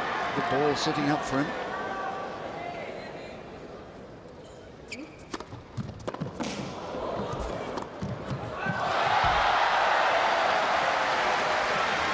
Hasn't used that slice serve much throughout this encounter. Did so very intelligently there in order to take Federer out of court and open up the court for the first ground stroke of the rally.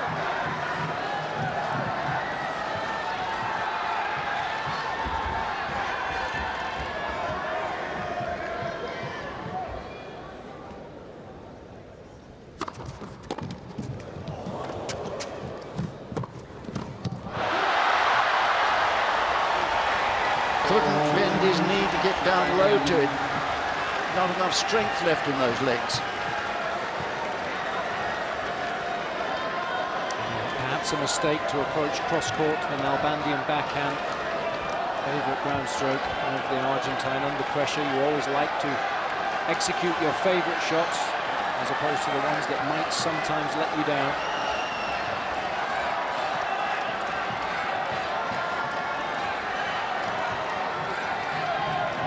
So once again, it's Nalbandian with the mini break.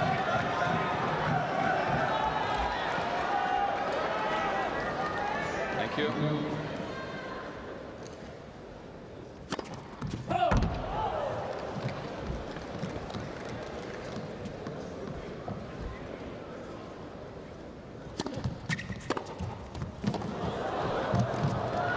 Oh, he's missed.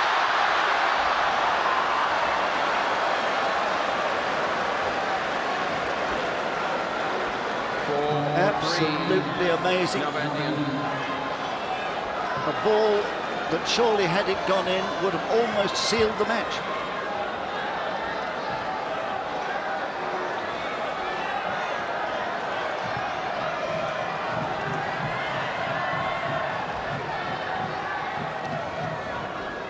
all three.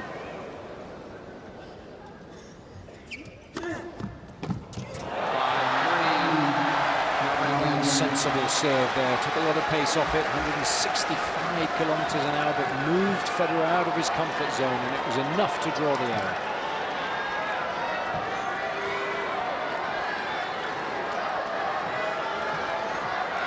The two-time champion, 2 points from defeat.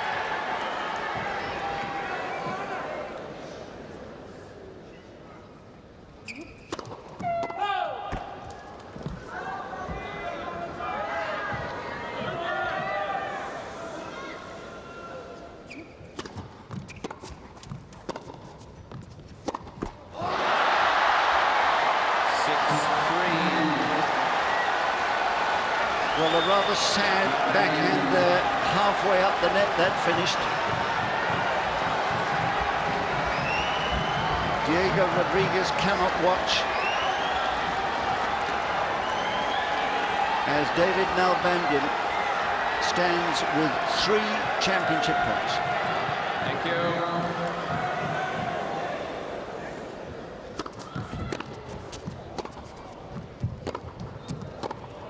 It's all over. Set match. Nalbandian. 3-6-2. 6-7. Emotion 6-7. of the moment 6-2. overcoming Nalbandian, 7-6. who becomes the first Argentine to win this title since 1974.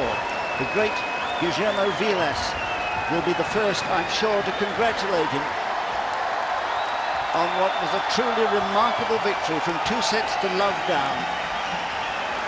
A thing he specialised in this year. He did the same to Andy Murray at Wimbledon, but a slightly different customer this time, the world #1. So an era has ended. Roger Federer's 24 winning finals come to an end in his 25th.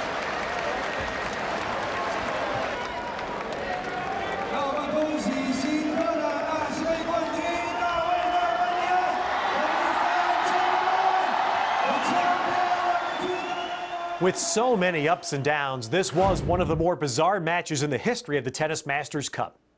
The outcome, of course, was particularly sweet for Nalbandian, a sign that he continued to deserve a place among the game's very best. But the aftermath would take each player in opposite directions. Though Nalbandian came back to the Tennis Masters Cup a year later, he has never again reached a Grand Slam singles final. And Federer, we all know, all he's done is set the record for Grand Slam singles titles, and he has won 6 of 8 matches against Nalbandian following this championship. We hope you've enjoyed another Tennis Channel Classic. Thanks for joining us. I'm Ted Robinson.